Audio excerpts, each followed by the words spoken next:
Chapter 371, Wanglin Blossom. Li Yunjiao held the mirror for a while, unable to decipher anything. He assumed this person was an immortal descendant of a golden core realm cultivator and that the item on his back was a treasure. Gritting his teeth, he handed the mirror to Li Qingheng and said softly, "I will go down and take a look. You hold the mirror and observe. If anything happens, activate the Supreme Yin Profound Light immediately." "All right." Li Qingheng strapped the spear to her back and took the mirror, feeling a cool sensation as the white light flowed across its surface, giving it a mystical aura. What a fine mirror. She murmured to herself as she held the mirror, feeling an all-over coolness on her body, her senses becoming sharp and clear. The spear on her back, which had been emitting white light, quickly dimmed and fell silent. Meanwhile, Li Yunjiao arrived at the foot of the mountain. Inside the hall, Li Yuanping was having a pleasant conversation with Wang Zun. As Li Yunjiao approached the courtyard, he heard a hearty laugh. "Brother Yuanping, you must be joking. My Wang family is limited to Yinghua Prefecture, with just over 200,000 people in the mundane world. Those who attain the Tao enter our family's grotto heaven, avoiding worldly entanglements, so naturally there are no connections. The lord of my family is one of the three gold, and even among the Buddhist sects there is constant internal strife, with factions too busy currying favor to dare interfere with us. And so this is how things have been for centuries." Li Yunjiao gently knocked on the door before entering. Wang Zun looked up and immediately fixed his gaze on the sharp sword at Li Yunjiao's waist. Li Yuanping smiled and introduced him to the guest. "Senior, this is my elder brother, Li Yunjiao." "Greetings, fellow Taoist." They exchanged polite greetings. Wang Zun carefully observed Li Yunjiao before smiling and commenting, "Your brother has quite an impressive presence." Li Yunjiao responded politely to his compliment and then said, "I already know the purpose of your visit, Senior. Our family's spirit sword contains a preserved sword intent left by our elder, sealed for many years and never used. If you wish to borrow the sword to advance your path, do you intend to take the sword or the intent? And if so, will it damage the sword intent?" Li Yunjiao had already thought the matter through and went straight to the point. "Fellow Taoist." Wang Zun smiled wryly and replied, "Our Wang family has plenty of Foundation Establishment Realm Dharma artifacts, most of them swords. I have traveled far to seek this sword specifically for its intent. As for whether it will damage the sword intent." Wang Zun paused, thinking for a moment, then answered, "I need to examine the sword to determine that."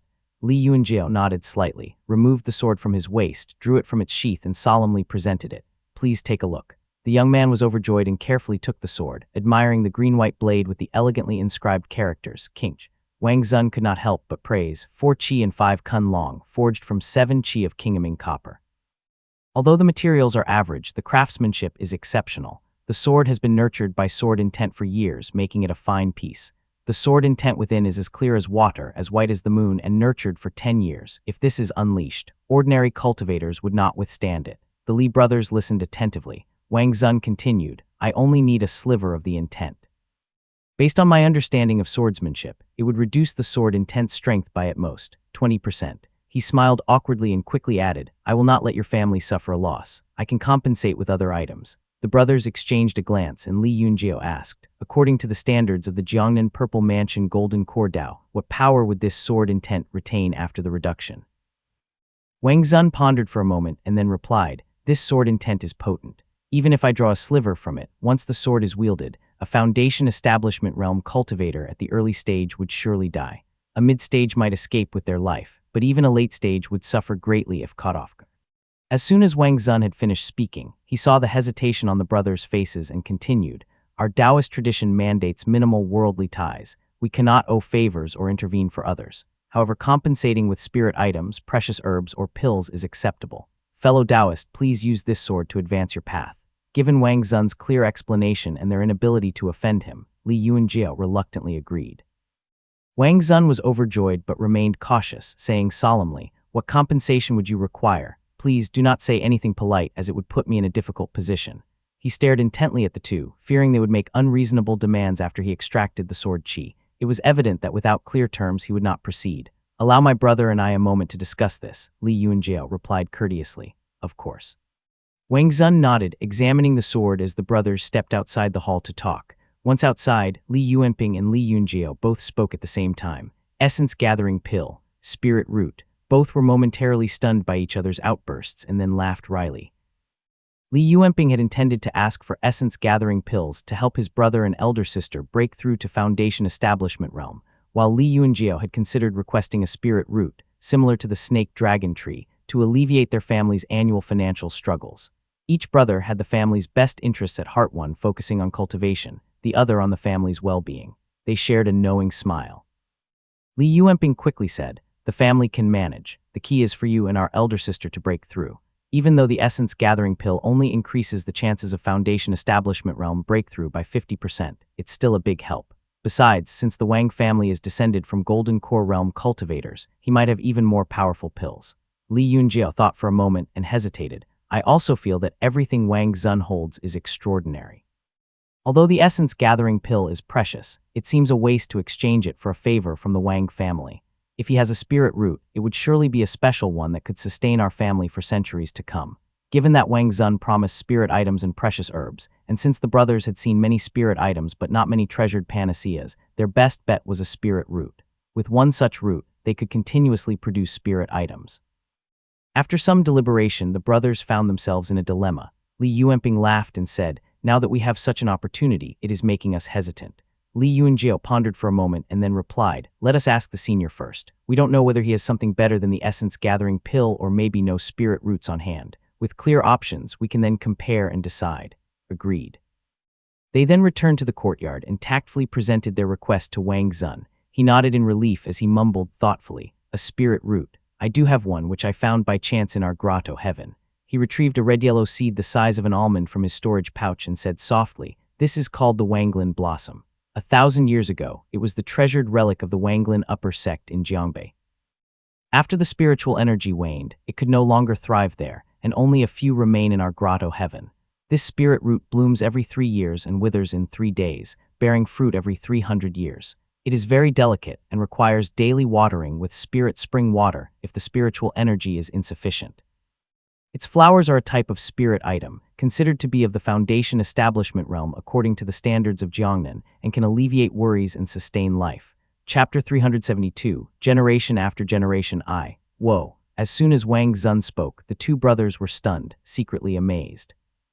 After all, Wang Zun was an immortal descendant of a Golden Core Realm cultivator, and his understanding of spirit roots was on a completely different level compared to the Li family's. The Li family's snake dragon tree was merely between the embryonic breathing realm and qi cultivation realm, while Wang Zun immediately offered a Foundation Establishment Realm item, leaving the brothers speechless. Wang Zun, seemingly unaware of their amazement, continued to explain nonchalantly, "This Wanglin blossom has the effect of alleviating worries and sustaining life, and its flowers bloom like red jade. Normally, consuming them can calm the mind, eliminate distracting thoughts, and enhance cultivation. In life and death situations, chewing and swallowing the flowers can sustain the body and prolong life. From our family's experience, this can sustain a Foundation Establishment Realm cultivator for several days. The more consumed, the less effective it becomes. However, if the quantity is sufficient, it can sustain someone for up to half a month without any issues." Upon hearing this, Li Yunjiao was immediately tempted. He stared at the red-yellow almond-sized seed, his thoughts racing. "Our Mount Huaqian has a spirit spring. I wonder if it can support this spirit root. The flowers can be consumed for cultivation, given as gifts, or sold to wealthy clans. Although sustaining life for a few days seemed insignificant for a small clan like the Li family, it was quite valuable for a large clan. Combined with certain pills and talismans, it could enable a heavily injured Foundation Establishment Realm cultivator to make it home. For large clans like the Xiao family, who possessed numerous elixirs, the chances of survival were significantly higher as long as there was still a breath left." Seeing the two brothers deep in thought, Wang Zun smiled gently. "As for the essence gathering pill, our Wang family has those, as well as better pills. However, such items are of no use to me, so I did not bring them. I only have a few bottles of essence gathering pills for rewards." After saying this, he took out a jade bottle from his storage pouch and flicked his finger. A pill flew out, snow white and crystal clear, emitting a pleasant fragrance. Wang Zun smiled and said, "This essence gathering pill is of high quality, certainly not inferior. You may inspect it, but merely exchanging your sword intent for these pills might seem like I am bullying you with my status. The essence gathering pill, when taken for the first time, could greatly enhance the probability of achieving Foundation Establishment Realm, and was an excellent cultivation pill. It was not particularly rare, and the materials required for its production were not exceedingly expensive. However, the recipe and materials were monopolized by the 3 sects and 7 gates, only used as rewards for disciples, making it quite rare in the Yue state. In Wang Zun's eyes, these were merely common supplementary pills and not particularly valuable, hence he felt it was an inappropriate offer. Li Yuanping carefully inspected it, finding the fragrance delightful. Li Yunjiao, upon seeing the pill, was startled, his eyes widening. His back was cold and he exclaimed, "This is an essence-gathering pill." The Li family had seen essence-gathering pills before. Li Tanya had taken them in the past, and there were mentions of them in the family records. Li Yuanping, not being well-versed in cultivation, was unaware, but Li Yunjiao had memorized the records. The essence-gathering pill the Li family had obtained was white with gray patterns and coiled in shape, causing dizziness with a single whiff. Yet the pill before them was bright, smooth, and delicate like a jade bead, filling the room with a nice fragrance, completely different from what they had seen before. Greatly shocked and speechless, Li Yunjiao's mind was filled with a terrifying question. If this is an essence-gathering pill, what did our ancestor take back then? Wang Zun, noticing Li Yunjiao's reaction, thoughtfully glanced at him and swirled the small cup on the table. The essence-gathering pill, named for its ability to consolidate one's essence and remove impurities, uses the azure amber spirit grass as the main ingredient, combined with 12 supplementary herbs, refined with 3 specific types of flames. Wang Zun appeared knowledgeable about medicinal herbs and pill formulas, calmly explaining as he noticed Li Yunjiao's reaction. Li Yunjiao, feeling a chill down his spine, asked in a low voice, "Senior, if the pill has gray patterns, is coiled in shape, and its spiritual qi is intense with effects similar to the essence-gathering pill, can you identify what kind of pill that might be?" Gray patterns. Wang Zun pondered for a moment, his expression turning cold, and replied in a low voice, "In Jiangnan, there are many different diverse mansion unified furnace techniques that incorporate human blood qi into pills. When mortal and spiritual energy combine, they can form certain patterns. Those are pills made from other humans' essence and qi. Diverse mansion unified furnace techniques produce pills that are far superior in both quantity and quality compared to ordinary pills. If the streaks are gray, it means that some kind of immortal foundation might have been used. These pills are often taken by the core members of devil sects. Consuming it significantly boosts cultivation and has astonishing effects." Although Wang Zun's voice was not loud, it exploded like a thunderclap. Li Yunjiao staggered a step backward, looking at the person in front of him in disbelief. He almost couldn't breathe but managed to squeeze a reply out of himself. "Thank you, Senior, we will choose the spirit route." While responding, his mind finally cleared up and many of his doubts were resolved, though such realization filled him with increasing dread.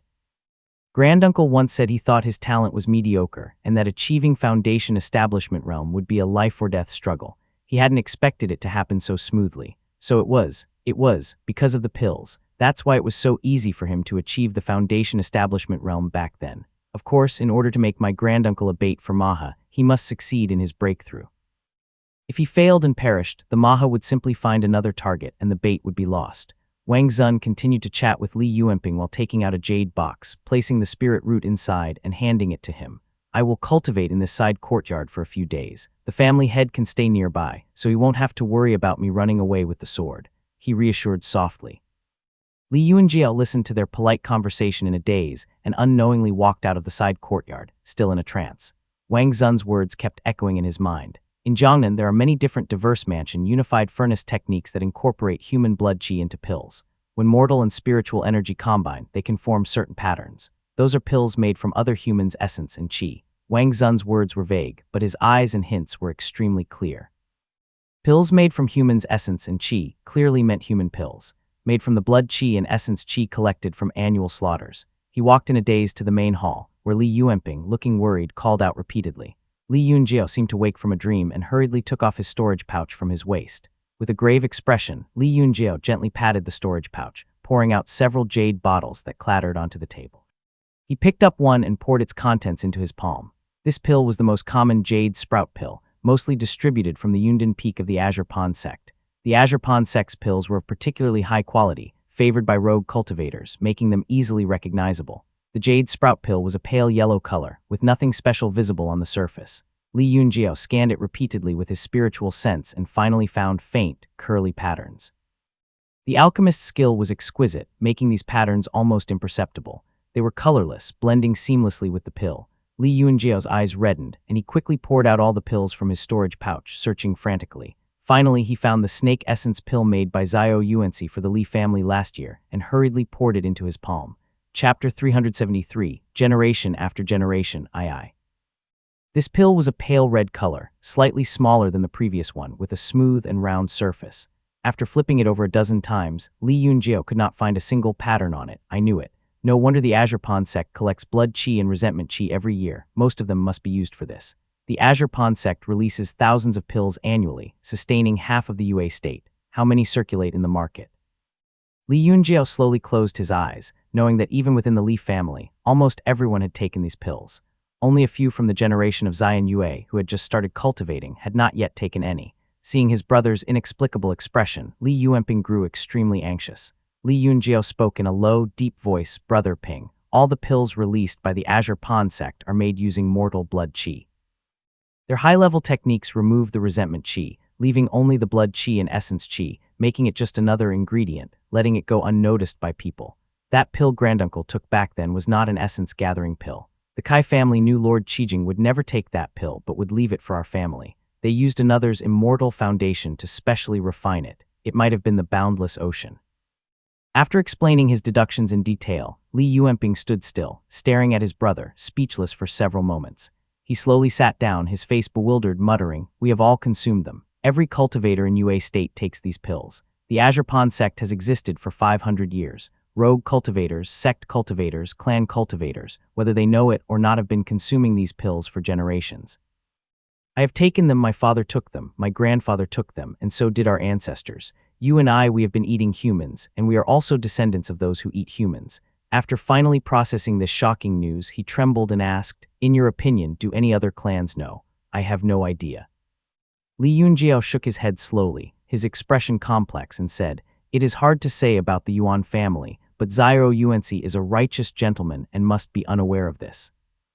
As for the Zhao family, having dominated for so many years, I cannot believe, not a chance that they do not know." At the peak of Mount Lijing, Li Qingheng slowly clenched her fair and delicate hands into fists. The bluish-gray mirror faintly reflected her fine features. The spiritual sense magnified by the mirror covered not just Lijing town but far beyond. She had heard every word exchanged between the two clearly. "So that is how it is."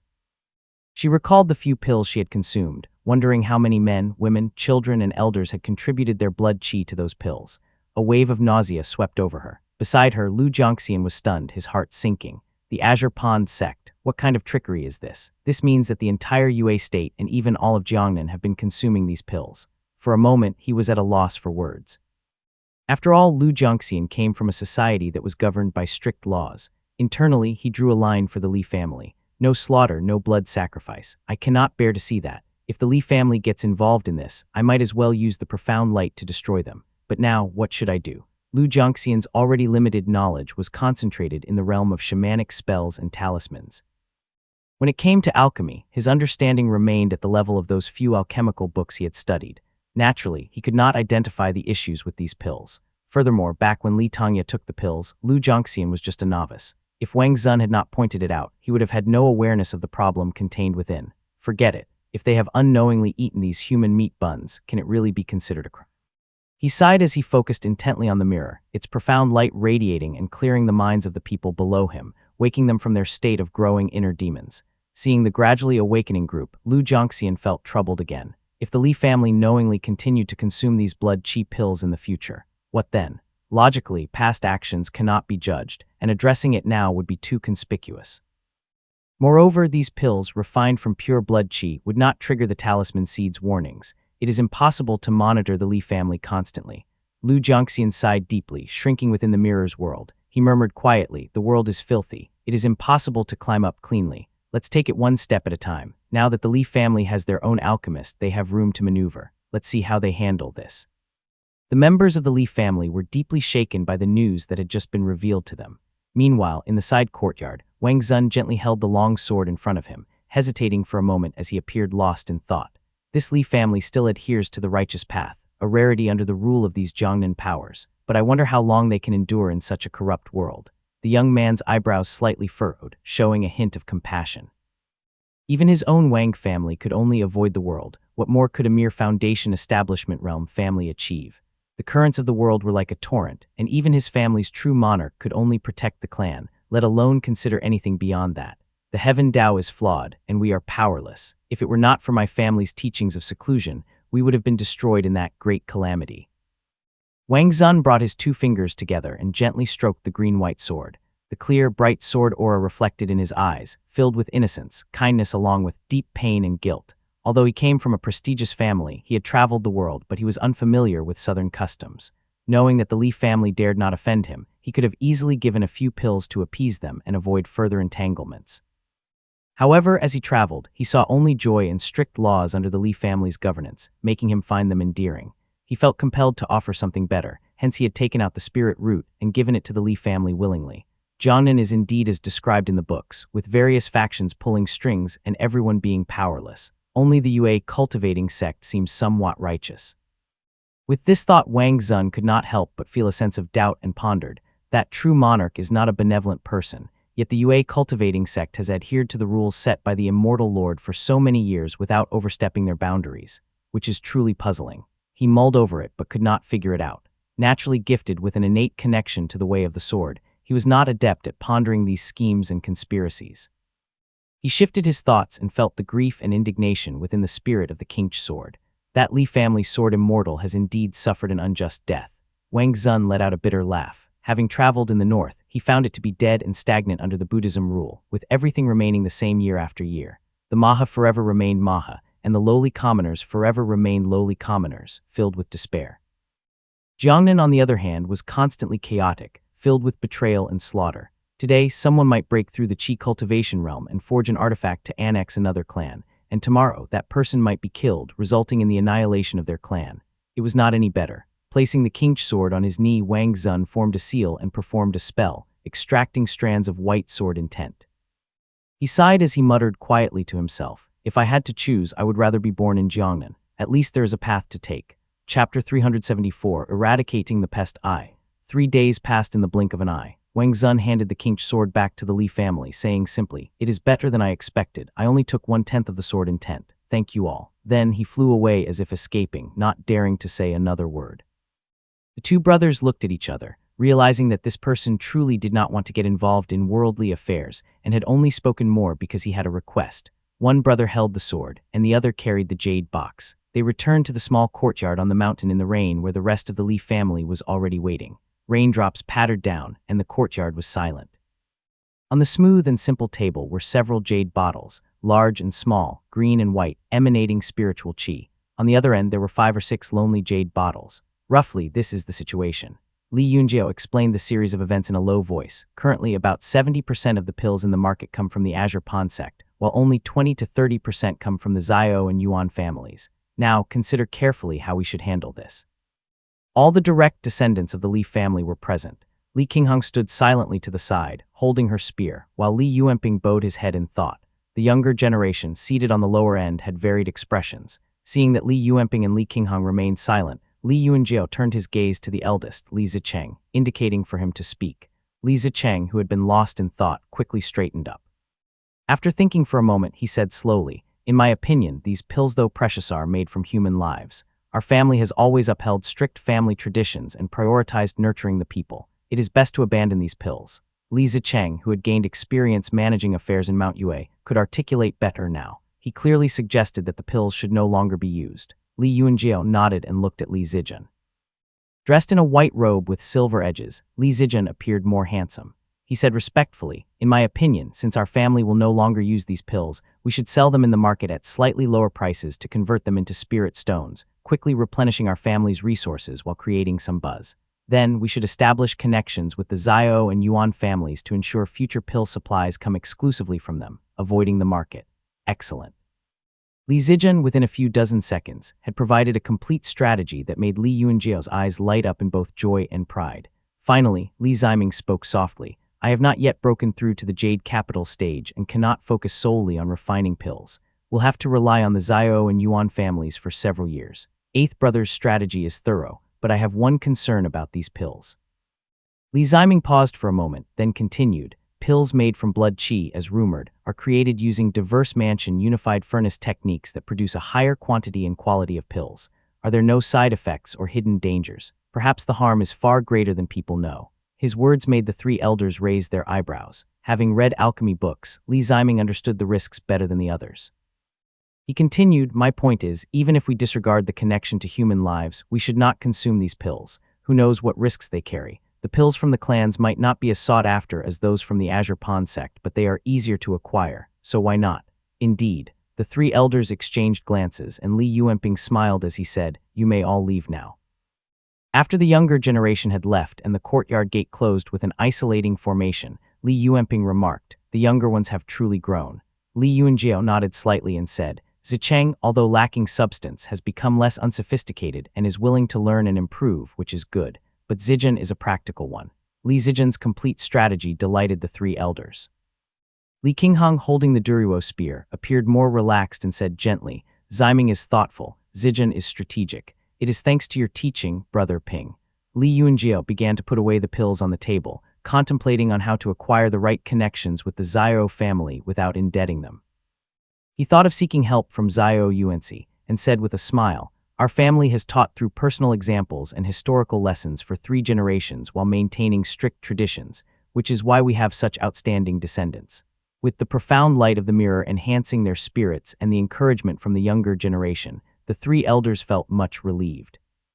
Li Yuanjiao exhaled deeply, picked up the jade box on the table, and with a slightly lighter tone said, "This spirit root, the Wanglin blossom, is at least at the foundation establishment realm. It needs to be watered with a spirit spring. We have one on Mount Huaqian that can be used." The spirit spring on Mount Huaqian had a long history. Even during the Wan family's time, the formation genius Wan Huaqian had used this spring to construct formations. Now in the hands of the Li family, the spring was primarily used to water spirit plants, hoping to save a few years' worth of growth and help alleviate the family's annual deficit. According to Wang Zun, this Wanglin blossom cannot be stored in gold or jade. When it blooms, we should pick the flowers with wooden chopsticks and store them in a bamboo box, Li Yuanjiao explained. "This flower cannot hear crying. If it hears crying, it will wither, so be mindful of that," he reminded. Li Qinghong nodded solemnly, taking the responsibility seriously. "I will guard Mount Huaqian for the next few years and watch over this spirit root," she said confidently. "How are the 2 matters we discussed previously progressing?" Li Yuanjiao suddenly inquired. Li Yuanping quickly responded, "The situation in Mount Yue is becoming more stable, and the Tian family is cooperating well. It seems about time. Those fat Mount Yue nobles were like sheep ready for slaughter. They sided with us at the right time back then, so we did not touch them. Now they are getting more arrogant and even starting to encroach on our spirit resources. We should kill a few to strengthen our family." Li Qinghong, not being adept at household management and political maneuvers, frowned and asked, "Why not kill them all and send our own people to Mount Yue? Why keep a bunch of mountain pigs around?" "Dear sister," Li Yuanping chuckled softly as he explained patiently, "if we send our own people, they would still be corrupt, and we will have to waste manpower to supervise them. If the branch families gain benefits, they might unite, making it harder to deal with them." "Oh," Li Qinghong responded, frowning. Her clear voice then added, "I just returned to the mountain and noticed that the branch families down there do nothing but marry wives, take concubines, play games like pot throwing, and keep dogs for racing. That does not seem right." Li Yuanping nodded and continued, "You are right. These guys are indeed useless, hiding their corruption and shame, secretly occupying people's land and exploiting them. Some even collude with merchants for power and wealth. In the past, when there were fewer of them, the clan affairs courtyard could suppress them. But now, with the family struggling and more relatives joining, our cultivators need to focus on nurturing spirit plants. We cannot waste time on them. And that brings me to my second matter." He then poured tea for Li Yuanjiao and continued with a smile, "Brother, regarding the issue you mentioned, I have found an opportunity. We need to look into the families on the eastern shore." Taking out a gray map from the table, he explained, "To our north are Mount Huizhong and Mount Yuding, bordering the Yu family. To the east of Mount Yuding are the families on the eastern shore. Among our neighbors are 2 families, one surnamed Rui and the other Pu. These 2 families only have cultivators in the embryonic breathing realm. Their ancestors were enlightened by the Xiao family and occupied small mountains. It united with nearby families to mine the local spirit ores for the Xiao family." Li Yuanping paused and explained further, "Do you remember the Ding family? Chapter 375, Eradicating the Pest, Aye. "Of course," Li Qinghong replied, sipping her tea, "the Yuan family's vassals and a small buffer household between the 3 families." "Correct." Li Yuanping nodded and continued, "The Ding family has several qi cultivators, including Ding Ziding in the late stage. These 2 families used to pay tribute to the Ding family. After our ancestor broke through to Foundation Establishment Realm, Ding Ziding was so frightened that he came to pay his respects and abandoned these 2 families near our border. Without their tribute, these 2 families sent us gifts a few times. Seeing no response from us, they have become free and content, even attacking and plundering mortals." "Plundering mortals?" Li Yuanjiao asked, sensing something ominous. Li Yuanping, having thoroughly investigated the matter, replied in a low voice, "I found it strange too, so I sent people to inquire. It turns out the Xiao family only wants the spirit jade ore and does not require tribute, but the Ding and Yu families do. Hence, the Eastern Shore families have always been short of labor. Mortals, not needing spiritual energy but producing a lot of output, became their only option. When Li Yuanping spoke to this point, everything became clear. After all, it was the territory of the Devil Gates, and Li Yuanjiao had heard of such things before. Similar transactions involving rogue cultivators were also carried out by the Yu family, and he had become somewhat accustomed to it. He merely nodded silently. I intend to intervene in the lands of the Eastern Shore families, supporting 1 or 2 small households in the embryonic breathing and qi cultivation realms. This will be an opportunity to conscript over 2,000 people from the branch families, specifically selecting those who are idle and frivolous. Li Yuanping continued to outline his plans in great detail. Li Yuanjiao nodded in realization, his narrow eyes showing satisfaction. Li Yuanping's gray-black eyes, rounder than Li Yuanjiao's and similar to Li Qinghong's, also reflected cunningness and intelligence. I will deliberately have Zicheng lead these troops. Zicheng is kind-hearted and gentle, reluctant to scold or shout. This group of frivolous men is already unreliable. Once they cross the borders into another family's territory, it is unlikely they will be able to restrain themselves from revealing their true nature. After saying this, Li Yuanping took a sip of tea and continued softly, "At that time we will kill some, punish some, and release some. Who among the clan elders would dare voice opposition to such severe crimes? After this campaign, we can ensure at least 40 years of clean governance." Beneath Yimountain City drip, being close to the southern border, Yimountain City received ample rainfall. The heavy rain fell, mixing with the blood on the ground, turning the mud into a grayish-red slurry. A youth with gray-black eyes stared at the city walls. His clothes were tattered, soaked with mud and water, and he stank terribly. Blending in with the other slave soldiers, he was indistinguishable. Another hour and I can leave the city. Using his metallic essence to create a rift, Zhang Boking had sent Zhang Yan to Yimountain City in one breath. The old man was in terrible shape, nearly draining Zhang Yan of all his energy to fuel the transport. This extreme exertion nearly depleted Zhang Yan's cultivation, leaving him barely able to recover. Zhang Yan landed in a slave camp within the city, lying on a corpse where he lay stiffly for a while before slowly recovering.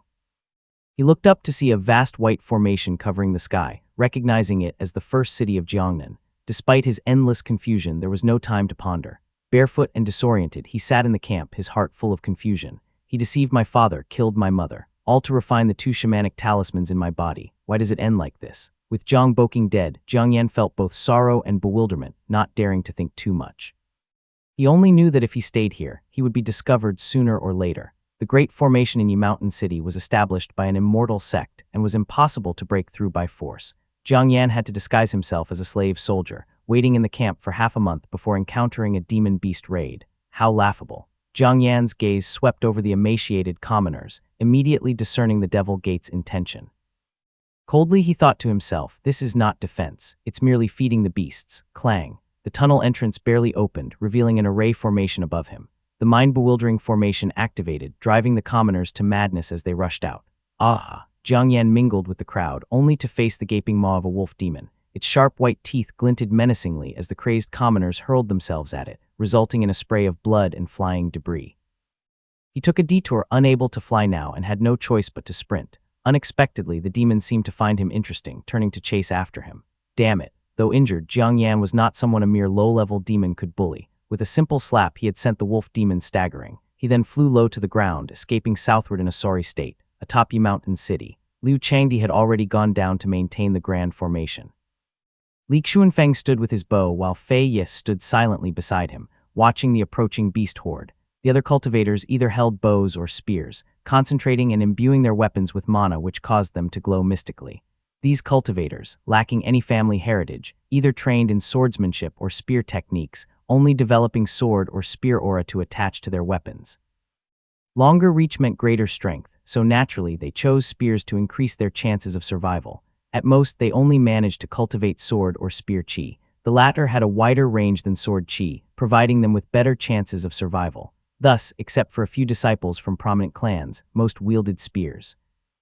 They stood ready, and behind them were several green-robed cultivators, mostly at the mid to late stage of the chi cultivation realm, standing with their hands behind their backs.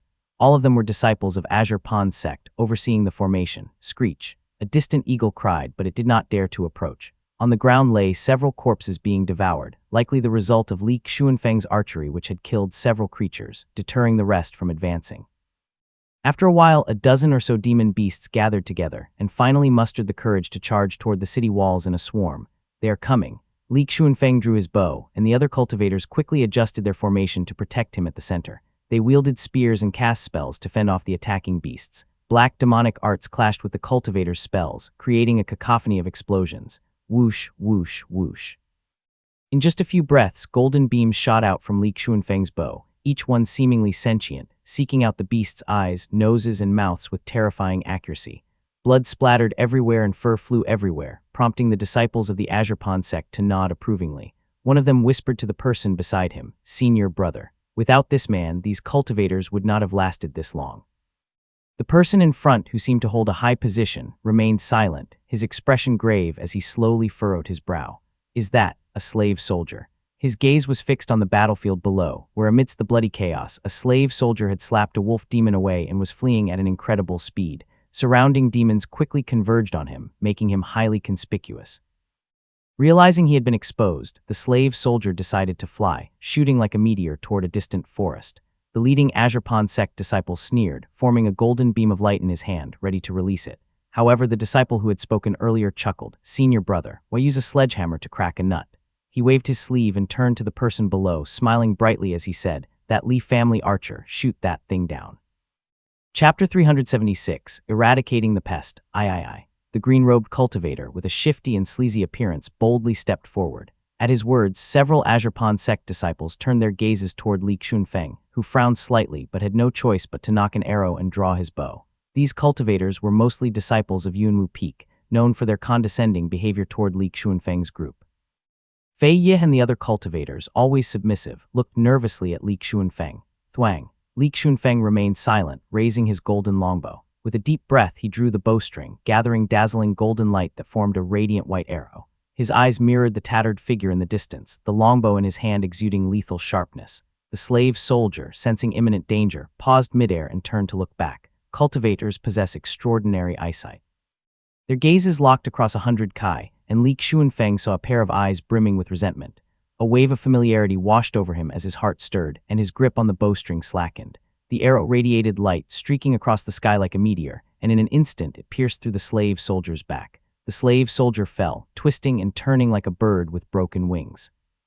The green-clad cultivator laughed heartily, watching the brilliant trail of the golden-white arrow streak across the sky. He exclaimed, "Nice shot, that arrow is fast." He had a cunning and rat-like appearance that cheapened the elegant green robe he wore. He held his belly as he laughed, drawing glances from others. The higher-ranking man, handsome with a high-nosed bridge, glanced disdainfully at him and said coldly, "He's not dead." Fei Yi, who had been waiting for a while, quickly smiled obsequiously and said, "Exalted immortal, you might not know, but my brother's archery is unique. Once hit, the target will have astral chi attached to them and be reduced into a blood puddle within 3/4 of an hour." The tall leader of the Azurpan sect disciples, towering over Fei Yi, stared at his face for a moment before suddenly swinging his sleeve. Smack. The slap sent Fei Yi stumbling back instantly, and he clutched his face and repeatedly apologized. The tall leader then turned abruptly, full of rage, and kicked the crouching rat-faced man. Thud. Caught off guard, the rat-faced man was sent flying, rolling a good 10 zhang away on the ground and ending up in a mess. Senior brother. The sudden kick shocked the other disciples of the Azurpan sect, while the clan cultivators exchanged confused glances with each other, unsure why the sect disciples were fighting among themselves. They all lowered their heads, not daring to speak. "Senior brother, please no." The disciples quickly came to mediate the situation. The rat-faced man, seemingly oblivious to this, dusted off his robe and said cheerfully, "Senior brother Ning's kick is precise, just like the ancestors' style." Senior brother Ning, towering and fierce, stepped forward, overshadowing the rat-faced man. Grabbing his collar, he pulled him close and gritted his teeth as he threatened menacingly, "Deng Yuzhai, you better really be an idiotic troublemaker, genuinely affected by your cultivation technique. Stay this way for life, or I will show you the methods of the Yuanxing Peak if I catch you slipping." With that, he threw Deng Yuzhai to the ground, shook his robe, and let out a loud command, "Let's go." As he walked away, his jade boots embroidered with gold threads shimmered in the light. Senior brother Ning looked noble and imposing. At his command, none of the Azurpan sect disciples dared to speak for Deng Yuzhai. They silently bowed their heads and followed him, flying back toward the city. Deng Yuzhai lay on the ground, now covered in dust, his hair disheveled, looking utterly miserable. Everyone else pretended not to see him, hurrying to face the enemy. What a temper. Deng Yuzhai got up unhurriedly, cast a spell to dust himself off, and muttered a string of complaints. He glanced at Li Xuanfeng, who was holding his bow in contemplation, and cursed, useless, such a reputation but no substance. Are you not afraid of causing trouble? He then turned and leaped toward the city, leaving everyone else exchanging bewildered glances. Those words seemed to have another meaning. Li Xuanfeng watched Deng Yuzhai's departing figure and thought to himself, I seem to have seen this person before. He had a long conversation with our ancestor during the recruitment. Perhaps what just happened involves a lot of internal conflicts within the Azure Pawn sect. He withdrew his gaze, the look in the youth's eyes as he turned back replaying in his mind. Stroking his bow, he thought to himself silently, my shot was just for show, not truly lethal. The enemy of the Azure Pawn sect is our friend. It cannot possibly hurt to save a favor. Li Xuanfeng, now at the peak of the Qi cultivation realm, had far surpassed the young Azure Pawn sect disciples in cultivation. He had yet to meet his match, especially in archery, so he naturally could deceive this group of disciples. He slung his longbow over his back and looked at the retreating beast tide. Turning to Fei Yi, he asked, How are you? I'm fine. Fei Yi quickly responded with a dismissive wave. After all, he had taken an unnecessary slap, but he had already wiped away the blood at the corner of his mouth and the red mark on his face was gradually fading.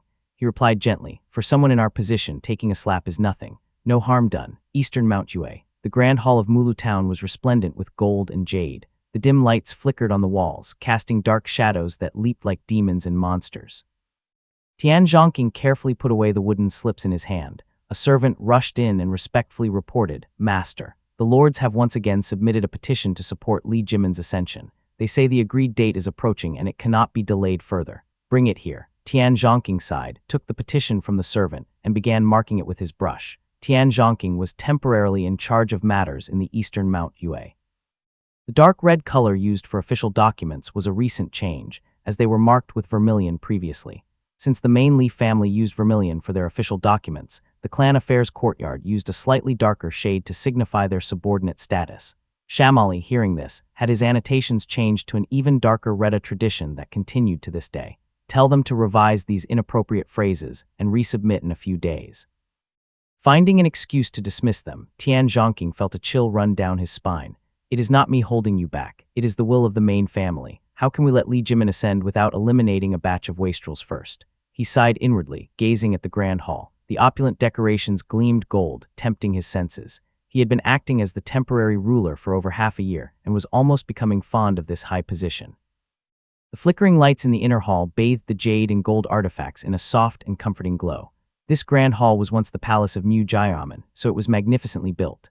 When it passed to Kimu, much of the extravagance was reduced. Later, Li Feiruo launched a coup, and the Li family's carriage entered the palace, staining the palace steps with blood as the peers slaughtered the royal family to curry favor with the Li family. The wheel of fortune turns.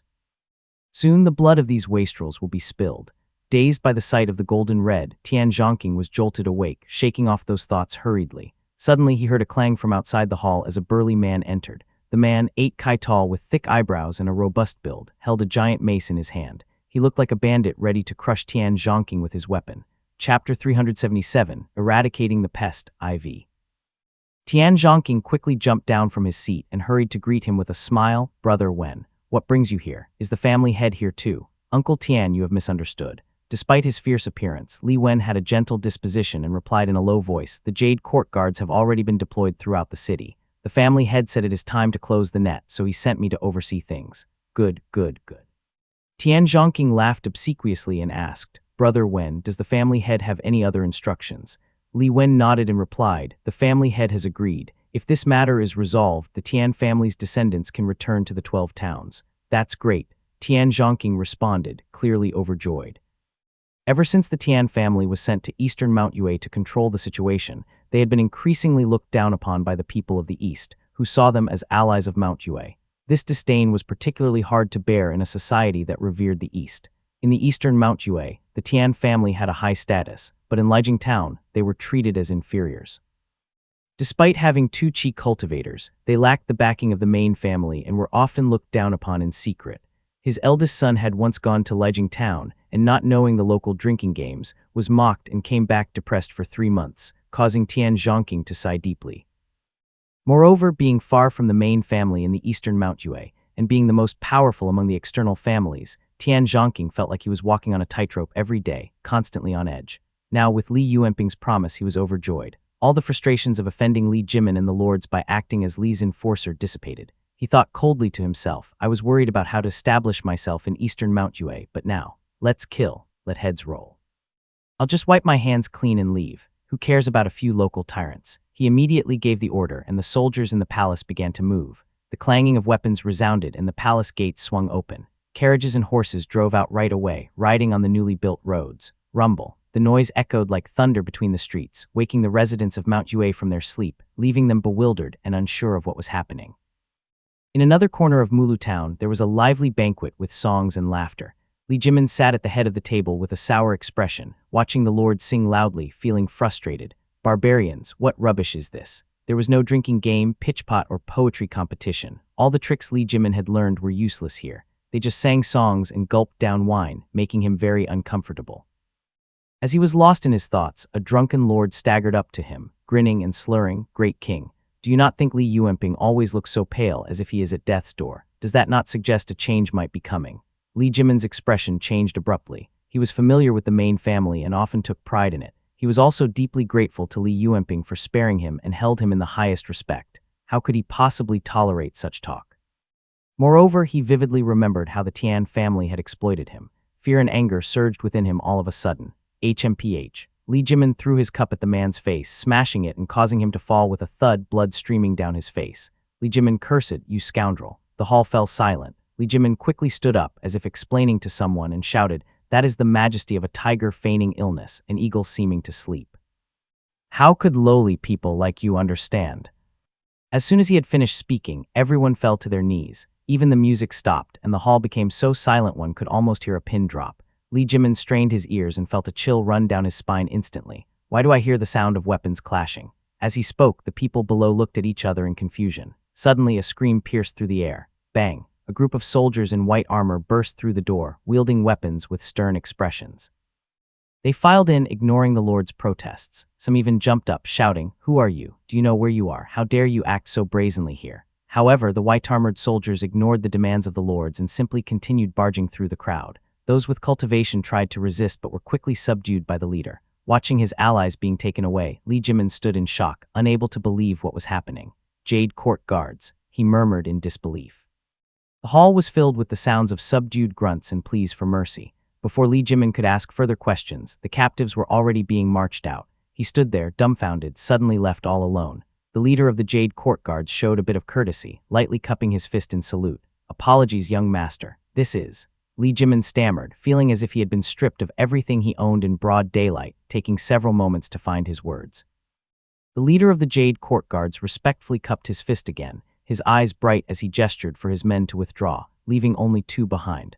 Only then did he explain, "Young master, the Tian family submitted a cartload of evidence to the clan affairs courtyard, and it implicated many clans in Mount Yue. I am here under orders to arrest them." The Tian family. Li Jimin snapped to attention right away, realizing why the Main family had suddenly become so ruthless. His eyes reddened and he ground his teeth in anger. "It seems the Tian family has been plotting this for years, planning to wipe out my followers and turn me into a puppet." He fumed. With the Tian family controlling Mount Yue unchallenged by the lords, they will become a major threat. This must not happen, family head. He yelled. Li Jimin, grabbing his robe, hurried closer. The Jade Court guard, noting his urgency, hesitated and then whispered, "This is indeed an extreme measure. Brother, perhaps you should plead with the family head directly. It is said he intends to recall the Tian family, but they have persistently refused, spreading slander to remain in Mount Yue." "Ah, thank you, brother," Li Jimin exclaimed, hearing this for the first time. Elated, his face flushed with excitement as he resolved, "Yes, if the Tian family leaves Mount Yue and returns to the towns, everything will be resolved. I must persuade the family head to make them withdraw." Having studied governance for over a decade, he was determined not to be a mere puppet. He hurriedly put on his shoes, ready to rush out of the hall. The Jade Court guard, seeing his urgency, hesitated before offering a final piece of advice. "Brother, I have heard the family head has long been troubled by the lack of spirit resources from Mount Yue. He has sent us to investigate many times. If you have any insights, this could be a way to appeal to him." Li Jimin's eyes lit up instantly at this timely information. Nodding vigorously, he rushed out but then stopped and turned back. "Brother, you have helped me greatly today. May I know your name?" The Jade Court guard chuckled and replied, "I am Chen Mufeng. I just returned from the market a few days ago. I will need your support in the future, young master." Chen Mufeng. Li Jimin repeated the name, committing it to memory. He thanked Chen Mufeng quickly before rushing out. Chapter 378, Black Robe I. Watching Li Jimin hurry out of the hall, Chen Yufeng's gaze swept across the remnants of melons and fruit as well as the gold and jade cups. He stepped forward, his eyes fixed on the highest seat at the end of the hall. The king of Mount Yue is nothing but a puppet, he murmured to himself while he subconsciously stepped up to the platform. He placed his slender hand on the seat with intricate engravings in silence. The Chen family had always been exceptionally talented. Chen Yufeng, now at the 5th stage of the embryonic breathing realm, surpassed all but those from the main family. He took great pride in this achievement. The main family's bloodline is undoubtedly noble, so I can't possibly compare to them. But Tian Zhongqing and Su Gongming are just a few years older than me. Who among them can match my talents and background? He was young and at the peak of his ambition. His heart was brimming with boundless dreams, and he could only fix his gaze on the seat of power. Lost in thought, Chen Yufeng was staring at the chair when a group of white-armored cultivators suddenly parted the curtain and entered. One of them respectfully greeted, "Young master, the preparations are done, your orders." Chen Yufeng quickly retracted his hand from the chair as though he had been electrocuted by it. He cleared his throat and responded quickly, "Let's go then." Meanwhile in Lijiang Town, Li Yuanping, dressed in brocade, was meticulously writing with a vermilion brush, and a stack of wooden slips was neatly arranged on his desk. He glanced up as Li Wen approached quickly and solemnly kneeled before him before reporting, "Family head, the Jade Court guards have seized control of Mount Yue. Li Jimin has traveled without rest and arrived in the town." Li Yuanping hummed in response, stroking his chin in silent contemplation. Li Wen got up and stood guard below the platform. Shortly after, a commotion of footsteps heralded the arrival of a man bursting into the hall. This man, with a slightly tanned complexion, clutched the hem of his lavish robe. He stepped forward and fell to his knees abruptly. "Family head, the Tian family harbors great ambitions. They aim to monopolize Mount Yue and use it as their stronghold. If we yield it to them, I fear it could lead to significant troubles," the man lamented. Li Yuanping frowned slightly and continued with displeasure in his voice. "The Tian family are close relatives and loyal to the core. How can you say such a thing?" He looked slightly upset and pushed over the small pile of wooden slips on his desk. They fell on the ground with a loud clatter, tumbling right down in front of Li Jimin. "The evidence of crimes committed by those on Mount Yue is here, witnesses and exhibits for each charge. What do you have to say about this then?" He asked coldly. These incriminating pieces, diligently collected by the clan affairs courtyard, were undeniable, but they were submitted in the name of the Tian family. Although Li Jimin did not know this, he was aware of these prominent families' nature and did not dare examine the documents. "Family head, although the Mount Yue tribes are violent and tyrannical, they serve as a crucial counterbalance to the Tian family. If eradicated, the Tian family will dominate and the Mount Yue state will be at their mercy. They could also breed disaster." He pleaded, "I've studied history. The Jiang family of Moongaze Lake once depended on external families, which eventually led to their division into various factions and was overtaken by the Yu family. This is a very important lesson to learn from." He continued. Li Yuanping looked at him silently, a little swayed. "What do you suggest we do?" he asked. "Family head, please recall the Tian family," Li Jimin said in an outburst as he remained kneeling, his face flushed with urgency. Li Yuanping let out a soft sigh, scanned the room, and commanded the 2 rows of guards, "You're all dismissed." As the room cleared in an orderly fashion, Li Yuanping let out another long sigh. He quickly descended the platform, helped Li Jimin to his feet, and spoke warmly. "Jimin, what are you doing? You are a member of my Li family. The Tian family cannot compare to us." For a moment, Li Jimin was too stunned to respond, but then he heard Li Yuanping continue. "I'm aware that the Tian family has deep roots in Mount Yue and is restricting your freedom to act. But the tribes of Mount Yue are tyrannical, greedy, and vicious. If we don't remove them, how can Mount Yue ever fall into your hands?" he asked. Li Jimin's expression was frozen for a long while before it finally gave way to a spark of realization. "I see. I was far too incompetent to understand family head's foresight," he exclaimed. Li Yuanping sighed and took his hand, leading him up to the platform while speaking earnestly. "The Tian family, while well connected within the clan, is innocent of any wrongdoing. If we don't sacrifice the Mount Yue tribes, we have no valid reason to transfer them," he explained. Li Jimin nodded vigorously, then saw Li Yuanping smile. "I have already issued the decree to transfer the Tian family. Once this night passes, the wolves will perish, the tigers will migrate, and Mount Yue will be cleared from top to bottom. The honor of restoring it will be yours." Li Jimin was deeply moved, whispering softly and guiltily, "Family head, you've planned everything for my benefit, yet I scarcely realized. I am truly ashamed." Li Yuanping shook his head and said, "I will place part of our family's cultivators under your command. You have studied the art of governance for over a decade. Raise the poor families, redistribute the land, protect the spirit fields, elevate the upper class. I'm sure you don't need further guidance from me, right?" Confident and excited, Li Jimin quickly replied, "Yes, it's better to put those who are to be punished to good use by having them tend to the fields. Give me some time to train the cultivators. In less than 5 years, Mount Yue's productivity could increase by more than 30%. Delighted by Li Jimin's response, Li Yuanping offered a few words of encouragement. Li Jimin expressed his profound gratitude and departed, his head held high, a stark contrast to his earlier subdued arrival. As he disappeared outside the hall, the smile on Li Yuanping's face slowly faded. Leaning back, he held his forehead with one hand and picked up his brush, lost in deep thought. Li Jimin is a clever man. The Tian family's initiative was too abrupt, and the action to eradicate the other tribes was overly decisive. Sooner or later, he'll suspect me. Better to speak out first, dispel his doubts, and in doing so also curry favor. He mumbled to himself. He gently set the brush aside and coughed a few times before noticing a person approaching. Clad in jade armor, the figure appeared steadfast and honest. Kneeling on one knee, he reported in a deep voice, "Family head of the 13 Mount Yue clans, 2 have been eradicated for their crimes. 9 are under custody, and the remaining 2 have been found innocent." Li Yuanping nodded, appreciating the fact that the Mount Yue clan still knew how to moderate themselves, which allowed 2 families to survive. He glanced toward the back where large chests and wooden boxes were stored and asked, "How is the harvest?" Chen Mufeng listed several spirit items before replying. "The total value is 35 spirit stones, all accounted for here." Li Yuanping instructed him to dispatch the items, and amidst a bout of coughing, he thought to himself, once the guest cultivators are escorted to Cloud Crown Peak, the family's finances will see improvements. The Wanling blossom might bloom in a few more years, and things might get better. Chapter 379, Black Robe II. A gentle, chilly breeze swept through Cloud Crown Peak Market, causing the pole in front of the door to sway. A black and red flag emblazoned with the character, Li, fluttered conspicuously in the wind. The dark threshold was marred by more than a dozen footprints, lending it a distinctly worn appearance. A middle-aged man, slouched over, sat silently on the threshold with his chin in his hand, watching the world pass by.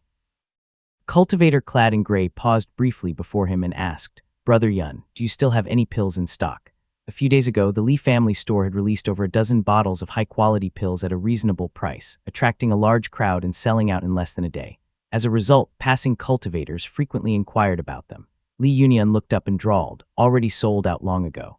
The man waved his sleeve and walked away, muttering something to himself.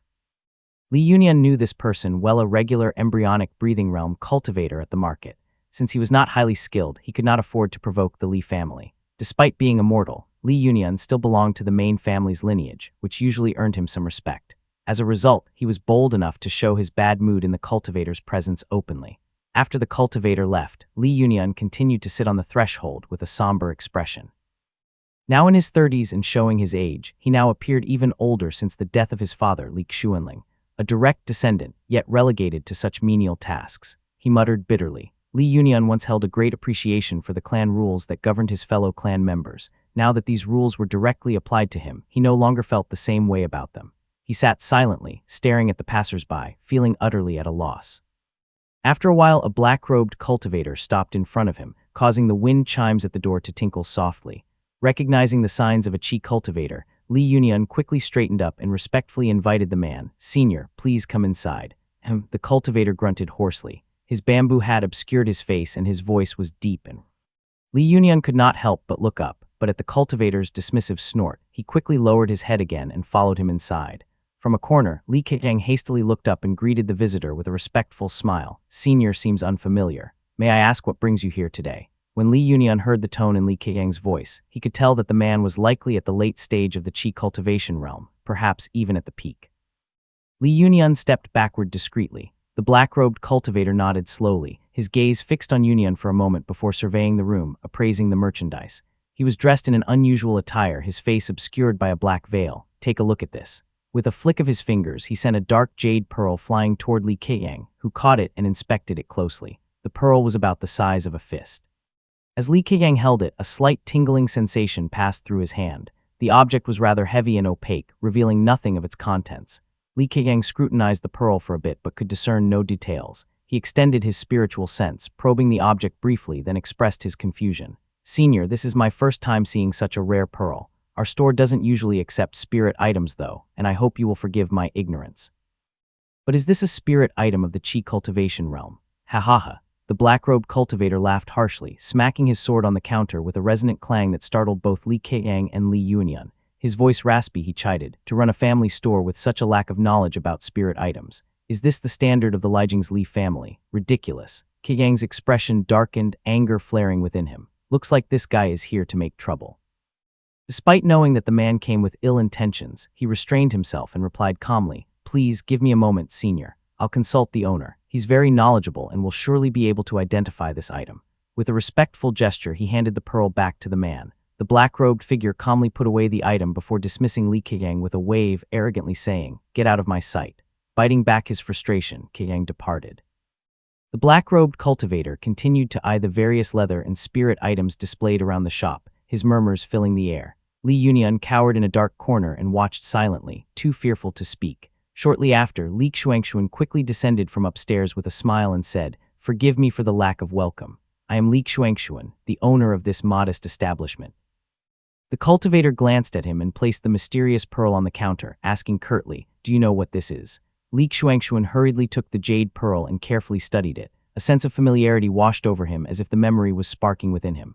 The size of a fist, a tingling sensation upon touch, heavy and black, devoid of light or color. "I think I've read about this object before," he murmured.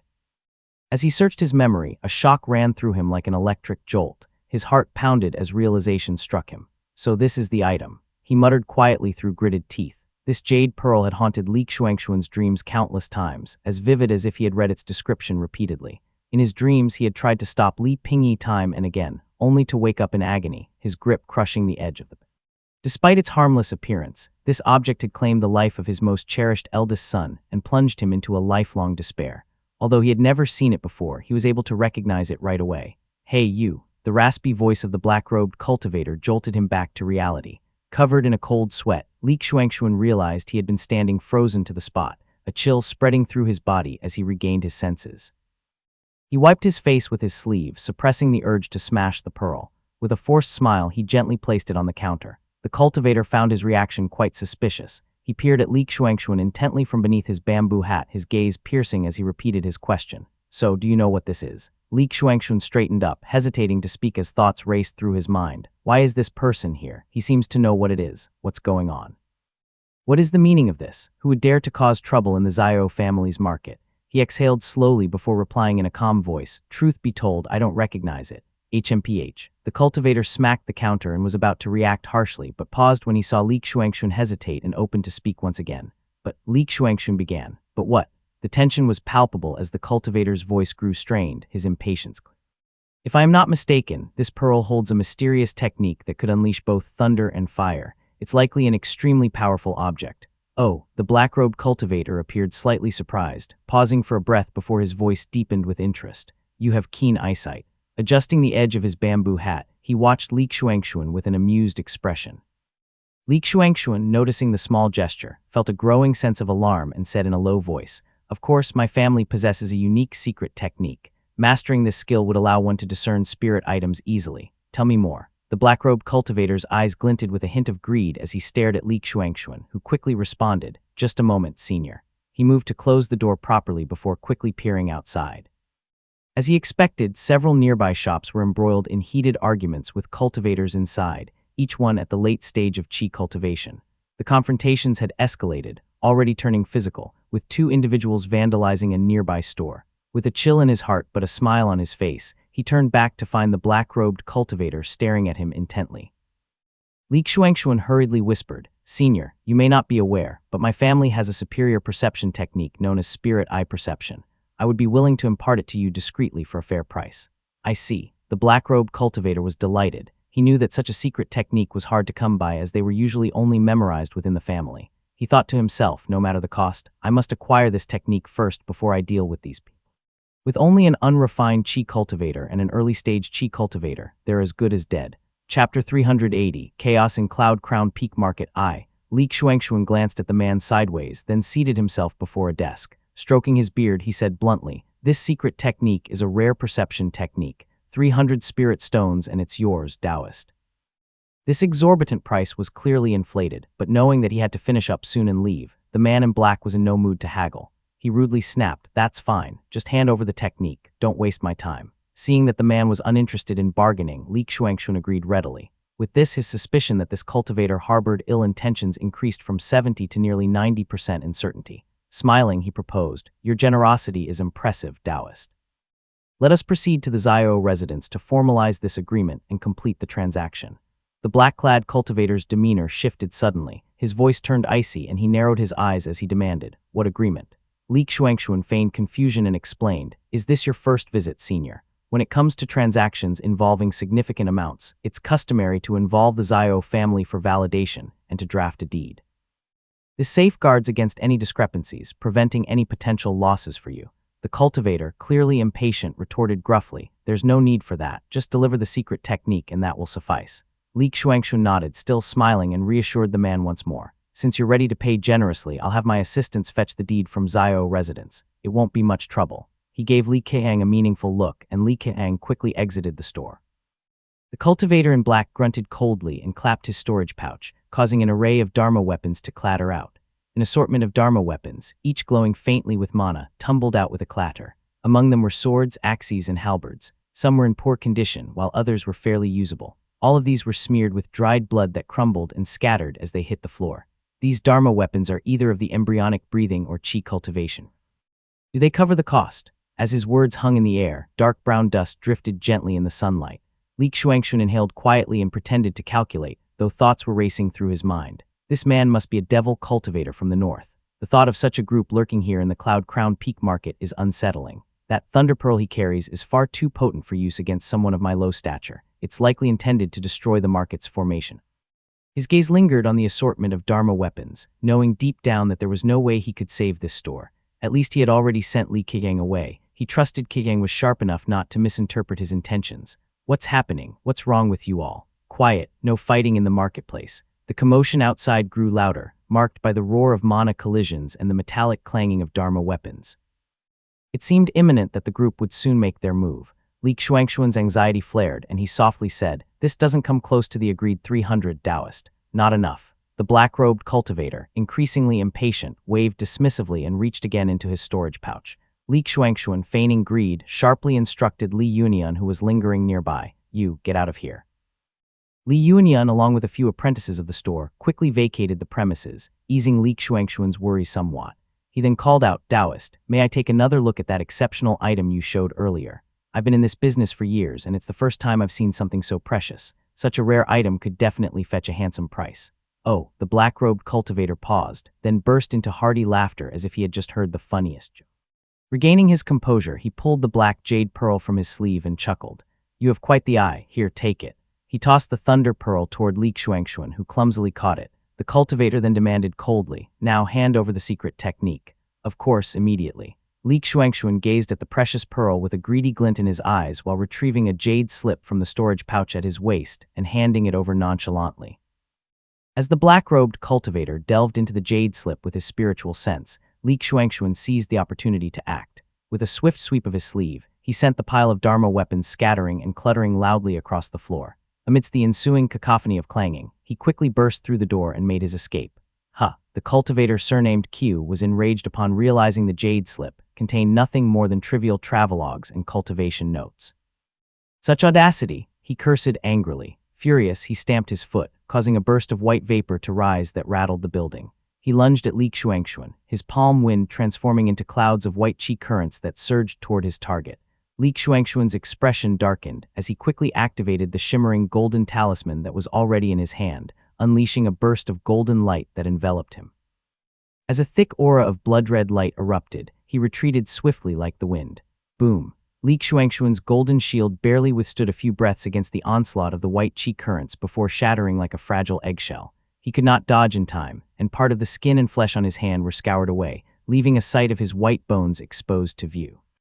Gritting his teeth, he stifled a cry of pain, channeling all his mana to counter the black-robed cultivator's ferocious attack. He staggered back a few steps, then propelled himself into the air. Li Xuanxuan had always sold the talismans he crafted for spirit stones to send home, neglecting to prepare anything of quality for himself.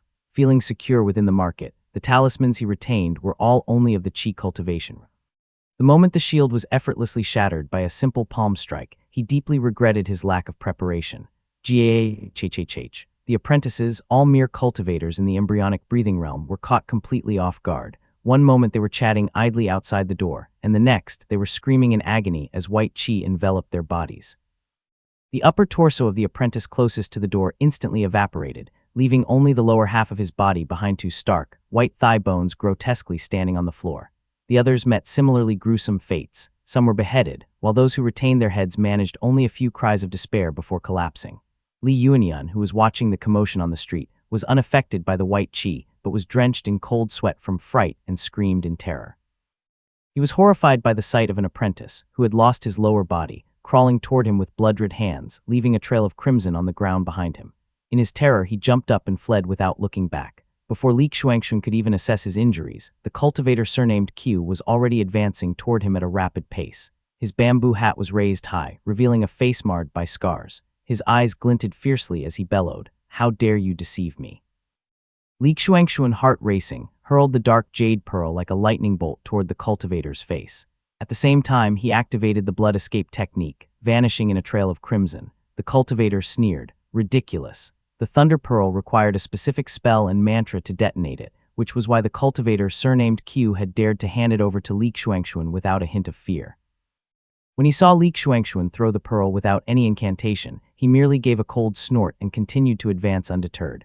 Boom. Chapter 381, Chaos in Cloud Crown Peak Market, II. The dark pearl exploded in midair with a flash of crimson sparks, lighting up the cultivator's face. He froze, shocked. "Impossible," he exclaimed in shock. Almost instinctively, he reached for a talisman in his sleeve.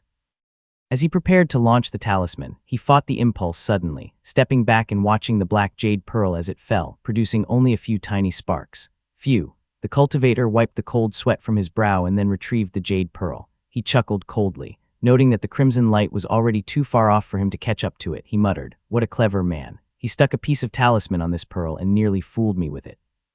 Fortunately, years of fighting experience have saved me from wasting a precious protective treasure. Unfortunately, I still need to proceed to the formation point. I'll have to let this one go. The Li family, I've heard they're a sword immortal clan. With Li Tangya dead, I suppose I can lead my people through there." He cast a distant glance at Li Xuanxun and abruptly turned away. Li Yuanian had already scrambled to his feet and sprinted a dozen kai within moments. The black-robed cultivator let out a cold laugh and snapped his fingers. A white aura, swift as a meteor, struck Li Yuanian's exposed back. He had time only for a brief cry of pain before his skin and flesh vanished, immediately becoming reduced to a heap of white bones that was scattered across the ground. The marketplace was in chaos, littered with signs of the recent skirmish.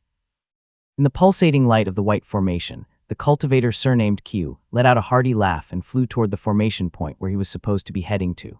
Li Xuanxun, employing the potent blood escape technique, sped forward. Ahead lay the Zhao family's grand formation, flickering intermittently, its energy undulating like water ripples, clearly on the verge of collapse due to both internal and external pressures. He stared intently at it. Though it was noon, darkness and swirling devilish smoke enveloped the outside. He paused, hesitant to venture out. Who knows how many devil cultivators are lurking outside, just waiting for this formation to break and swarm in, all eager to plunder this market. If I go out recklessly now, I risk becoming the appetizer for those fiends. Blood, qi, and mana were flowing out of him like a river that had burst its banks. Li Xuanxun could barely endure it, and the vivid red of his shield was also too conspicuous to maintain. Looking back and seeing that the black-robed cultivator had not followed, Li Xuanxun quickly deactivated the technique and stumbled into the street, coughing painfully. Every part of his body ached. He checked himself with his spiritual consciousness, only to find himself much thinner with a ghastly visage. "Fortunately, it's not as bad as it could have been," Li Xuanxun murmured with a quiet sigh of relief. He had narrowly escaped death by employing the blood escape technique, bracing for the severe toll it could take on his vital qi. To his surprise, it had merely shortened his lifespan and altered his appearance. He suddenly winced in pain. The wound on his hand was deep, exposing his bone, and blood was spilling copiously. Li Xuanxun sealed the wound with mana, cast several healing spells, and swallowed 2 pills hastily. Venturing out now seems impossible. Kijang must still be around the marketplace, hiding somewhere, and Yuanian is probably dead by now. He muttered somberly to himself. Li Xuanxun almost could not breathe. Li Xuanling had only died recently, followed by Li Tangya. Now, with Li Xuanling's son also dead in the marketplace, the weight of his guilt was unbearable. If not for Li Qingheng, who now stood as one of the 2 strongest cultivators in the family, and Zicheng and Zijun, who each possessed a spiritual orifice, the lineage of Li Tangya would be on the brink of extinction. Reflecting on these circumstances deepened Li Xuanxun's sorrow, a feeling that overshadowed even the loss of years from his life. Looking at the sky, Li Xuanxun realized his only chance to escape was to wait for the devil cultivators to break the grand formation and swarm into this marketplace. He paused to rest, catching his breath and recalibrating the chi within his body. His mind began racing with thoughts. This invasion is too sudden. Aren't the devil cultivators still in neighboring prefectures? How did they traverse the vast mushroom forest plain and appear in Lixia Prefecture unnoticed? Does Zhao Shuding know about this? He huddled in a corner to remain unseen as more thoughts continued racing through his head. The marketplace was under the supervision of Zhao Yongling, a cultivator of the Foundation Establishment realm. However, he was reassigned 5 years ago, leaving only Zhao Ruyu, who is still a chi cultivator here. No, maybe Zhao Ruyu has already left the mountain long ago. Li Xuanxuan looked up at Cloud Crown Peak, which was shrouded in dark clouds, his heart filled with unease. If Q, planted in the market as a spy, was already a peak chi cultivator, that must mean that the Cloud Crown Peak was currently surrounded by Foundation Establishment realm cultivators. 4. Li Xuanxuan observed silently. After Zhao Yongling's reassignment, the Zhao family had only 1 or 2 Foundation Establishment realm cultivators left at the marketplace on the Cloud Crown Peak. They were clearly outnumbered and forced into a defensive stance. It takes the time to burn a stick of incense to travel here from Xianyu Peak, and a quarter of that time has already passed. Li Xuanxuan's expression was grim. He was painfully aware of his modest abilities, merely at the 3rd heavenly layer of the Qi cultivation realm and not adept in combat. If the situation escalated into chaos, he feared the worst. Boom! The attic before him exploded with a loud bang, and as scorching flames erupted, Li Keyang's hurried steps halted. He looked up at the sky, awash with streaks of light, and felt torn. That black-robed cultivator is most likely a devil cultivator.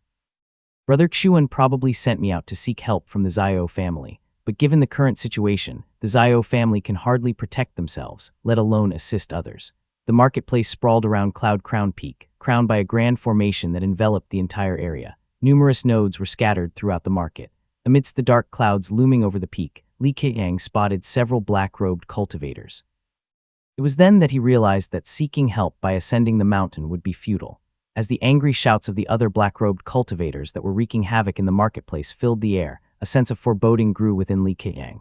Hiding under the eaves, he brooded darkly. Brother Xuan must be fighting that cultivator right now. That man is a peak chi cultivator. How can Brother Xuan possibly hold his ground? He wanted to step forward, but paused, gripped by hesitation.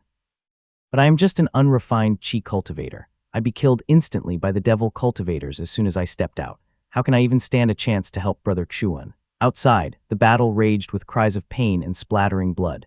Gritting his teeth, Li Keyang knew he could not remain hidden for long without being discovered. He quietly activated a chi restraining technique before cautiously venturing out. The black-robed devil cultivator ahead was an early-stage chi cultivator and was wielding a large axe. He radiated a fierce aura, laughing maniacally as he swung his weapon. Opposite him, a group of Zhao family cultivators stood in formation, led by a figure who had only recently attained the chi cultivation realm. Li Keyang, familiar with the local cultivators, recognized him and recalled their brief interactions. Behind him stood 5 cultivators of the 3rd and 4th stage of the embryonic breathing realm, holding white mana light in their hands that formed a small, shimmering formation. Each time the devil cultivator's axe struck, the formation shook, threatening to collapse under the force. A chill ran down Li Keyang's spine. He had often seen Zhao family's cultivators resolve disputes with calm efficiency, but now they struggled to hold their ground. It was his first time witnessing such a formidable battle. The Zhao family's cultivators are strong, and they have always been regarded as formidable among their peers. Yet they have to form a defensive formation just to withstand this devil cultivator's assault. Li Keyang reached into his sleeve and pulled out 2 talismans, 1 early stage and 1 late stage chi cultivation realm, which he had initially planned to sell for spirit stones. Holding them tightly, he prepared for action. The Zhao family's cultivators, sweating under pressure, glanced up and caught sight of Li Keyang hiding in the distance. A fleeting relief flickered across their faces before they swiftly resumed a guise of anxiety. Quietly, they marshaled their strength, preparing to coordinate their counterattack with Li Keyang. Understanding their intentions, Li Keyang slowly channeled his mana into the talisman in his hand. As soon as it glowed with a red aura, he cried out loudly, "Release." Chapter 382, Profit from Chaos I. Li Keyang's spell ignited in his hand instantly, flaring into a stream of light that split the air as it flew toward the unsuspecting man. Focused on the group of Zhao family's cultivators in front of him, the man felt his skin crawl and turned just in time. Damn it. The devil cultivator saw the fire spell barreling toward him and hastily shifted his stance to block it. Despite his experience and strong martial prowess, he was forced to brace himself and counter the spell. Meanwhile, the Zhao family's cultivators reacted swiftly and grasped this opportunity to attack. They positioned themselves behind the man now, seizing the opportunity as they swung their Dharma artifacts. Their leader commanded, "Men, reposition yourselves. Shift the formation to the offensive." The golden light, long gathered in his palms, was bursting forth. The embryonic breathing realm cultivators behind him had been channeling their mana to empower the spell all this while, making it blaze ever brighter, transforming into a prismatic golden missile that hurtled toward their foe. Shit, an ordinary chi cultivator caught between these attacks would have had no chance of survival. However, this devil cultivator was not ordinary. A brilliant blood light flared around him, and a small red shield emerged behind him. He raised his large axe, its blade aglow with sinister blood light. With a single sweeping blow, it had already shattered Li Keyang's spell. However, an unyielding streak of golden light struck him squarely in the back. The shield lasted only a moment before vanishing under the onslaught of the golden light. It was a brief respite, but enough for the cultivator to adjust his position and narrowly avoid a fatal blow. A muffled poof was heard before blood splattered everywhere. The devil cultivator's body was cleaved all the way from his left shoulder to left hip, and his organs spilled out gruesomely. He gritted his teeth and cursed, then quickly performed a hand seal. The blood and flesh in the air quickly transformed into a swirling blood mist before touching the ground, and just like a whirlwind, the remnants of his body vanished into the depths of the alley. Li Keyang, having never before encountered a devil cultivator of such resilience, stood frozen in shock for a moment before exclaiming, "How can he still escape in that state? How can this be possible?" Brother Keyang. The Zhao family cultivators had already broken their formation and approached him with gratitude. "Thank you for your help, Brother Keyang." "No problem," Li Keyang replied, but he was still a little dazed from being surprised by the devil cultivator's maneuver. "Are we going to just let him go like this?" he asked. Noticing Li Keyang's surprise, a member of the Zhao family smiled bitterly and said, "You may not know about this, Brother Keyang, but devil cultivators are masters at preserving their lives. Among all cultivators, those who followed the path of diverse mansion unified cauldron were notoriously difficult to defeat. What's more, devil cultivators like him generally disregard their physical bodies, just like the Buddhist cultivators. While their bodies aren't as disposable as the Buddhists, they certainly don't hold the same value to him as to us. Do not be fooled by his injuries. A few days of absorbing blood chi and devil chi will see him fully restored," he added bitterly. While the Zhao family's cultivator was explaining, the white formation in the sky above them suddenly rumbled, revealing cracks all over. The faces of those around him immediately turned ashen with fear. "Then we should leave quickly. If this devil cultivator gathers reinforcements and attacks, we'll be as good as dead," Li Keyang urged hastily. The expression of the Zhao family's cultivator darkened as he said gravely, "You're right, the market seems to still be surrounded by devil cultivators. It's impossible to escape now. There's still a major formation atop the Cloud Crown Peak. Why don't you come with me to the market's center? There's a Foundation Establishment Realm cultivator on Cloud Crown Peak, and with the Grand Formation's protection, I think we can hold out until my family sends help." Li Keyang shook his head, pulling a jade pendant from his storage pouch and sensing its direction before replying, "Brother Chuan from my family is still in the marketplace. I must go help him. Forgive me, but I cannot accompany you." A look of disappointment appeared on the Zhao family's cultivator's face as chaos reigned around them in the city. He knew Li Keyang, an unrefined chi cultivator, might struggle even with self-protection, let alone find someone in the marketplace. But seeing Li Keyang's solemn, determined expression, he could only cup his fist respectfully and say in a subdued voice, "Take care of yourself, brother." Flying was not an option, as such ascent would make them easy targets for the lurking devil cultivators, so the cultivators activated their divine movement spell and swiftly parted ways. The Zhao family's cultivator led his group down an alley, while Li Keyang clutched the talisman in his sleeve with one hand and held the jade pendant in the other, racing toward Li Xuanxuan. Meanwhile, on Cloud Crown Peak, the wind blew gently across the frigid mountaintop where Zhao Ruyu stood, his expression as somber as the murky clouds rolling endlessly beyond the protective formation. On the jade platform before him lay a formation plate with complex patterns. 6 of its points still shone brightly like stars, while the other 6 were dull and cracked, having clearly been tampered with. Contrary to Li Xuanxuan's assumptions, Zhao Ruyu was still on Cloud Crown Peak. He stood there unprepared and brooding, his teeth clenched. "I'm afraid I've fallen into a trap." The jade in his hand emitted a faint red glow as light flowed across the 6 engraved names. "Cloud Crown Market, Mount Yu, Zainu Peak, Yuan Market. I don't think our family can save them." A chill settled in Zhao Ruyu's heart. The devil plague was wreaking havoc, not just on the fringes of Cloud Crown Peak, but at almost every Zhao family stronghold, including the main peak, Zainu Peak.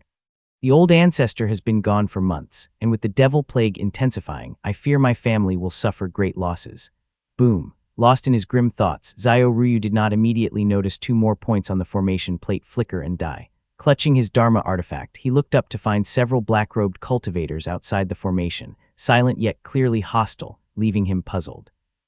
They said the Devil Plague would spread north from the Mushroom Forest Plain, through Lixia Prefecture, to the boundary of the Purple Smoke Gate. Why the sudden change? Could the Azure Pond sect be against us now? Having led his family for 3 years and managed the Cloud Crown Peak town for 5, Zhao Ryu was no longer the impulsive youth who had once sought revenge at the Golden Tang Gate together with Li Xuanfeng.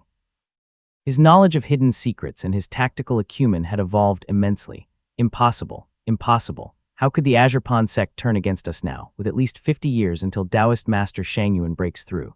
His thoughts were in disarray as the formation points shook violently before finally being extinguished. The cracks in the large white formation above widened, and Devil Chi began seeping through like billowing smoke, emitting a shrill whistle. Zhao Ryu watched on with a calm look on his face, but a tense voice beside him quickly broke the silence. Young Master. A swordsman with an ethereal aura landed on the peak, his body encircled by 2 serpent dragons with bared fangs. In a grave voice he said urgently, "Please descend the mountain quickly, young master. I will handle things here." He was Chen Taojing, once an ally in the siege of Yu Yufeng alongside Li Tongya. His Dao foundation was the boundless ocean, and the light green serpent dragons around him looked extremely formidable. Uncle Taojing. Zhao Ryu hesitated, his eyes flickering between the faltering grand formation and the stalwart figure beside him. "My boundless ocean prowess is the strongest here. I can control many with one. I've also prepared pills for this. Please leave quickly now, young master," Chen Taojing urged. Gritting his teeth, Zhao Ryu cloaked his figure and hurried down the mountain, leaving Chen Taojing standing alone, sword in hand, facing the silhouettes outside the crumbling grand formation. Chapter 383, Profit from Chaos II. Li Xuanxuan waited in the street for a bit. He saw no one, only the stark red blood that had seeped into the earth and stained it. He retrieved a jade talisman from his storage pouch and focused on it intently for a moment. Kalang's position is still changing. I can't tell if he's alive or if someone has taken his talisman, he murmured to himself in worry. The fact that Li Kegang was an unrefined qi cultivator made him vulnerable, especially amidst such widespread calamity. Li Xuanxuan clung to hope for his safety, though his certainty waned. Anxiously, Li Xuanxuan watched the direction indicated by the jade talisman and began to move toward it. After a moment's hesitation, he crammed the talisman into a crack in the wall. His hand glowed with mana light as he quickly wrote a few lines of words on the wall. "Kegang, if you're reading this, then wait for me here." He secured the message with their family's encryption method before swiftly departing. Walking down the street, Li Xuanxuan passed by a gruesome scene. Bodies young and old lay scattered, their ends evidently violent. Amidst the debris, he noticed fragments of a jade bottle and 2 blood-stained white pills emitting a faint glow. Years of experience working in the store allowed him to quickly identify them as clear mind pills. These were used by cultivators to clear their minds and stabilize their qi to enhance cultivation. He promptly approached the pills and scooped them up. He wiped them on his robe first before casting a spell to remove the remaining bloodstain and squinted closely at them. The pills had smooth surfaces and were well made, clearly produced by a prestigious clan. Despite being stained with blood, their efficacy was only slightly diminished. Relieved, he sealed them in a jade bottle and resumed his search. The corpse in the blood pool was desiccated, with its life force completely drained. However, Li Xuanxuan was undeterred. He searched the body, only to find that the storage pouch had already long since been robbed clean by the devil cultivators.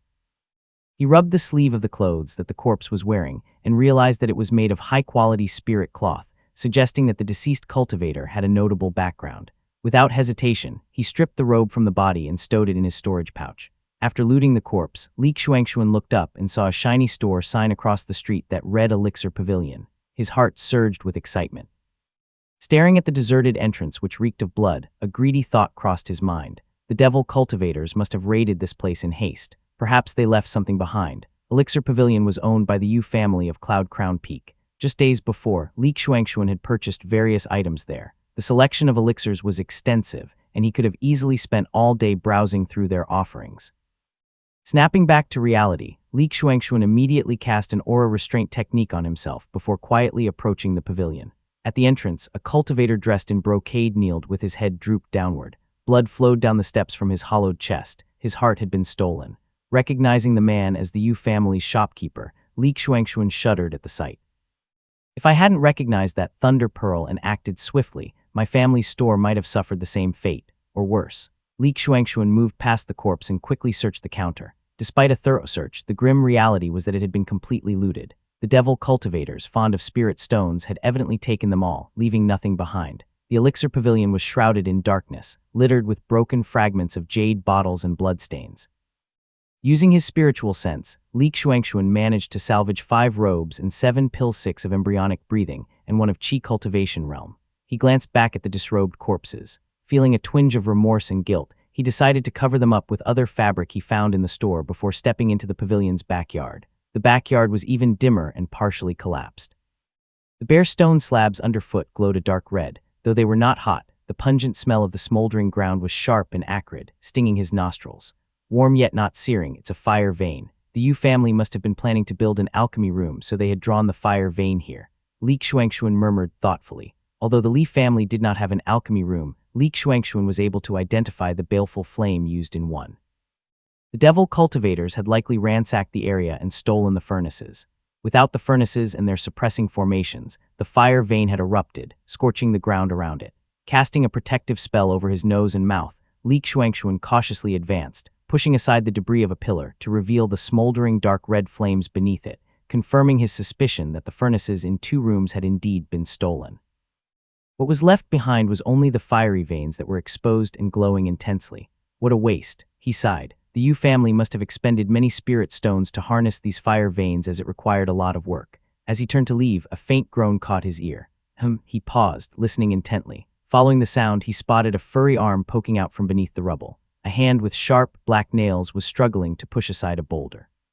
Li Xuanxuan's first thought was alarm. Is it a demonic creature? How could a demonic survive in Yu family's marketplace at the heart of the city? Yet as he observed more closely, the creature showed no signs of demonic qi but instead radiated pure mana. This can't be a demon. It must be one of the Yu family's spirit beasts, perhaps one that guarded the storehouse or served them. Relieved, Li Xuanxuan stepped forward and struck the boulder with his palm, shattering it instantly. The creature pinned beneath flipped over, revealing a monkey's face. A spirit monkey. Li Xuanxuan wondered aloud. The monkey appeared exhausted, its eyes red and face deeply wrinkled, yet its gaze was lucid, brimming with worldly wisdom. Tears filled its eyes as it looked at Li Xuanxuan with great emotion in his eyes. Each breath it took was labored, resonating like air wheezing through a broken furnace. Li Xuanxuan held the monkey's furry hand and was taken aback to discover that this spirit beast was stronger than him. It had reached the 4th heavenly layer of the qi cultivation realm, but despite its strength, the monkey was suffering from fire poisoning and had sustained numerous injuries, teetering on the brink of death. Li Xuanxuan gazed at its tear-stained face, which was filled with gratitude, and felt a tug at his heartstrings. He reached into his sleeve and produced 2 healing pills, offering them to the monkey. Here, take these, he said warmly. The hunched spirit monkey eagerly accepted the pills and swallowed them. It then began gesturing animatedly, moving its body to generate a clattering din akin to clanking iron. It was at this moment that Li Xuanxuan finally noticed a cold, heavy collar around the monkey's neck. Nearby, a jade-green mortar and pestle lay discarded, its edge chipped but still glinting like a precious treasure. He picked it up, recognizing it as a qi cultivation realm dharma artifact used for grinding herbs, a rare find which was highly prized among alchemists and worth even more than any elixir. Overjoyed, Li Xuanxuan exclaimed, "Good monkey, with these treasures, many of Minger's problems will be solved."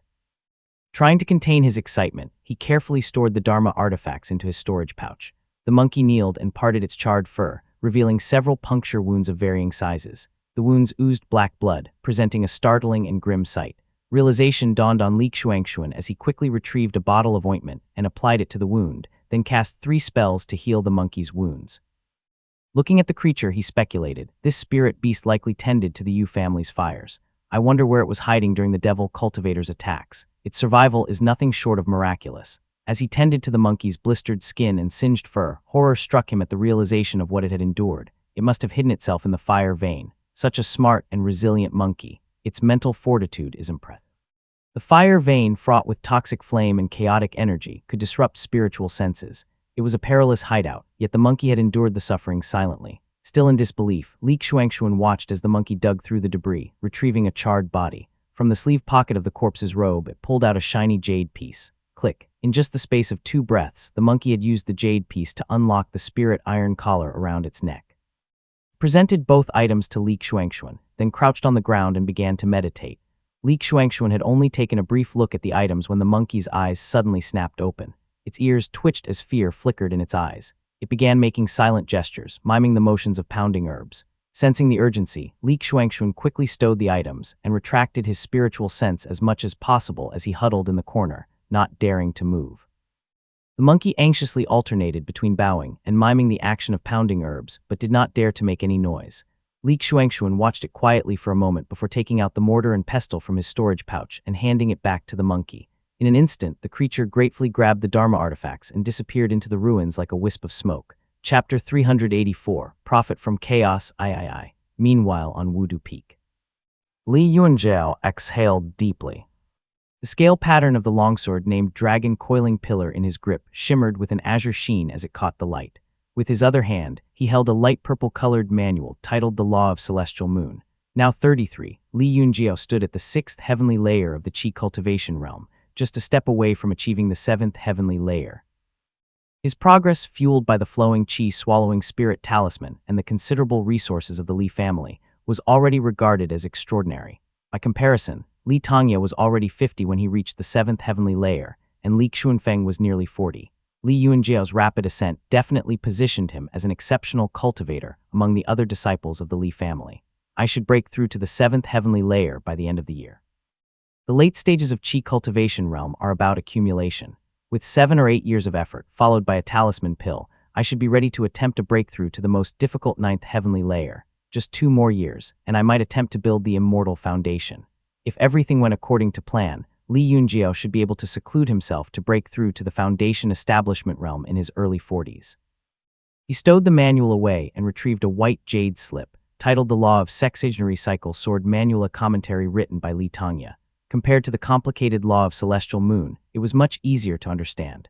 After carefully reading the content twice, he thought to himself, Granduncle's swordsmanship is exceptional, having been mentored by the sword immortal himself, yet he only grasped the sword element at the age of 80.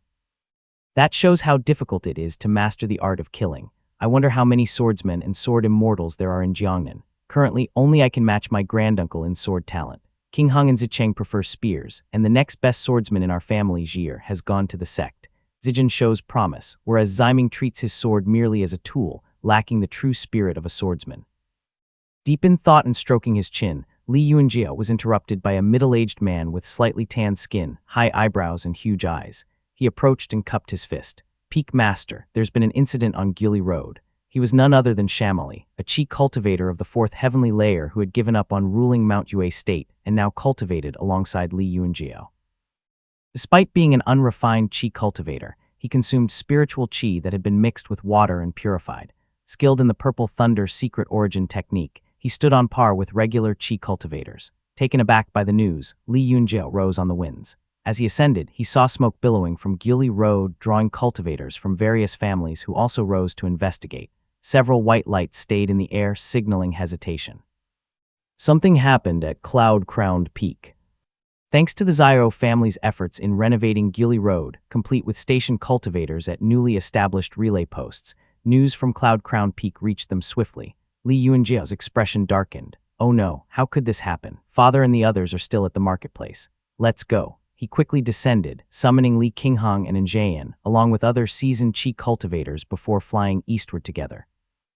Li Xuanxun watched the monkey vanish, his mind swirling with doubts and a nagging sense of fear that the creature might not return, which stirred a vague regret within him.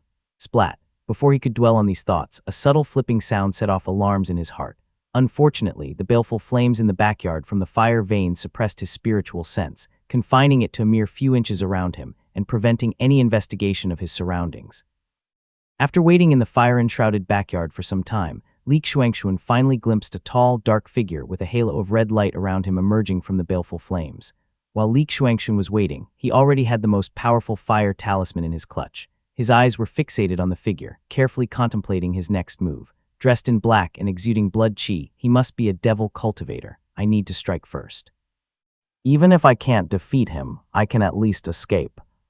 While this person was busy looking around, Li Xuanxun quickly acted. The talisman in his hand glowed a fierce red as he hurled it toward the figure while he drew a large axe from his storage pouch with the other hand, swinging it with a swift twist. The devil cultivator, whose spiritual sense was suppressed by the baleful flames, had not anticipated such a sudden ambush from the shadows. Caught off guard and struck by a talisman of mid-stage Qi cultivation realm, his face and body were instantly engulfed in flames. OWWW. The baleful flame in the backyard and the fire spell sparked a chain reaction, boosting the fire intensity by 30% and casting a brilliant red glow over the ruins. In this fiery light, Li Shuangshuan's axe gleamed menacingly as it descended upon the cultivator's neck. Snap. A gruesome noise was heard as the devil cultivator's neck split into two like sugar cane, blood spurting everywhere violently. Li Shuangshuan felt a moment of relief, until the headless body of his enemy staggered forward, its pale hand striking Li Shuangshuan's chest with surprising force. What? The impact sent him flying, and he crashed into a crooked beam causing a loud noise. Ash and smoke billowed as two large pillars collapsed onto him. Gasping and spitting out two mouthfuls of blood, Li Shuangshuan dared not continue staying on the ground. He struggled to rise to his feet and the world was spinning around him. Meanwhile, the devil cultivator had somehow managed to reattach his head, his face pale and his eyes filled with vivid anger and fear. He cursed loudly, "I knew something was off. To think an immortal cultivator nearly killed me outright." Despite his exclamations, his actions were swift. He drew two short blades, their edges slick with blood. He was lightning fast and closed the distance in a blink, blades poised to strike. Thankfully, Li Shuangshuan had held onto his Dharma weapon through the pain. Twisting the handle of his axe, he used it like a shield to block the incoming attack, though the impact still sent a shock of pain through his chest. With his free hand, he retrieved yet another talisman, releasing streams of golden light that formed a protective barrier around him. This allowed him a moment to catch his breath. The devil cultivator, having missed his blow, quickly retreated, gasping for breath. Clearly still reeling from the earlier talisman attack, he cursed vehemently, "You motherfucking bum, how dare you sneak up on me?" Li Shuangshuan rose to his feet silently and carefully assessed the situation. His enemy was probably a mid-stage Qi cultivator, now slightly weakened by his sneak attack. This man is a lot faster than me. I can't afford to rush my escape. I need to seize every opportunity to get out of this alive. In any case, Li Shuangshuan was secretly grateful that his foe was not as formidable as the previous devil cultivator with the Thunder Pearl, and their cultivation paths seemed quite different too. I should strike while he's weak. With that thought in mind, he swung his axe directly at the cultivator's face.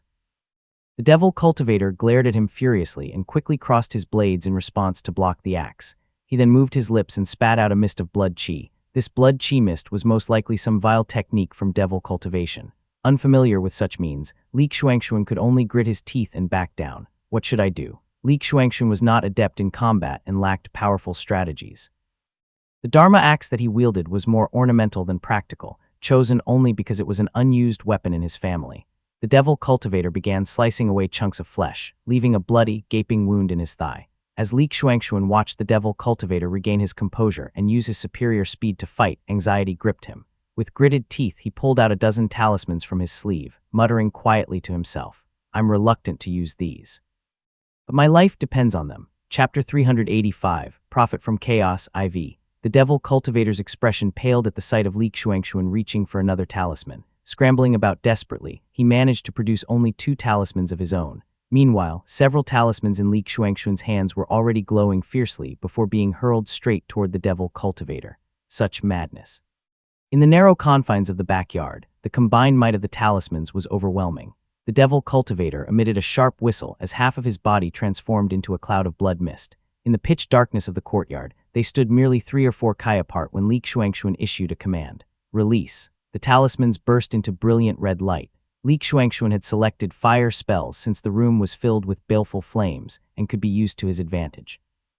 The darkness in the room was instantly replaced by a vivid crimson glow as flames surged, engulfing both figures. Boom! The elixir pavilion could no longer withstand the onslaught and collapsed under the fiery assault. But fortunately, fires raged throughout the marketplace, making the destruction less conspicuous amidst the chaos. The shield around Li Shuangshuan shattered instantly, flinging him backward. He rolled twice before coming to a stop, coughing up a mouthful of blood. Several of his ribs were broken and his left leg hung limply, likely broken too. Flames blazed all around him, searing his skin into blisters. Despite the excruciating pain, he forced himself to stand. His left calf, though badly injured, was still attached to his thigh by the tendon indicating that the wound, while painful, was not severe. After casting a healing spell on his leg, Li Shuangshuan staggered to his feet, feeling drained of all energy. The mana shield had saved his life, but at the cost of depleting his mana reserves. Where is that person? The baleful flames roared, further fueling the burning fire and spreading it from the broken wooden beams. It twisted through the air like serpents, warping his vision. Through the distorted haze, Li Shuangshuan saw the devil cultivator rise to his feet unsteadily, his skin seared and emitting a burnt odor. His hands, reduced to bare bone, were still holding the two short blades. He moved toward Li Xuanxuan steadily, clearly in a far better condition. The devil cultivator fixed him with a spiteful glare and managed to squeeze out a single word before a smaller figure burst forth from the flames. A turquoise jade pestle, as thick as an adult's arm, swung through the air and struck the cultivator's head with a sickening crack. The devil cultivator's head burst open like a watermelon instantly, splattering the scene with a gruesome mix of white and red almost like fireworks. Teeth scattered around like rain, a few of them even hitting Li Xuanxuan's face and with two rolling into his sleeve. Thud! Li Xuanxuan finally fell to his knees, blood spilling from his mouth. Bam! The monkey continued swinging the pestle, striking the fallen devil cultivator's chest. Flesh and blood flew everywhere, staining the monkey into a gory red, yet it showed no sign of stopping. Li Xuanxuan swallowed a pill and paused to meditate, quickly restoring his mana. He then cast several healing spells upon himself, still focusing on his recovery. Nearby, the fire intensified, painting the surroundings in ominous shades of red while smoke billowed around him. Li Xuanxuan called out, "Good monkey, burn him with the fire, burn him." Before he could finish speaking, he saw the devil cultivator's finger twitch ominously. Aware of the threat this man posed, Li Xuanxuan dared not let his guard down. Despite tearing up from the smoke, he kept his eyes on the devil cultivator and immediately noticed this subtle movement. He yelped in fear and quickly grabbed his large axe at the ready. However, the devil cultivator's stomach suddenly swelled up massively before exploding. A thin, frail, and bloody child jumped out from within, eyes wide with terror. As soon as his feet hit the ground, he immediately started sprinting toward the flames. Fortunately, Li Xuanxuan had already raised his axe. With a powerful swing, he heard a sickening crunch as the emaciated child fell to the ground limply, cleaved into two. However, he continued pleading, "Mercy, immortal master. Forgive me, please, I've made a mistake." While Li Xuanxuan was still gasping for breath, the monkey turned around in terror and swung its green jade pestle, pulverizing the child's remains into unrecognizable masses. Without further delay, Li Xuanxuan performed a hand seal and unleashed a fire spell. The flame of the spell roared, reducing the devil cultivator's body into mere charcoal. Li Xuanxuan grabbed the monkey's bloody hand and whispered hoarsely, "Let's go." His voice was so raspy that even he could hardly hear it, but the monkey quickly understood his words, nodding and handing over the black and gold-colored storage pouch that belonged to the devil cultivator to Li Xuanxuan. "Good monkey." After collecting the pouch, Li Xuanxuan and the monkey dashed from the fire, seeking refuge in a nearby house that was untouched by flames. They collapsed onto the ground and began meditating to heal their injuries. "Shit," Li Xuanxuan cursed. It had been so many years since he last cussed. The word scratched his throat as it came out, bringing tears of relief. His cultivation, which had been stagnant for years, suddenly stirred to life. After a few moments, he rose abruptly in alarm and instructed the monkey, "You stay here and heal first." Li Xuanxuan placed 2 bottles of pills in front of the monkey before carefully stepping outside. He navigated 2 streets and spotted someone anxiously waiting near where he had concealed the jade pendant earlier. With the elixir pavilion now collapsed and the fire spreading, everyone's spiritual sense was dulled on the street. Squinting through the flames, Li Xuanxuan could barely discern the figure. However, their eyes met, sending a jolt of fear coursing through him. "Is that Brother Xuan?" Li Keyang was equally shaken, but gritted his teeth and called out to the man in the distance, his voice trembling. Overwhelmed with relief, Li Xuanxuan cried out hoarsely, "Keyang." Li Keyang took a step forward, then recoiled in shock again. "Brother Xuan," he exclaimed in disbelief. The man limping before him had a gaunt face and a skeletal frame. His eyes were clouded, his skin was smeared with blackened blood and covered in blisters. His hair and eyebrows were completely singed off, leaving his scalp bare. Blood dripped from his sleeves, giving him the eerie appearance of a corpse freshly retrieved from a blaze. If he had not called out his name, Li Keyang would not have recognized him at all. Li Keyang stared at him blankly. Just when Li Xuanxuan was about to say something, the ground trembled beneath them. Rumble. Cracks began forming on the surface of the Grand Formation's barrier in the sky, causing the expressions of both men to change. "Brother Xuan, let's go," Li Keyang urged anxiously. As if remembering something, Li Xuanxuan stopped him. Wait. He shook off the dripping blood from his sleeves, then swiftly flew deeper into the street. Li Keyang stomped his foot in frustration, then quickly hurried after him. As soon as he took a turn, he saw Li Xuanxuan rushing toward him again, this time with a monkey. "Ah!" Li Keyang froze, staring at the monkey in disbelief and shock. Its fur was matted with pitch-black blood and its exposed skin was covered with blisters. Startled by Li Keyang's gaze, the monkey bared its teeth menacingly, raising the jade pestle in its hand as if ready to strike him. "Ah!" Li Keyang stumbled back, baffled. Li Xuanxuan quickly yelled out, "He's with us." The old man's shout seemed to calm the monkey instantly. Together, the 2 men and the monkey rushed against the wind. Li Xuanxuan instructed urgently. This formation is about to break. We must escape through the elixir pavilion. Once the formation collapses, the devil cultivators will swarm in. The baleful flames can disrupt spiritual senses, and the chaos will conceal us. As soon as he finished speaking, realization dawned upon him. He quickly retrieved the black and gold storage pouch and emptied it, using his robe to catch the contents. A myriad of colorful and glowing items came tumbling out, including several sharp Dharma weapons that sliced through the fabric of his robe and pierced his skin. Wincing in pain, Li Xuanxuan quickly transferred the Dharma weapons and jade slips into his own storage pouch. With a swift motion, he discarded the remaining useless items, scattering them across the ground, along with the emptied pouch. Chapter 386 Rescue. Where are the Xiao family members? Li Yunjiao led the members of his family forward and stopped more than 10 li away from Cloud Crown Peak, in front of a massive formation that shrouded the sky. They hovered in midair, their expressions grim. The entire Cloud Crown Peak was enveloped in a fog, and the formation was riddled with cracks. 4 or 5 immortal foundations manifested. Foundation establishment realm cultivators surrounded the peak, deterring any approach. Something's gone terribly wrong with the Xiao family, Li Qinghang said, her eyes alight with anxiety. She carried the white iris spear on her back and clutched a gray spear of the Qi cultivation realm in her hand. Her gaze, tinged with a hint of purple, was fixed intently on the formation. It only takes the time taken for an incense stick to burn to get here from Xianyu Peak. The Foundation Establishment Realm cultivator should have beaten us here from Mount Lijing, if he meant to come at all. They must have been detained by someone, she exclaimed. The group fell silent, each person grappling with the gravity of the situation. The Xiao family was the Li family's main supporter, and the thought of them in distress was unbearable, not to mention that their own family members were still trapped in the marketplace. My dear. While Li Yunjiao and the others were waiting anxiously, a woman suddenly approached them, riding on the wind. Her elegant face was tinged with anxiety as well, just like the rest. It was Xiao Giluan, who had rushed over upon hearing of Xiao family's plight. Luiner. There are likely many devil cultivators ahead. Do not go any further. Li Yunjiao instructed as he moved to intercept her, his tone firm. Despite her estrangement from her father, Xiao Giluan remained deeply connected to the Xiao family who had raised her. She glanced toward the besieged Xiao family marketplace with distress, knowing that her uncle, Xiao Ruyu, was likely trapped inside. The ancestor must be held up by someone. Xianyu Peak and Mount Yu are surely under attack, preventing any rescue at the Cloud Crown Peak marketplace. Xiao Ruyu, who has always looked after our family store, is also trapped inside, she exclaimed. Li Yunjiao's heart was equally fraught with worry and concern, but he maintained a composed exterior to comfort his wife. Xiao Ruyu is one of the Xiao family's strongest peak Qi cultivators. He surely has some means of escape. There's no need to worry. As they spoke in hushed tones, a thunderous boom resounded in the sky. Rumble, a flash of white filled everyone's vision. The Xiao family's meticulously crafted Foundation Establishment Realm formation, which had held on for an hour, finally shattered like glass, disintegrating into a thunder that vanished between heaven and earth.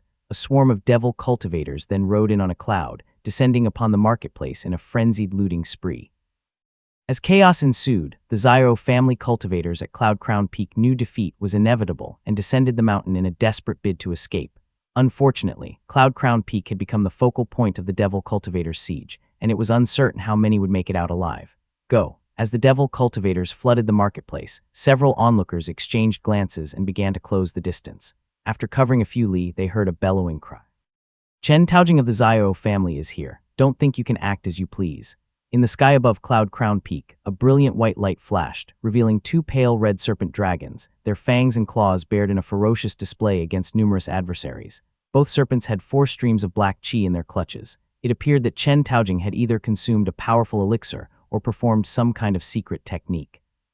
The serpent dragons, though oddly colored, were impressively lifelike and formidable. As his declaration echoed loudly, Li Yunjiao felt the dragon coiling pillar at his waist buzz and tremble, as if on the verge of flying through the air. He quickly pressed down on it in alarm. I heard about this Chen Taojing from uncle. He's a formidable swordsman. However, why then does his presence agitate the dragon coiling pillar so much? While he pondered, a mocking voice cut through his thoughts. Chen Taojing of the Xiao family. Ha ha ha ha.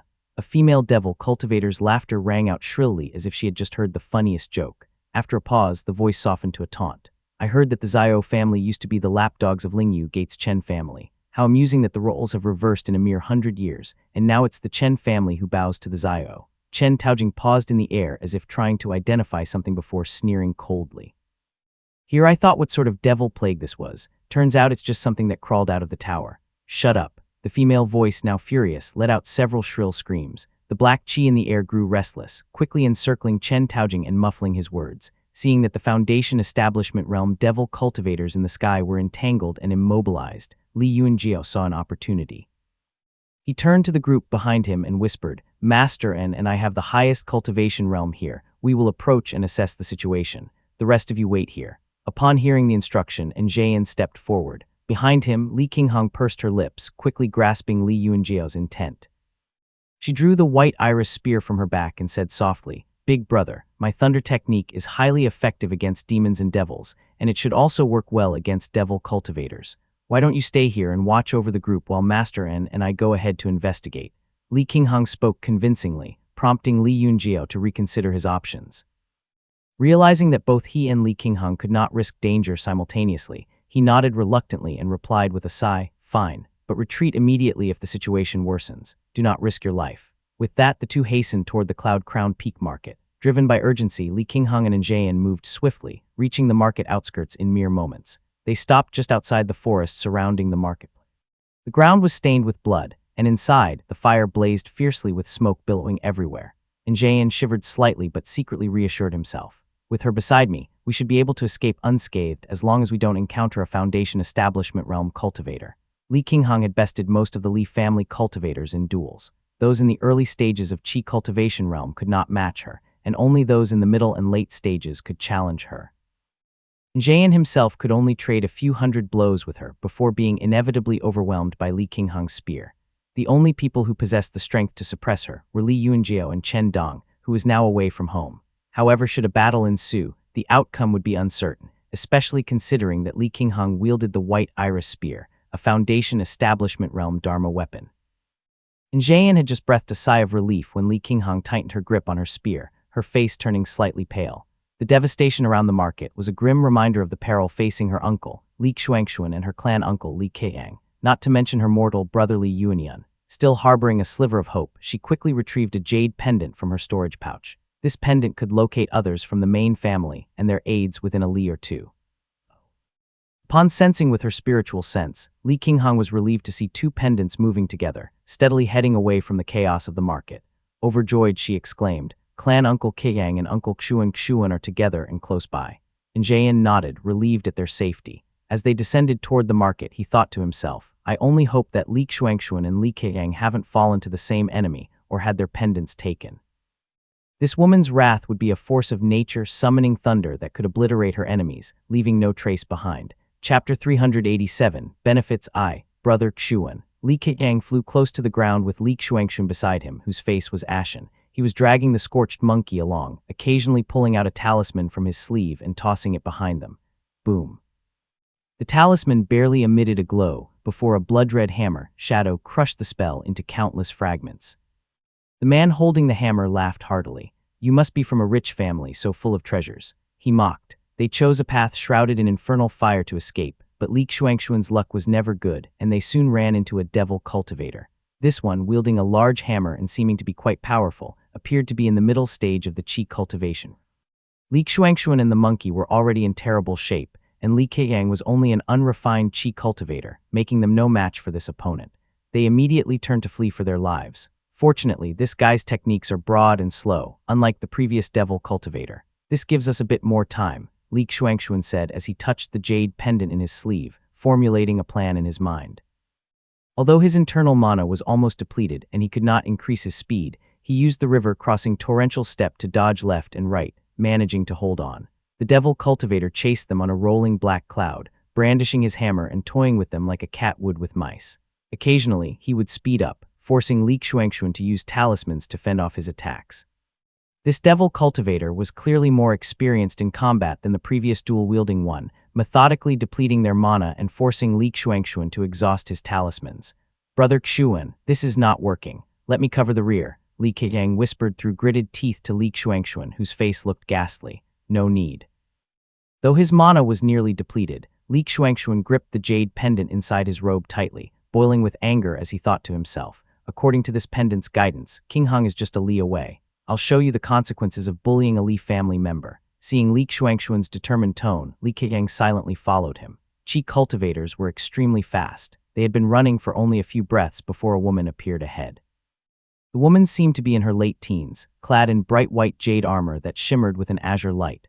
Her almond-shaped eyes were filled with anger, tinged with a hint of purple. She held a spear, its tip pointing downward. She had an attractive face that exuded a heroic aura. The ribbons on her jade armor fluttered in the wind. Her hair was simply tied up in a ponytail with a plain jade hairpin, and her jet-black hair flowed freely in the wind. Lady Qinghang.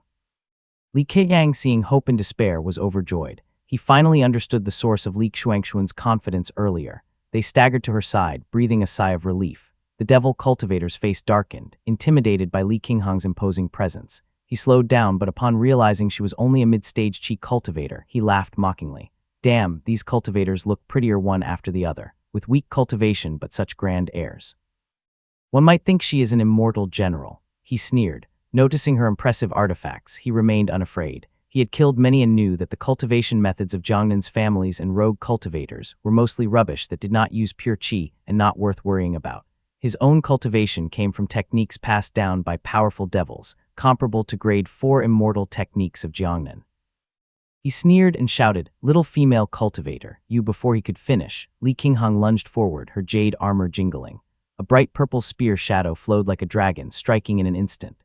The devil cultivator swallowed his words right away, raising his hammer to block the incoming attack. The spear, crackling with bright purple lightning, transformed into a dragon, smashing against the blood-red hammer with a loud bang, emitting a brilliant purple spark. The devil cultivator felt a surge of annihilating thunder force travel through his hammer. His Dharma artifact emitted a series of mournful wails, and a flash of lightning burst between his palms, releasing tendrils of black smoke. His face quickly turned pale. Li Qinghang knew this place was not suitable for a prolonged fight and preferred a quick resolution. She immediately drew her Duruo spear, seizing the opportunity of her opponent's arrogance. She launched the Fei family's ultimate technique, the Dragon Reflection. For some reason, the vast Sky Fierce Sparrow talisman chi within her surged upon seeing this devil cultivator. Dark red light flowed from her elbow to the spear, adding extra power and might to her weapon. The thunderous dragon-like shadow struck, causing a tremendous thunderclap that left the devil cultivator at a severe disadvantage. A thunder cultivator. The devil cultivator groaned, his hands dropping powerlessly. He felt his cultivation dwindle, and even his Dharma artifact slipped from his grip, clattering to the ground. Panic-stricken, he wailed loudly. When did Jiangnan produce such a powerful Dao lineage? Abandoning his Dharma artifact, he whipped up a blood-red whirlwind and hurriedly fled into an alley. Only an idiot would fight her with all these treasures lying around. Whether I can win or not, my cultivation is already half gone. Specialized in escape techniques, the devil cultivator disappeared at the end of the alley in the blink of an eye, leaving his hammer on the ground. Li Qinghang watched him go with a smile, unhurried. Her delicate hand twirled the spear and rested it behind her. With her other hand, she crafted a talisman in the air, emitting mysterious purple patterns. BZZZT, BZZZT. The thunder talisman formed before her, glowing brightly. The purple thunder's secret origin technique she practiced was ancient and profound, with several secret techniques attached to it, this being one of them. Li Qinghang chuckled softly, flicking the talisman like a meteor after the fleeing devil cultivator. Without waiting for the result, she picked up the hammer and calmly turned to her uncles, saying softly, "Uncles, we should leave quickly." Li Xuanxuan and Li Keqiang were awestruck by her spear's power, nodding hastily. The three of them took off, flying just a few kai before a loud explosion sounded from the market. Boom! Purple lightning erupted, and black smoke rose. Several screams and curses ensued, with a few red lights and demonic smoke shooting up. Li Xuanxuan and the others ducked instinctively. Even the monkey looked terrified and distanced itself from her. Hearing the commotion, Li Qinghang calculated their next steps. Realizing her brother Li Yunian was missing, her heart sank. "Uncle. Where is brother Yun?" she asked softly. Li Xuanxuan and Li Keqiang exchanged glances, unsure of how to respond, leaving only the sound of their sighs. Li Qinghang understood immediately and flew on in silence. On the Gili Road, Li Yunjiao and his group waited for a while, chasing away some scavenging rogue cultivators before seeing Li Qinghang approach with the others. He hurried to meet them, staring at Li Xuanxuan's condition in shock. "Father." Li Xuanxuan raised his head, his left leg crooked and dangling. He looked emaciated and withered, his eyes half gray and half white. He gave a weak smile and managed to croak out softly, "Jiaor." Though Li Yunjiao had minor grievances with his father, he still cared deeply for him. He quickly supported him, asking gruffly, "What happened to you?" Li Xuanxuan, despite his haggard appearance, was filled with the joy of survival, unable to hide his glow. He exclaimed with a hint of pride, "Nothing I have done in my whole life compares to what I have achieved in this past hour." Li Xuanxuan used to think of himself as mediocre and incompetent, Reflecting on the multiple times he had skirted the edge of death, he could not help but feel a bit of pride in himself, his eyes brimming with tears. He thought to himself, it must be second uncle's spirit in heaven protecting me. It must be his accumulated virtue. At this moment, Li Xuanxuan deeply understood why Li Tongya had handed down the river crossing torrential step and the accompanying blood escape technique, insisting that the direct lineage must practice them diligently. Without these two secret techniques, he would have perished at who knows where. As these thoughts crossed his mind, tears began to trickle from his eyes, burnt gray by the fire. Everyone was deeply moved, and for a moment, no one remembered Li Yuanyan. Only Li Qinghong, who clutched her spear, wept silently. Li Yuanjiao, feeling distressed, handed his father over to Zhao Giluan, who was skilled in healing, and comforted him for a while longer before they all returned home together. Chapter 388, Benefits II, on Lijiang Peak. Li Yunjiao and his group returned to the peak, sending Tian Yaodao and Njian off, one to Xianyu Peak and the other back to Cloud-Crowned Peak to survey the situation and gather news. Li Yunjiao personally helped Li Xuanxuan into the cave dwelling to treat his injuries, while the remaining cultivators returned to their respective peaks. Li Yuanping hurried up to check on Li Xuanxuan, personally tending to him for a while. Li Qinghong called over Li Zicheng and Li Zijun, informing them of what had happened to Li Yunyan, and they waited for the chaos in the marketplace to subside before they could search for his remains. The two brothers, grieving their father's death, were naturally filled with sorrow. Li Qinghong, having experienced numerous life-and-death separations herself, understood their pain the most and did not allow them to dwell on it.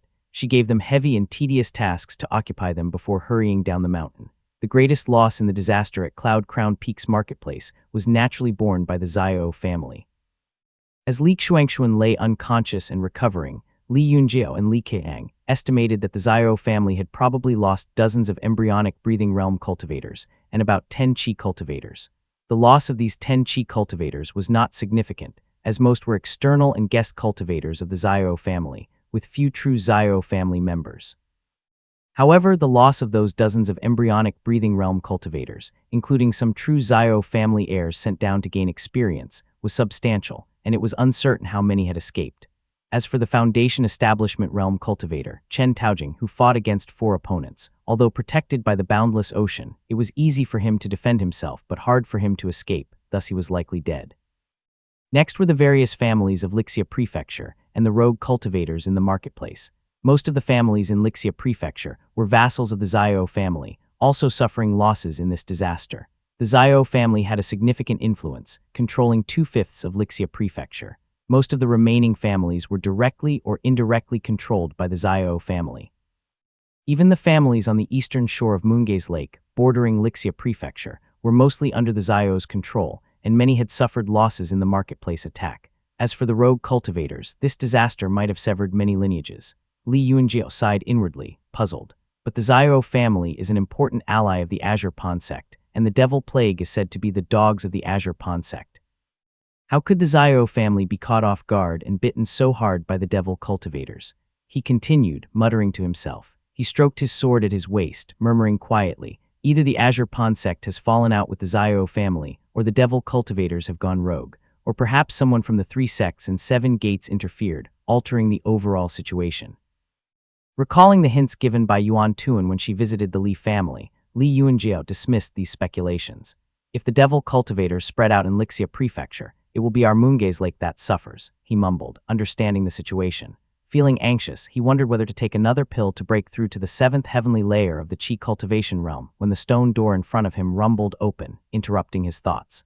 Li Xuanxuan hurried out. Li Xuanxuan had changed into a clean robe, and most of his burn scars had healed, though his eyes still had a grayish hue. He looked emaciated and haggard, lacking his former solemn and dignified appearance. What about that monkey? Li Xuanxuan's first question upon waking was about the obedient spirit beast he had brought back, causing Li Yunjiao to smile wryly. Turning to a nearby family soldier, he gave a command. Go bring that spirit beast here. Li Yunjiao watched Li Xuanxuan eagerly, who had been the head of the family for many years. Li Xuanxuan understood the unspoken request and happily took off the storage pouch from his waist, saying with a smile, let's see what we have gathered. The family's finances had been in poor shape for many years, so both Li Yunjiao and Li Yuanping were keenly interested in what Li Xuanxuan had managed to collect during the disaster at the market. They both nodded eagerly. Rustle. Li Xuanxuan reached into the storage pouch and poured out a stream of treasures, most of which he had taken from the storage pouch of the dual-wielding cultivator. The rest included a few robes and some pills. The Dharma artifacts were all of the Qi cultivation realm. There were 4 low-grade and inferior-grade artifacts, which were not worth mentioning. The highlight was a medium-grade artifact, a large oval-shaped earth-yellow shield called the Six-Stone Cloud Plate, a well-crafted item known for its sturdiness. As for how they knew its name and origin, the shield's edge had a small inscription on it that said, Six-Stone Cloud Plate, medium-grade Yunwu Peak forged by Yu Muxian. Both men were rendered speechless by the discovery. It was the first time they learned that the term medium grade referred to the mid-stage of Qi cultivation realm within the sect. Li Yunjiao hefted the 6-stone cloud plate, finding it light and handy, and remarked, "It is indeed the work of an old acquaintance. Yu Muxian does have some skill indeed. After all, it is from the long-lost molten metal cave technique," Li Xuanxuan said quietly as he heard many rumors in the market.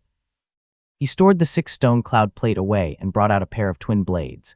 These twin blades were also medium grade, and they were flat and thin. Without the Devil Cultivator's mana, they showed a faint blue-green hue. They examined them for a while but found no signature, indicating they were not from the 3 sects and 7 gates. Li Yunjiao swung the blades, which emitted a thin blue blade qi. It was thinner and sharper than sword qi, requiring specific skills to wield it properly. Let's call them Azure Blades. The Li family's collection of Qi Cultivation Realm artifacts was limited, with none of medium grade until now. The Azure Blades were a pair of artifacts, significantly increasing their value.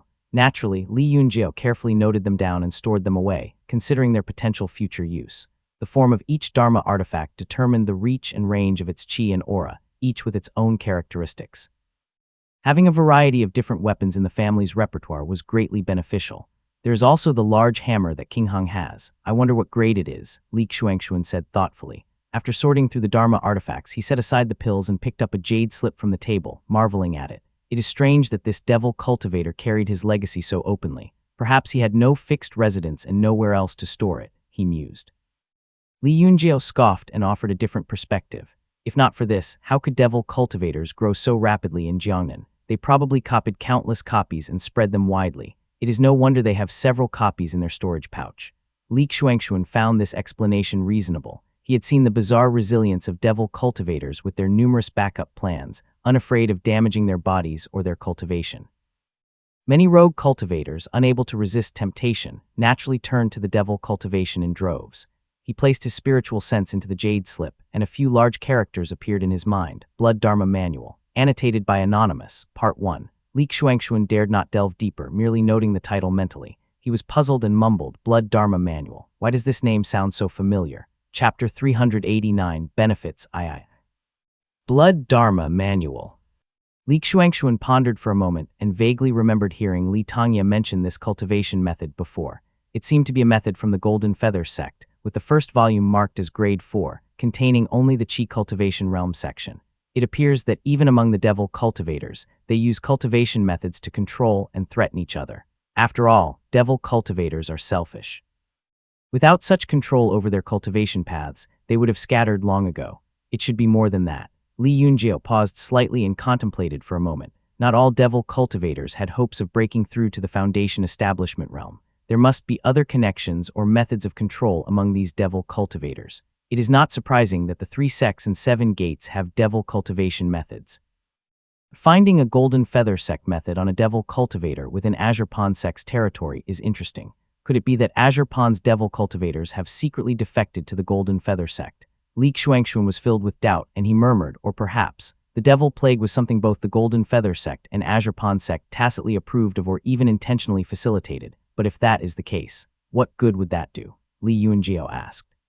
He was all dressed in black and stared intently at his father, puzzled as he continued. The clans and rogue cultivators have been supporting Azure Pond for years. To allow them to be slaughtered by devil cultivators just like that doesn't make sense. Azure Pond would have to send people to re-establish control next year, and areas ravaged by the devil plague would be desolate for decades. Small families and rogue cultivators would take nearly a century to grow again. It is like giving away their egg-laying hens for others to enjoy. Maybe the devil plague has another purpose. Li Xuanxuan shook his head, shifting his thoughts as he read through several black jade slips one by one. There were escape techniques like the sacrificial blood escape, likely the blood wine the devil cultivator used to escape, a reincarnation method belly ghost infant, and a method to convert from immortal to devil cultivation, blood conversion scripture. In total there were 5 techniques. They all required human blood, spiritual energy, resentment chi, and human heads, all of which were not good things. The two only read the summaries to gain a rough understanding of the Devil Cultivator's secrets. Devil Cultivators also started from the embryonic breathing realm, but instead of immediately progressing to the Chi cultivation realm after condensing the 6 chakras, they combined them into what was known as a diverse mansion. Once this diverse mansion was formed, the Juk Court, Shenyang Mansion, and Kihai Acupoints would be merged, and their body ceased to be the basis of cultivation. Instead, it became something like a boat on a sea of suffering in Buddhism cultivation. The intricacies of this method were profound and mysterious, seemingly possessing a strange power that tried to draw the reader's spiritual sense into it, compelling them to follow the outlined cultivation path. Fortunately, this power was not strong, and the two quickly regained their senses after a moment of confusion.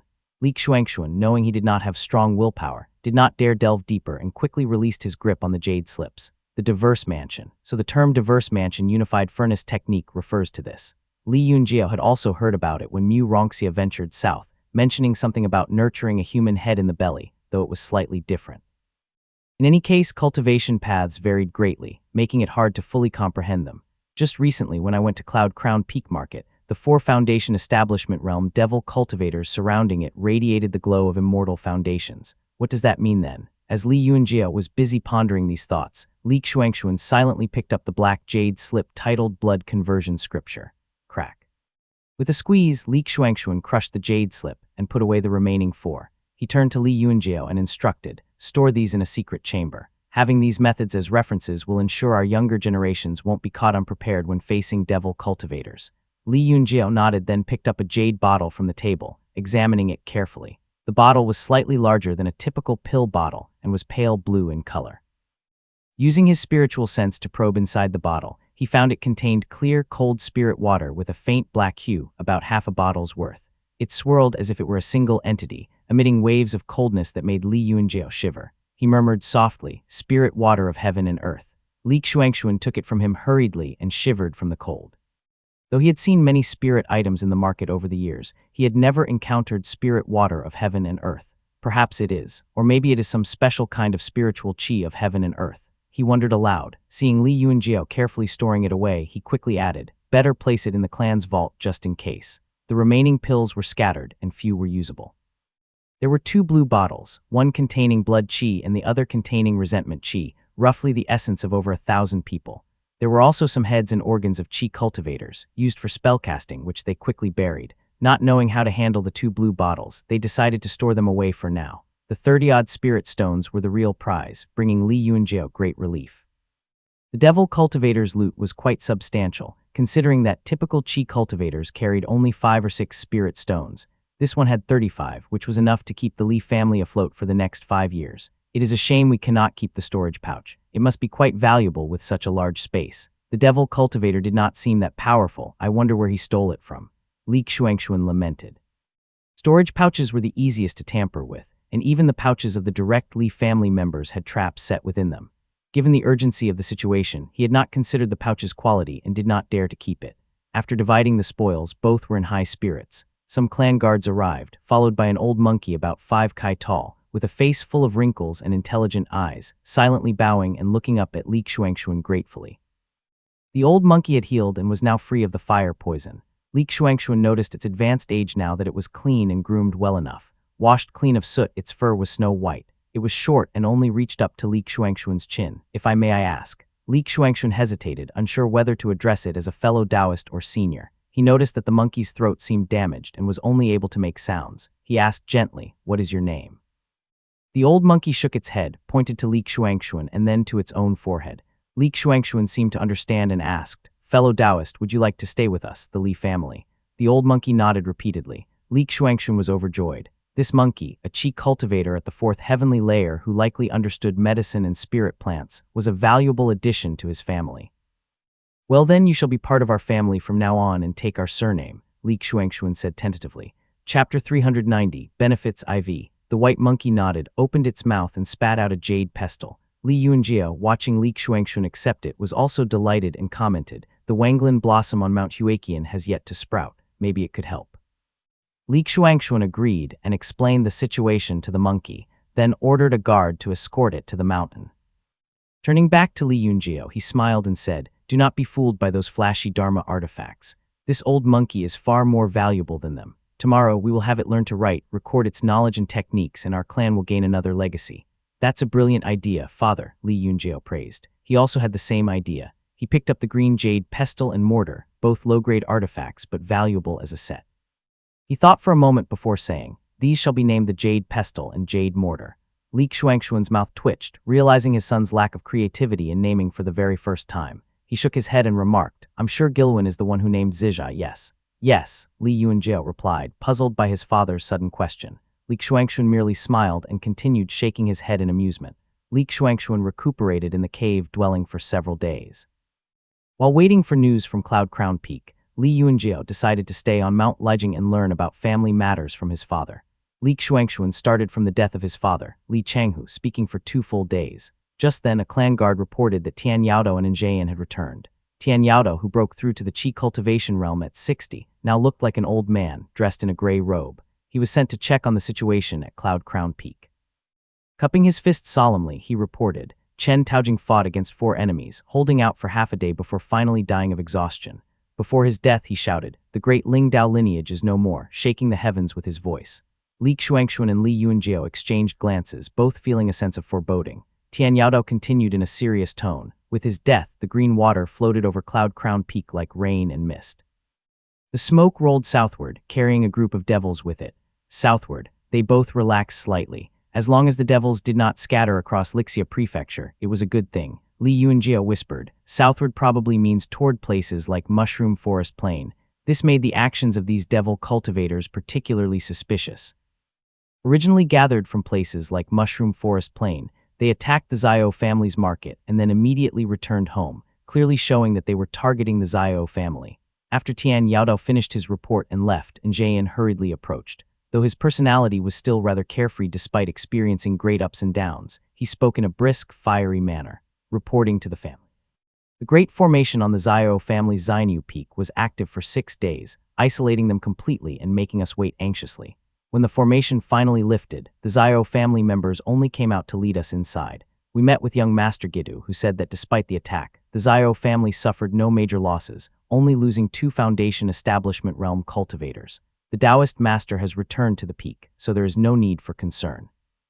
So the Taoist Master has returned. Li Yunjiao waved him off. He was unable to discern how much of Zhao Gidu's words were true, but knowing that the Zhao family was their backing, they had to believe it regardless. "Let us just wait and see," Li Xuanxuan muttered. After Njayan left, the old monkey eagerly came forward. It communicated with Li Xuanxuan through gestures, and he finally understood the issue with Wanglin Blossom. The spirit spring on Mount Huaqian is insufficient. It cannot provide enough spiritual energy, Li Yunjiao repeated. He remembered Wang Zun's remark about the fragility of the Wanglin blossom. The spring on Mount Huaqian was clearly not enough to sustain this spirit root. After thinking it over, he suddenly said, "Among the Eastern Shore families, the Rui and Pu families near us seem to have a spirit spring right." Sending troops to the Eastern Shore was already part of Li Yuanping's plan. It would resolve internal conflicts, tribute collection, and uphold righteousness, as those families used commoners as ingredients for their medicines. Given this, we must deal with those families. He sent word to Li Yuanping. Since the devil cultivators hadn't headed west, Li Yunjiao didn't rush to consume the pill. Instead, he focused on cultivating, aiming to break through to the 7th heavenly layer of the Qi cultivation realm before the year's end. With the market destroyed, Li Xuanxuan could not return, so he took advantage of the insights gained from his near-death experience to go into seclusion and cultivate. Li Kegang, having not spent time with his family for years, went home. It was snowing heavily at the end of the year. Snow was rare in the past 2 years, making this year's end special. Perhaps it was meant to honor those who perished in the recent calamity as it fell even more heavily. The world was blanketed in white. Li Yuanping stood on a high watchtower, looking down at the troops below, who were restless and shivering in the cold winter. He brushed the snow off his clothes. Beside him stood Li Ziming, who was already 9 years old and at the 2nd stage of the embryonic breathing realm. Wrapped in fur, he accompanied his father in the snow. Li Yuanping's face remained pale, but compared to the past 2 years, it had become more withered, and his hair was slightly graying.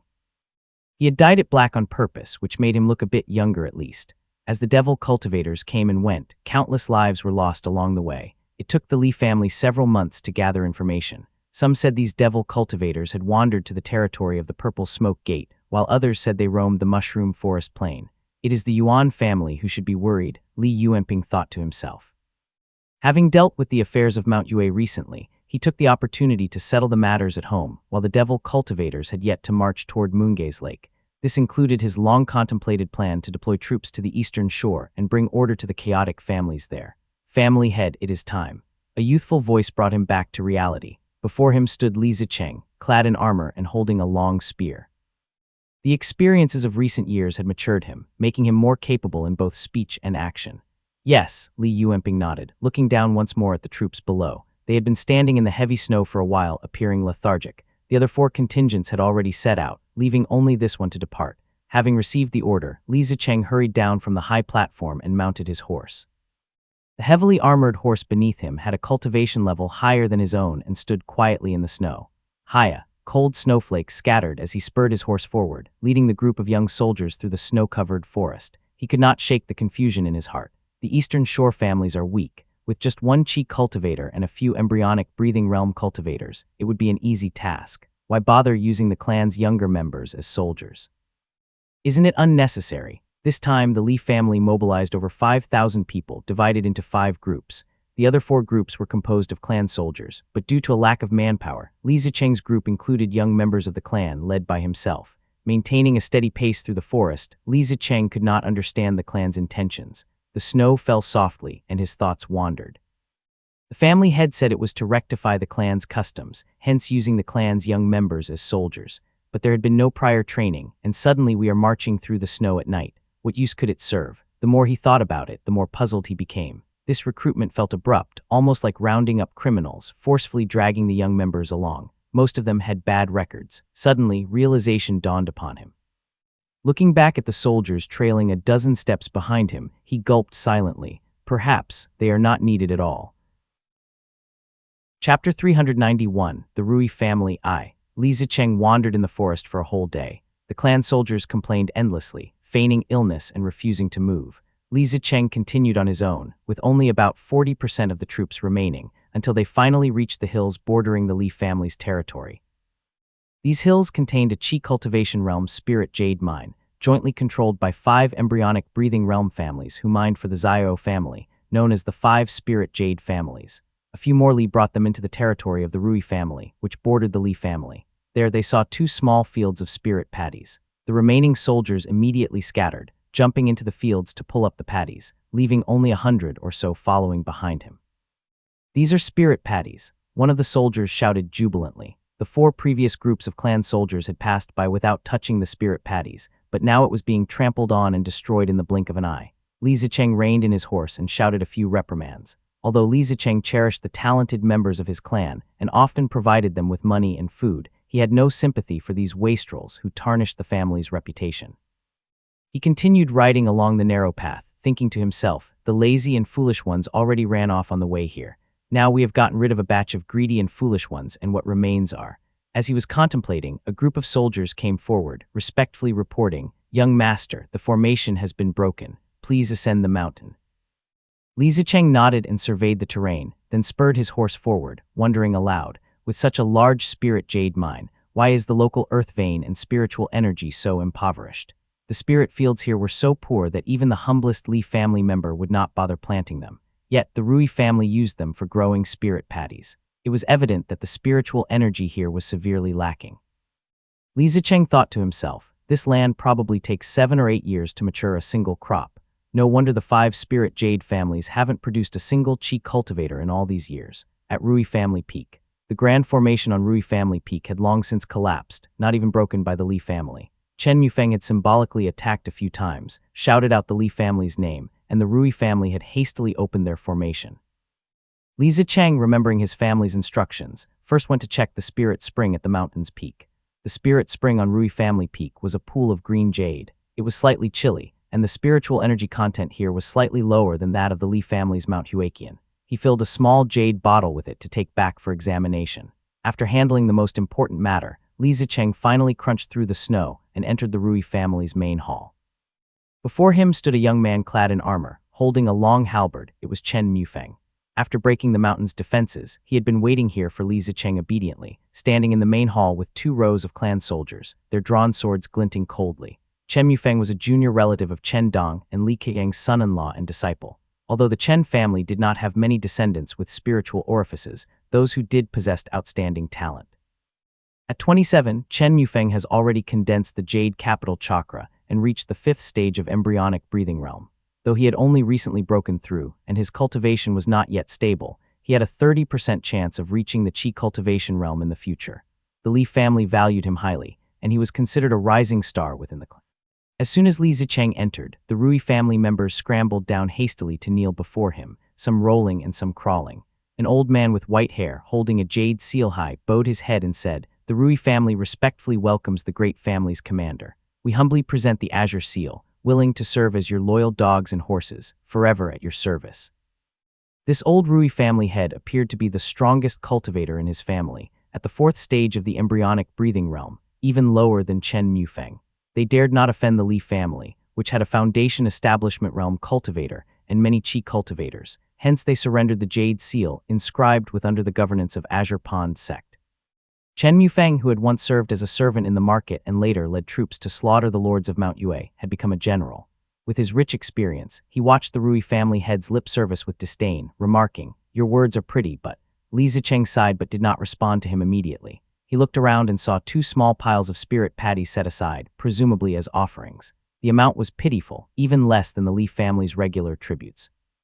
He glanced at it and moved on. However, what caught his eye were dozens of small, white, fleshy objects arranged on jade plates, looking quite delicate and lovely, along with 5 or 6 jade bottles filled with blood qi.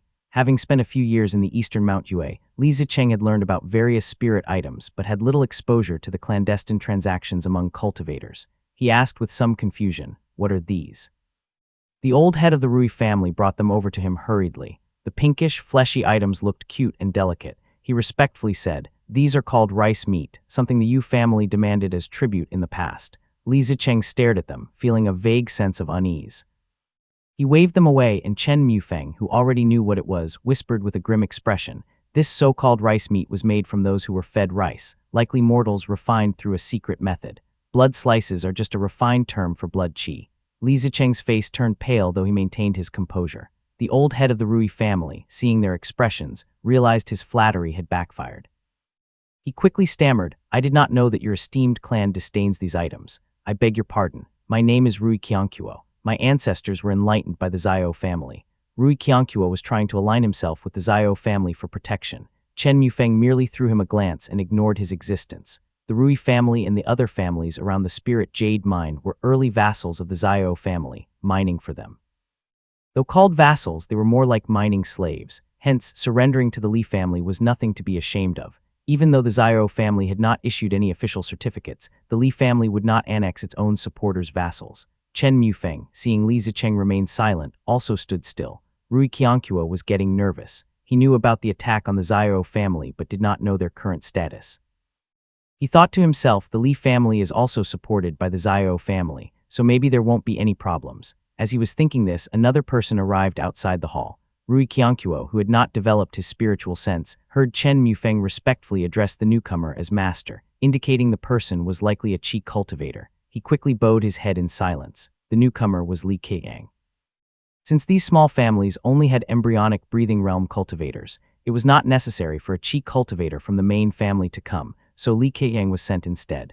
Li Keyang adjusted his robe, which was still covered with snow, and appeared deep in thought, holding a light green diamond-shaped piece of ore. He said softly, "I was ordered by the clan to investigate the Spirit Jade Mine shared by the 5 families." "Thank you, clan elder," Li Zicheng replied, noting Li Keyang's hesitant expression. Li Keyang put the ore away and said sternly, "Since the Rui family has joined our Li family, you should adhere to our rules. You must no longer use humans as spirit materials to make rice meat or blood slices. Our family places great importance on this matter, so do not test us." This matter was not honorable to begin with, and now that Li Zicheng had bluntly pointed it out, Rui Qiangquo felt deeply embarrassed. He nodded repeatedly, inwardly complaining how domineering. The Yu family demanded blood qi as tribute, and now the Li family bans rice meat. Each clan has its quirks, but this land is so barren without using the old and infirm as medicine. What else can we do? Chapter 392, The Rui Family II. Although there was a valuable spirit jade mine in the area controlled by the 5 families, the spirit veins and spiritual energy seemed to have been concentrated around the mine, leaving the rest of the land barren. and severely lacking in spiritual energy. This made it extremely difficult for the Rui family to grow spirit patties and other spirit crops, forcing them to resort to various means to barely survive. Seeing Rui Qianquo's submissive demeanor, Li Zicheng organized his thoughts and continued, "Our family head understands your situation. We are not demanding tribute from you for nothing. We permit the Rui family to send people to our Yuding Peak to cultivate patties and study. Our family will only take a 20% tax." The old man was stunned for a moment, his eyes no longer showing his usual cunning, but rather a deep confusion. He looked at Li Zicheng, somewhat dazed, and murmured, "To Yuding Peak to grow patties." Rui Qianquo muttered these words twice, his eyes reddening, and he quickly asked, "What kind of tribute does your esteemed clan require?" "We only ask for the water from your spirit spring and the 20% tax as your tribute," Li Zicheng declared as he waved his hand dismissively. Rui Qianquo still could not believe these words and stared at him in a daze. Rui Qianquo was well aware of how fertile the lands of clans were and how abundant their spiritual energy was. He had once harbored greedy thoughts, but during his tenure, the Jai family was at its peak, especially Jai Dengqi, who was particularly domineering, leaving no room for Rui Qianquo's ambitions.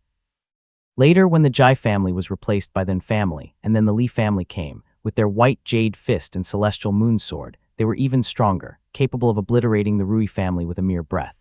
As for secretly selling the ores, the Xiao family had a profound technique for detecting veins. They knew exactly how much was missing from the mine and how much was delivered. If discovered, it would lead to the extermination of the entire Rui family. The Rui family had thought about escaping from this impoverished place, but the Xiao family sent people annually to collect the ores, making them too afraid to act. They could only struggle year after year. Now that there was hope, decades of hardship welled up instantly and tears streamed down the old man's face. "Thank you, young master," he exclaimed gratefully. Seeing the old man prostrate himself on the ground in deep gratitude, Li Zicheng was somewhat surprised. The order was given by Li Yuanping, and he had not thought much about it. The Li family was short on manpower, and there were still large tracts of vacant spirit fields under Yuding Peak, so it was merely a matter of renting them out instead of leaving them idle. "That is enough." The old man had become a kowtowing worm. Li Zicheng ordered someone to help him up. The old man's face was covered in tears, and he seemed genuinely moved. The Rui family's gratitude did not mean much to the Li family, but Li Zicheng had a kind disposition. Seeing the old man's emotional state, he felt rather warm and said some comforting words. Meanwhile, Tian Zhongqing also arrived with his men. The Pu family similarly expressed their profound gratitude and sent 2 embryonic breathing realm cultivators. "Let us return home then." After settling everything and repeatedly warning the Rui family, Li Zicheng transcribed their techniques. As expected, they were common and already present in his family, so he led his men back to their clan. This expedition felt like a lot of noise for little action. In just one day, they subdued 2 families and returned triumphantly. The Li family took the nearby Rui and Pu families as vassals, tying them together through land leases, which were far more binding than usual tributes. Li Zicheng returned with over 100 men. Over 1,000 were executed by the Jade Court Guards due to disregarding military and family laws, while the rest were expelled to Mount Yue, thus purging the clan. The charges were securely placed, so Li Yuanping did not have to argue with the clan elders and uncles. He even took the opportunity to rectify the family's moral conduct. Feeling a great burden now lifted from his shoulders, his steps were lightened. "Though these elders and uncles are not fools, they have noticed my actions, and my reputation has undoubtedly suffered." Although Li Yuanping had heard some insults about himself, he paid them no mind. He spent a few days appeasing the clan elders and uncles before putting the matter behind him. Sitting at the wide desk, Li Yuanping picked up a small letter and frowned. This letter was from Jian, who was stationed at Mount Huaqian. The Rui family's spring water had been sent over, filled into 7 or 8 bottles, but the old monkey had resolutely thrown each one out of the cave. And Jian, chattering with the old monkey for half a day like a monkey himself, finally understood that the Rui family's spring water was too cold and carried some metallic poison. If it were used to water the spirit root, it could potentially destroy it. Li Yuanping was immediately covered in a cold sweat upon hearing this news, silently feeling grateful. If not for the old monkey's vigilance, they might have wasted this foundation establishment realm money tree. Mentally giving the old monkey credit, Li Yuanping pondered on whether to send someone to investigate the spring water while summoning Li Kegang, who claimed to have important matters to report. Li Kegang, with a serious expression, took out a light green ore from his storage pouch and said in a low voice, reporting to the clan head, "We examined the ore samples claimed to be spirit jade from the 5 families and brought one back." He handed over the ore. Li Yuanping examined it, noticing its light green hue with traces of gold. This ore was a Qi cultivation realm spirit item, potentially harmful to the body. Li Kegang, fearing it might harm Li Yuanping, had sealed it with a spell. Unable to discern much, Li Yuanping heard Li Keqiang say solemnly, "This is not spirit jade, it is green origin copper essence, a rare spirit item. I learned about it during a chat with a cultivator from the Xiao family. Green origin copper essence is a qi cultivation realm spirit item that requires embryonic breathing realm cultivators to mine. Its cold and fierce nature harms the body. Without reaching the qi cultivation realm, mining it impairs one's cultivation path and lifespan, making it increasingly difficult to break through," Li Keqiang explained as he continued to report. Year after year, the 5 spirit jade families mined it without realizing this. The copper essence also contaminated the spirit fields, damaging the spirit plants. This explains why the 5 families' spirit paddies and crops yield so poorly. Li Yuanping felt a chill down his spine as realization dawned upon him. He set down the copper essence, nodding as he said, "No wonder the 5 spirit jade families have remained at the embryonic breathing realm for so many years without producing many qi cultivators. No wonder the Xiao family sought to enlighten other families. On one hand, the Azurpan sect strictly forbids cross-speak and interprefecture activities. This is done in order to avoid provoking the sect. On the other hand, the Xiao family does not want to send their people to mine." With a bit of thought, Li Yuanping's previous doubts were resolved, and he mumbled, "No wonder the spring water had metallic poison. It must have been contaminated by the green origin copper essence." Feeling much relieved now, he asked, "Have the cultivators from the Rui and Pu families been settled?" "They have been arranged at the Yuding Peak to cultivate spirit paddies," Li Keqiang responded with a nod. Li Yuanping then picked up a vermilion brush, wrote a few words on Njayan's letter, and handed it to Li Keqiang. "Please have this delivered to Wudu Peak, Clan Uncle. Chapter 393 Buzi, Azurpan Sect, Kingsui Peak." The small pavilion at the mountaintop had changed owners several times but still stood quietly in the snow. As the golden sun rose, radiant beams scattered all around, and a young man in a green robe sat cross-legged inside the small building, quietly absorbing the energy. Time flew by and Li Zijai had been cultivating under Yuan Tuan's guidance for over a year now. The spiritual qi on Kingsui Peak was dense. He had just broken through the 3rd stage of embryonic breathing realm before coming to Azure Pond, and now he was ready to break through the 4th stage. Creek. Yuan Tuan appeared to have just returned to the mountain. Her clothes were neat, with tightly bound cuffs. Glancing into the pavilion, she saw Li Zijai silently cultivating as usual and nodded approvingly. Zijai is truly obedient. This year, Yuan Tuan had taken in another disciple, sent by the Yuan family. Although Yuan Tuan harbored some resentment toward the Yuan family, she still accepted the child. However, the child was unruly and unlikely to achieve greatness. The sharp sword hung quietly on the wall was the very one used by Li Qijing back in the day. Yuan Tuan's gaze lingered on it for a moment. Li Zijai finally awakened from his meditation, stood up hurriedly and respectfully greeted her. "Master, you are back." Yuan Tuan nodded in acknowledgement and asked, "How is your swordsmanship?" "The sword aura has formed, but I am still far from achieving sword qi." Li Zijai replied with some frustration, looking quite pressured as he continued, "There are always people in the sect who come to challenge me. If it were not for the fact that you were out and locked the mountain gate, I would have been in trouble." Yuan Tuan smiled slightly at this. "The Xiao family was attacked. I went back to Mushroom Forest Plain a few days ago to settle a few things and feel a bit more at ease now. It's still chaotic out there and devil cultivators are rampant. Staying outside for too long is not wise." Back in the day, Yuan Tuan had managed to maintain her position on Kingsui Peak alone, carving out a path for herself, and breaking through to the Foundation establishment realm all alone. Her sensitivity to the situation and observational skills were naturally extremely sharp, so she had returned quickly. Since his mother, Xiao Giluan, was from the Xiao family, they could be considered his maternal family. Li Zijai was naturally very concerned and asked eagerly, "How is the Xiao family?" "They are fine," Yuan Tuan replied briefly, taking down the sword from the wall and playing with it. The sword gleamed coldly but moved obediently in her hand. She continued, "Taoist master Shooting underestimated the killing intent of the 3 sects and 7 gates toward the Chen family. He was trapped in the Eastern Sea by a scheme from Tianyuan of the Golden Feather sect and could not return to aid. The Xiao family suffered a moderate loss.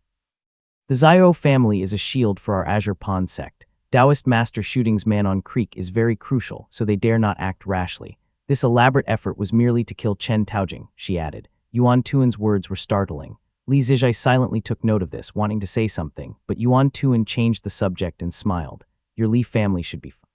I was near Cloud Crown Peak at that time and used Azure Crest Manifestation to pray for your family members, probably your uncles and granduncles 3 times, which should at least protect their lives."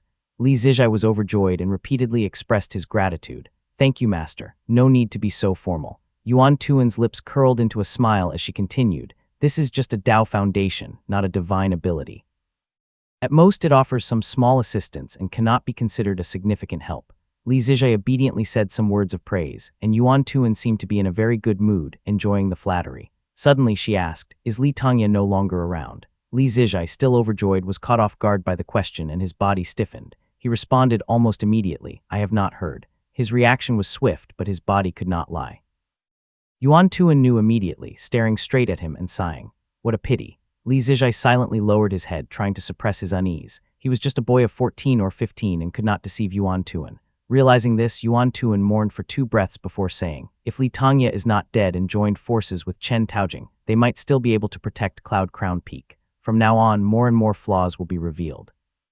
I hope your father can cover his death for a few more years." Seeing Li Zijia's somewhat downcast appearance, Yuan Tuan comforted him. "Do not worry. I have heard that your granduncle, Li Xuanfeng, has already taken a leave of absence at Yi Mountain City and is in seclusion to break through to the Foundation establishment realm. Once he succeeds, he will be a great help." When Yuan Tuan mentioned this, Li Zijia had some questions that had been on his mind for a long time. Seizing the opportunity, he asked earnestly, "Master, is there any precedent for recalling external cultivators from Yi Mountain City? If there is, how can they be recalled?" Yuan Tuan paused slightly, showing a thoughtful expression, and replied in a low voice, "The sect has summoned cultivators before. If they are direct disciples of the sect, they usually return after a dozen years. Recruited family cultivators generally do not last more than a few years. There are precedents for releasing them, typically between 50 to 60 years, and if someone within the sect speaks on their behalf, they might be released sooner." Li Zijia nodded thoughtfully. Yuan Tuan pondered for a few moments, swallowing some unspoken words, then quickly changed the subject. Calculating the time, she then asked softly, "Have you decided which qi to gather for your qi cultivation?" Li Zijia remained silent for a long time, his mind racing with thoughts, his heart pounding. Finally, he smiled calmly and said, "I will cultivate whichever technique has the most cultivators in the sect."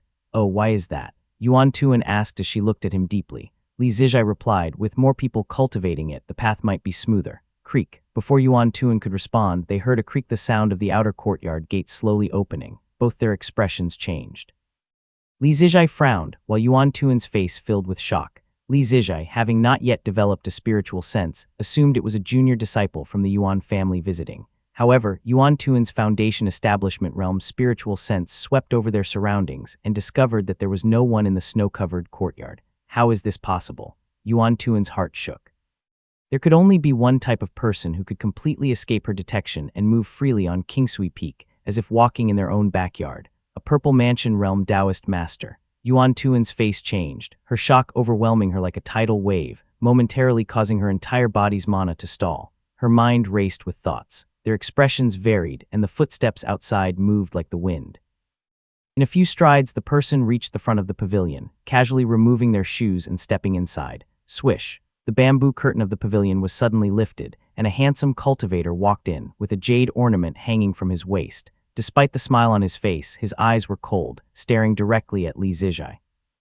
Yuan Tuan, the peak master who had locked the peak and set up a formation to isolate the inside from the outside, was shocked to see the Taoist quietly enter the room. Li Zijia was terrified and was just about to voice a question when he realized he was completely paralyzed, unable to move. The scene before him dimmed, and Li Zijia's gaze stiffened as he saw the horrified expression on his master's face. Alarm bells rang in his mind. In his remaining consciousness, he saw Yuan Tuan's red lips moving, forming the words Buzi. Buzi, Chapter 394, Pig Demon Eye. Li Zijia, bewitched by Taoist Master Buzi's divine ability, collapsed onto the desk with a thud, losing all consciousness and senses and sinking into a deep darkness.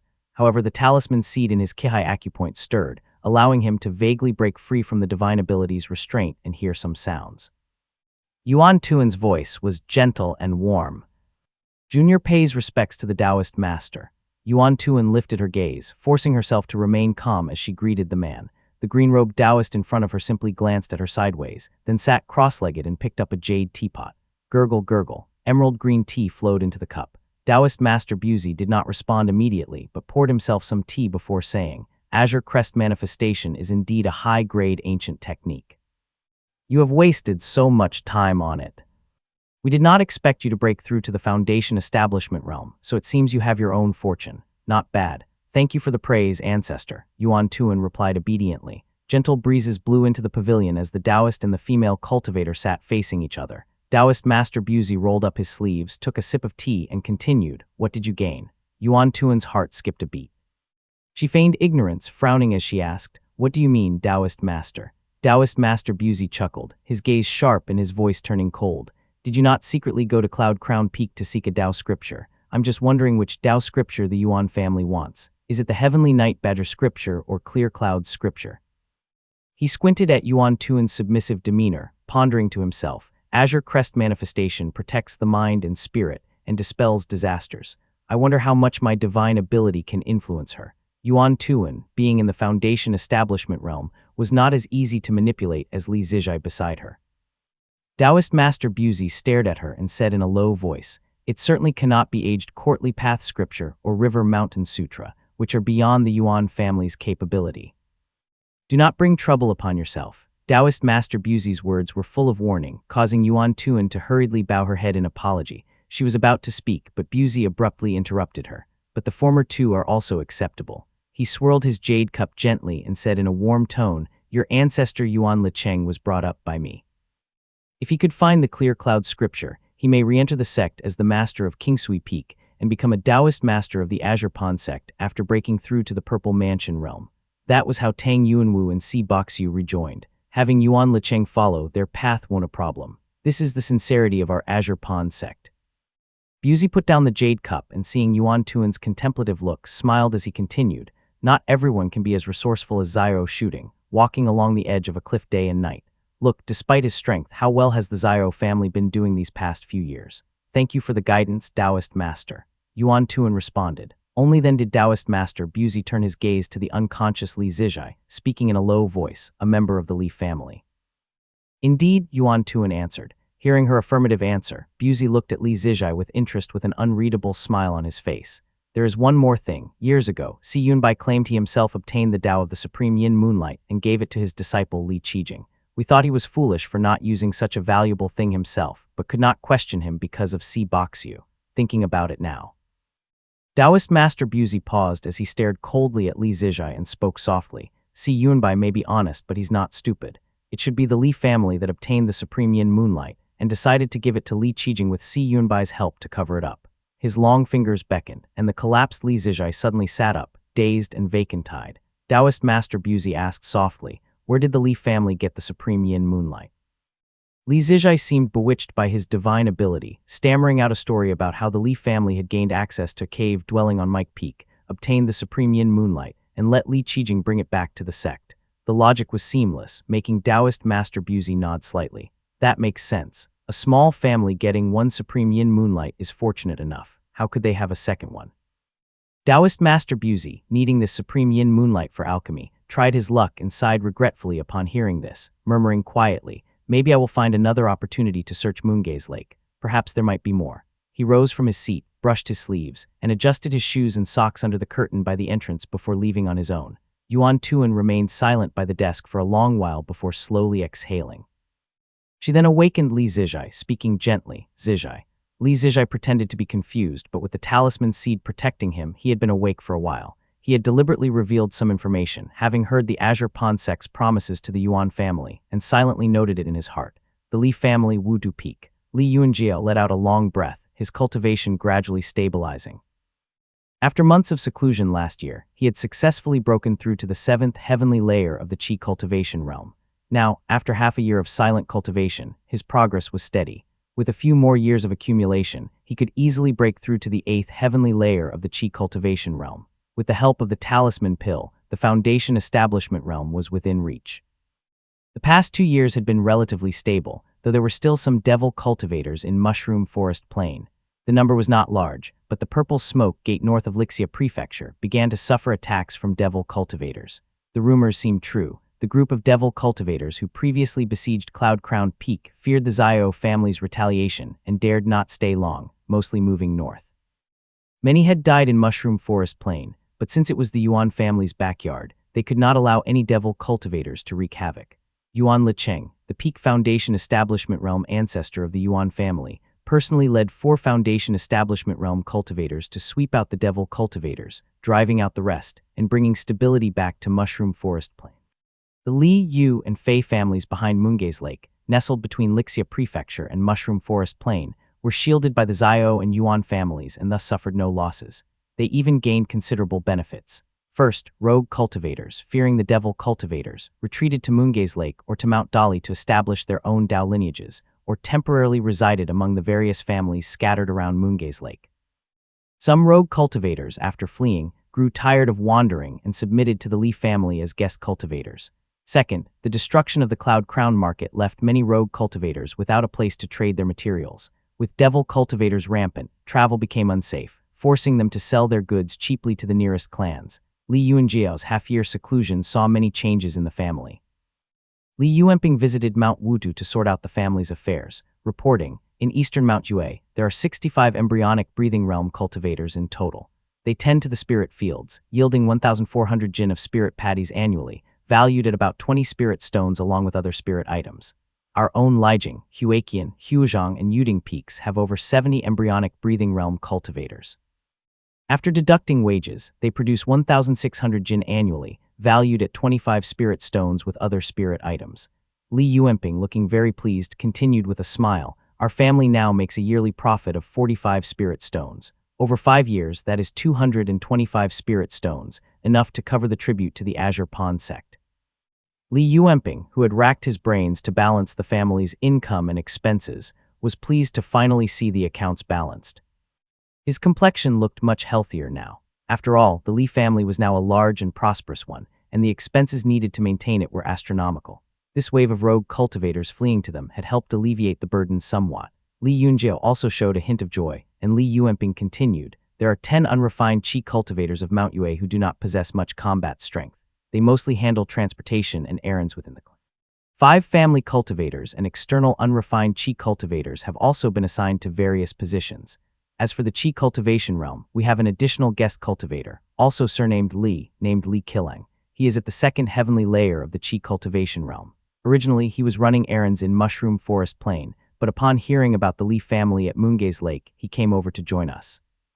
True Qi cultivators among the rogue cultivators were few, so recruiting one was quite a success. Li Yuanjiao did not mind and set his sword down. Li Yuanping then continued, saying, I have already sent people to the Yuan family to purchase the spirit springs. Although it will cost some money, we can plant the Wanglin blossom sooner and not delay it any longer. Chapter 395, Pig Demon II. Well done. Li Yunjiao praised, and Li Yuanping then summoned an old monkey. The old monkey was now dressed in a Taoist robe, with shoes and socks on its feet, and a storage pouch tied around its waist. Its eyes were bright, its demeanor calm, and there was an inexplicable air of high cultivation about it. This old monkey, with snow-white fur and neatly dressed, had learned to read and write but could not speak. It bowed respectfully and handed over 2 jade slips. One was White Monkey's travel notes, an autobiography of the monkey demon. Li Yuanjiao skimmed through it briefly. It turned out that this monkey demon was born in the Wu State's Mount Qingkang, originally a mountain monkey demon. It was unclear how many years it had cultivated, but it slowly gained wisdom after condensing the profound scenery chakra, only to be captured and forced to grind medicine. Later, when Qingkang Temple, which had captured it, was destroyed, it wandered to the Wu State's border and fell into the hands of the Slaughter Jun Gate. Again, it was made to grind medicine for over 10 years until Slaughter Jun Gate was destroyed, and it finally ended up with the Yu family. The Yu family, needing an extra pair of hands, saw its proficiency and continued to use it for grinding medicine. So, it is truly proficient in this field, huh? What followed was the destruction of the market town.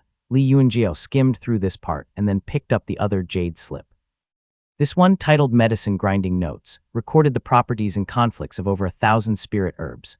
Li Yuanjiao was amazed, and at the end were 2 alchemical recipes of unknown origin, Jade Sprout Pill and Clear Mind Pill. Both were commonly used by Qi cultivators and were already recorded in their family's alchemy books, holding little value. However, the detailed properties of the herbs made Li Yuanjiao smile, and he exchanged a pleased glance with Li Yuanping. As for the cultivation method of this monkey demon, it had relied on breathing exercises before the embryonic breathing realm. Afterward, it used a demon cultivation method granted by the Yu family, but due to some spell, it could not recall the details. Li Yunjiao comforted the old monkey, giving it 2 bottles of pills. The old monkey did not hesitate and accepted them, tucking the pills into its pouch and bowing deeply. Family head. As the brothers were speaking, Shamali quietly approached, his expression a bit strange. He whispered into Li Yunjiao's ear, family head, A pig demon has arrived at the foot of the peak, dressed neatly, claiming to be a demon soldier from Vermilion Cave and is here to pay a visit. A demon soldier, here to pay a visit. Li Yunjiao was taken aback. Although he had never heard of Vermilion Cave, he immediately thought of the Foundation Establishment Realm Pig Demon on the northern slopes of Mount Dali and asked softly, "What is its cultivation level?" "Peak of the Qi Cultivation Realm," Shamili replied in a low voice. Li Yunjiao frowned and responded, "Invited up." Shamili nodded and left.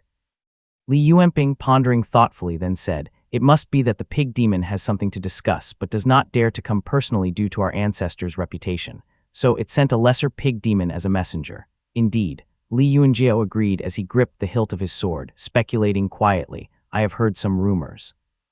It seems that as our family rises and our territory expands, these demons, deprived of live food and often killed by cultivators entering the mountains, have grown resentful." As they conversed in low voices, a white pig about 6 kai tall quickly ascended the peak. Walking on 2 legs, with a fat head and big ears, it looked rather comical. If not for the bone fork it carried, its ferocity as a demon would be undetectable. Pig 2 from the demon den of Mount Dali greets the great king of the Li family. The pig demon bowed clumsily, its eyes furtively glancing at the old monkey, probably wondering about its unfamiliar cultivation method. Nonetheless, it respectfully addressed them. "Are you the messenger of the mountain pig demon?" Demons were always bullies, fearing the strong and preying on the weak. Moreover, this pig demon reeked of the consumption of many humans, with an aura of darkness about him. Naturally, Li Yunjiao showed no kindness, calling out sternly and glaring at the pig demon.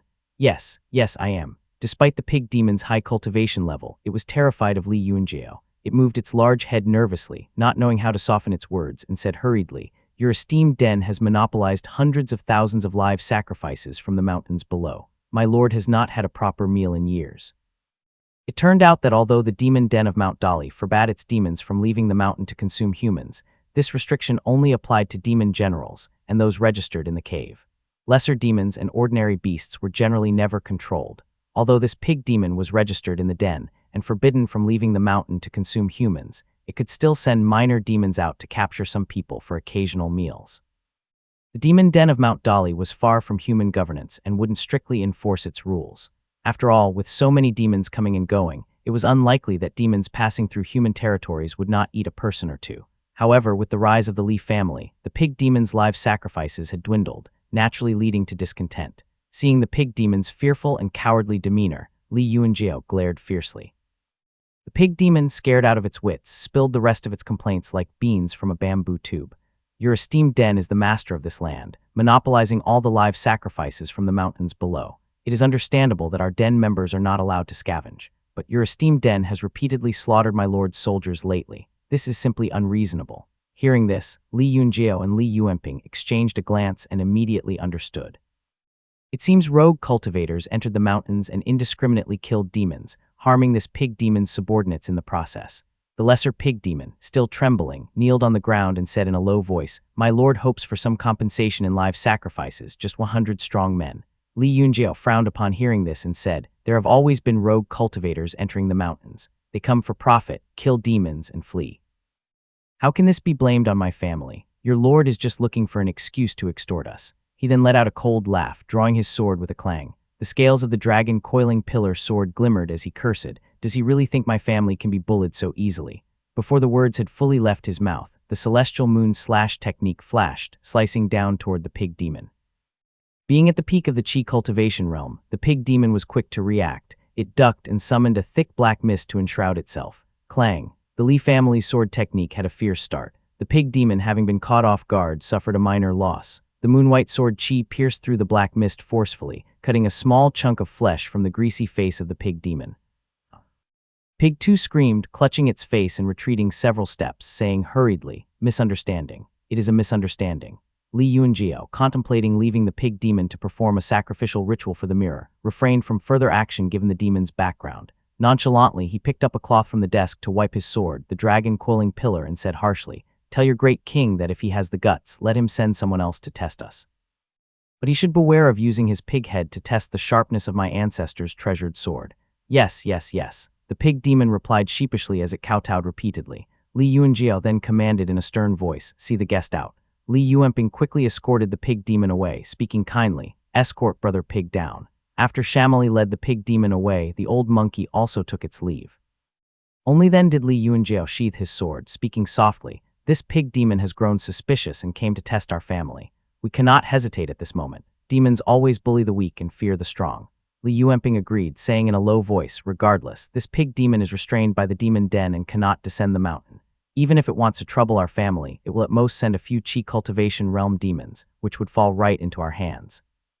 That is exactly what we want. Chapter 396, The Calamity of Mount Ui. The pig demon stumbled out of the Li family territory hastily, wiping the wound on his face. He flew deep into Mount Dali without a word, and only then did it dare to curse out loud, "Damn dog. What kind of lousy idea was that? Making me take that sword for nothing. At least it was not face-to-face with Li Tongya. Lucky me." He did not dare hold a grudge against the Li family, but was already seething with hatred for the hyena in the demon den who had come up with the idea. He cursed all the way back. When he arrived at the demon den, a light gray hyena eagerly greeted him, its eyes darting around slyly as it squeaked, "Pig 2. What did the Li family say?" Pig 2 was already looking for trouble with the hyena, and here it came to him. Although he had cowered before the Li family, he had some status in the den. Now his eyes bulged with rage as he yelled, "Damn dog, filthy dog, get out of my sight." With that, he kicked the hyena, which was only at the early stage of the Qi cultivation realm, sending it rolling away with a yelp. Pig 2 stormed into the cave, where a burly creature with a full beard sat. The creature was devouring something, holding a chunk of flesh in his hand. Blood dripped from his brown-red beard, making it wet and sticky. His eyes were bloodshot as he glared at Pig 2 and hissed, "What did Li Tongya say?" Pig 2 immediately wilted and stammered as he recounted the events. The demon general flew into a rage, cursing, "What nerve!" His blood-red eyes flared and his demonic chi surged as he yelled, "How dare they wave around the flag of the Devil Gate and act like some esteemed clan? When I ruled this mountain, that Li Tongya was just a garden boy, a mere small-time cultivator at the embryonic breathing realm. If it were not for Si Yunbai, the Li family would not even exist. And now I send a messenger, and Li Tongya does not dare to even meet him. This is too much. Arg, this is too much." The Foundation Establishment realm pig demon roared furiously. The demon's soldiers below, knowing his temper, huddled silently together until he had smashed the tables and chairs and left the ground covered in blood and debris. Only then did he calm down slightly. The gray-furred hyena, who had recently joined the den and suggested testing the Li family, thought himself clever. He sneaked forward and whispered, "Great king, the Li family is arrogant, why not send?" The burly creature, his face fierce, did not wait for him to finish. He backhanded the hyena, sending him flying and scattering teeth and blood everywhere as the hyena howled in pain loudly. "Never mention the Li family again." The demon general roared, and the demon soldiers, feeling as if they were granted amnesty, understood that their great king was afraid and had decided to lay low. They exchanged glances, relieved. At least we do not have to face those immortal swords. The Li family. Spring winds once again swept over the land, turning the lake water back to a gentle light green. Perhaps it was the season or the ample spiritual energy that nourished it, but the Li family's Wanglin blossom finally sprouted. The tender green shoot appeared fragile and weak, but it was a Foundation Establishment realm spirit root. The Li family treated it like a treasure, watering it with spirit spring water consistently, engraving formations around it, and burying spirit stones in the soil, fearing that the spirit root might wither. Fortunately, the old monkey tended to it meticulously, adjusting the soil composition and managing the spiritual energy in the earth veins. Though the spirit root seemed unspirited, it grew day by day, much to the relief of the Li family. Mount Lijing. The spirit patties are growing well this year. Li Xuanxuan walked along the mountain path with his hands clasped behind his back. Since the market's destruction, he had become idle as all the other roles in the family had been filled, and no one dared to order him around, leaving him with nothing to do. Apart from his daily talisman drawing, Li Xuanxuan had no other engagements, so he wandered around and spent time with his grandson. It is funny. In the past, when there were few cultivators in the family, these spirit patties were as hard as iron. Initially, mortals had to use axes enhanced with golden light spell to cut it. Li Yunjiao, who was walking beside him, listened to his ramblings and nodded gently.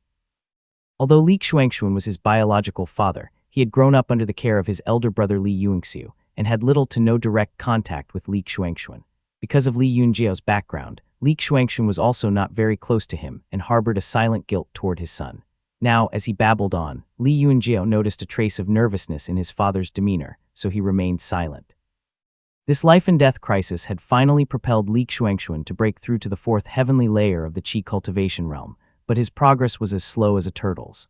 Now at 59 years old, his cultivation speed would only decrease further after 60, and he muttered quietly, "With my aptitude, it will take more than a decade to break through to the next heavenly layer after 60. I might as well take the talisman pill now and break through to the 5th heavenly layer to avoid trouble after 60.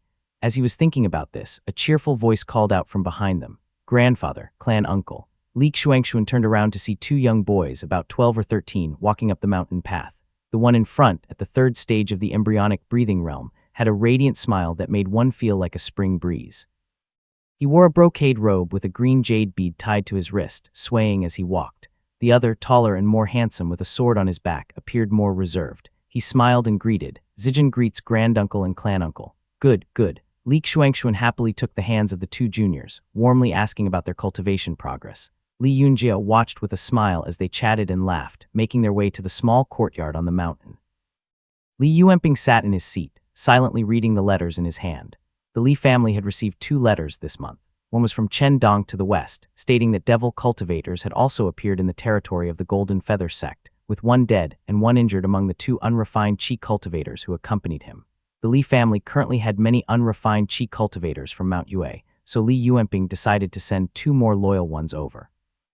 If not for the sensitive nature of the matter, he would have sent more. The other letter was from Li Zijai within the sect, stating that everything was going well. He hinted at the complex situation in the Cloud Crown Peak market and advised against investigating too deeply to avoid trouble. He also mentioned that members of the Fei family had joined Yunwu Peak 2 years ago.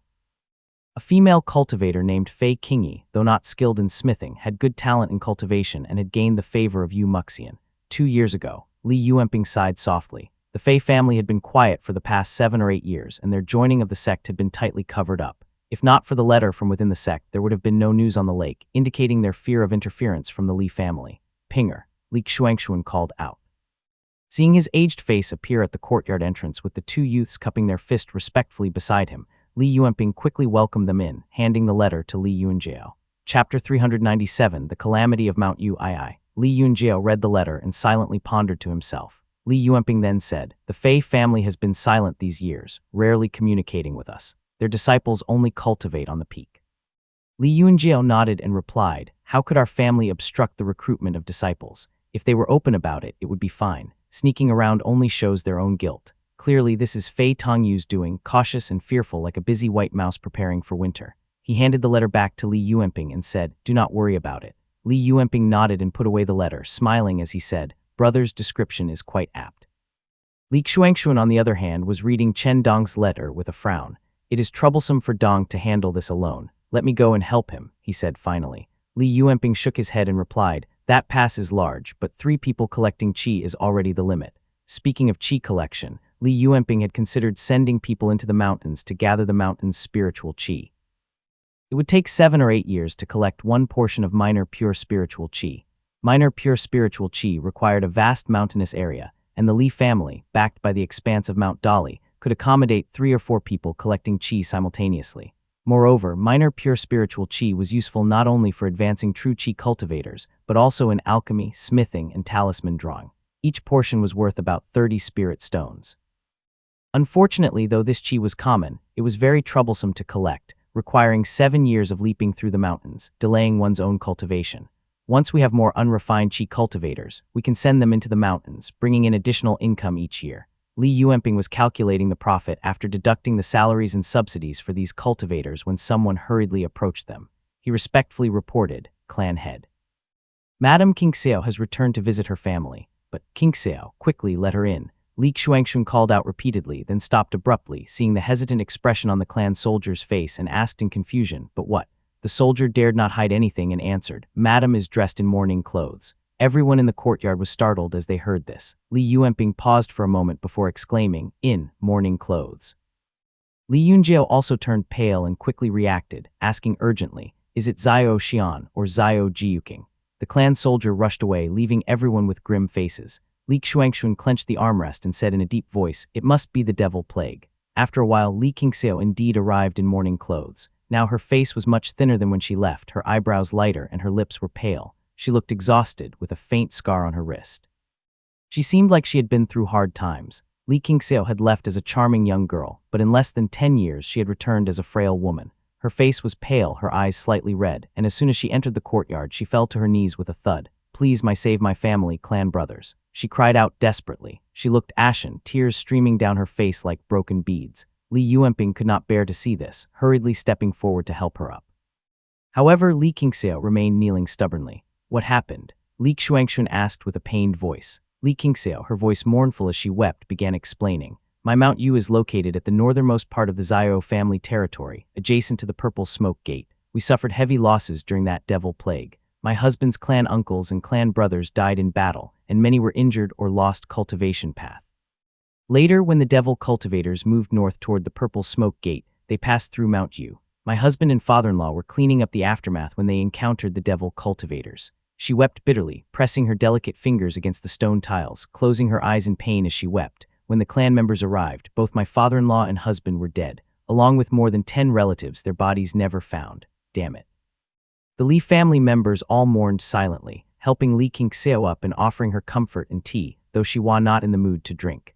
She cried anxiously, the main line of Jiyuking on Mount Yu is now extinct, leaving only my 2 young sons. But according to the Xiao family's branch rules, the position of head must be handed over to some clan brothers. With tears still streaming down her face, she continued, but Xiao Xian always worried about the malicious intentions of these clan brothers. If I give up this position, how can I face my husband? What will become of my 2 children in the future? Li Yuanping, upon hearing these words, had a vague premonition. His face turned slightly pale, and he took a step back, speaking gently. Sister, do you mean to say? Li Qingxiao kneeled again, her face as white as snow, her lips trembling, finding it difficult to speak. She said in a low voice, I only hope the family can send a few loyal people to accompany me to Mount Yu, as long as they have the strength to suppress the various branches of Mount Yu. Li Xuanxun also fell silent, stumbling back, caught in a dilemma. Li Qingxiao looked around at everyone's faces, then said sorrowfully, Qingxiao understands the difficulties of the family. I have not troubled the family in these past years, but I really cannot bear to see the position of Mount Yu fall into the hands of others. Li Yuanjiao's face darkened as he stared at Li Qingxiao. After a long silence, he finally said glumly, This is a Xiao family's matter, sister. The Xiao family is an immortal clan of the Purple Mansion realm. How can our humble clan interfere? Qingxiao understands. Li Qingxiao kneeled, crying silently. Eventually, she said nothing more. Li Yuanjiao's expression changed, and he asked, Is Senior Yuanci in the clan? He has already been ordered to go to the Eastern Sea. She responded weakly. How could Li Qingxiao not have thought of Xiao Yuanci? She had already sent someone to the clan to look for him. Li Yunjiao sighed deeply as he helped her up and wiped her tears, then said in a serious tone, Do not be anxious. There will always be a way. Once Li Qingxiao was seated properly, Li Yunjiao waved his sleeve and instructed, Invite Gilwen and Qinghang to come over. When Xiao Gilwen and Li Qinghang arrived swiftly by riding the wind and heard the news, Li Qinghang gripped her spear tightly, her brow furrowed, unable to speak. Xiao Gilwen, though not directly involved, was much clearer-headed. She considered the situation briefly and then said softly, Madam, the main line of Mount Yu was severely damaged and should be recuperating. Why would they suddenly act so recklessly? Xiao Jiyuking is a smart person. He would never do such a thing. Was it an order from the family? Li Qingxiao shook her head and replied in a low voice, It was not that my family acted recklessly, but Mount Yu was already mostly ruined by the previous devil plague. Countless formations were breached, with only a few intact, making it easy for them to be slaughtered. My father-in-law had foresight and found an excuse to send the women and children to Xianyu Peak, allowing me to escape this disaster. Xiao Gilwen nodded silently. The Xiao family was currently recuperating, with the first formations to be repaired certainly being at Xianyu Peak and the main line. The formations of the branches at Mount Yu were numerous and complicated, so it was normal for them to be delayed. She paused, her expression serious. She then asked in a deep voice, Did the Xiao family eventually eradicate these devil cultivators? Li Qingxiao, overwhelmed by sorrow, had not rushed here immediately. She had made many arrangements and sought help from various sources, but all to no avail. Hence, she had no choice but to return home. She immediately replied, This group of devil cultivators came suddenly. They entered Mount Yu through the pass, killed people, and fled north without a trace. Although the family came to the rescue, it was already too late. Chapter 398, Who is it? Xiao Gilwen asked more detailed questions while Li Yunjiao listened silently from above, calculating in his mind. Upon hearing that the Xiao family had not captured the devil cultivators but had instead come up empty-handed, Xiao Gilwen breathed a sigh of relief. Li Yunjiao raised an eyebrow and asked in a deep voice, Are you worried that Xiao Gidu orchestrated this? It was not unreasonable for the couple to be suspicious. Li Yunjiao's brother-in-law was quite capable and ambitious, always having intentions to further align with the Li family. However, it seemed that Xiao Shooting had given an order, causing Xiao Gidu to abandon his plans. Over time, there had been no further movement, allowing Li Yuanjiao to relax quite a bit. Now, fearing that Xiao Gidu's ambitions had resurfaced, it had prompted him to ask this question.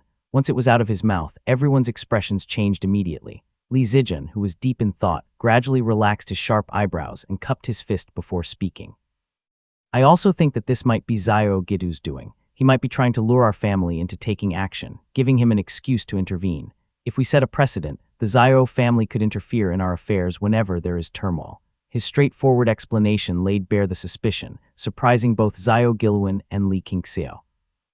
My brother would not do that, Xiao Giluan said after a while as she shook her head, pondering for a few moments before explaining further. My brother is proud and always favors a righteous path. Even if he wanted to deepen his control over our family, he would not resort to such tactics. Besides, she paused before continuing. If it were a deliberate scheme, he would have set an ambush at Mount Yu, waited for the devil cultivators to massacre, and then pretended to arrive late to annihilate them, killing two birds with one stone.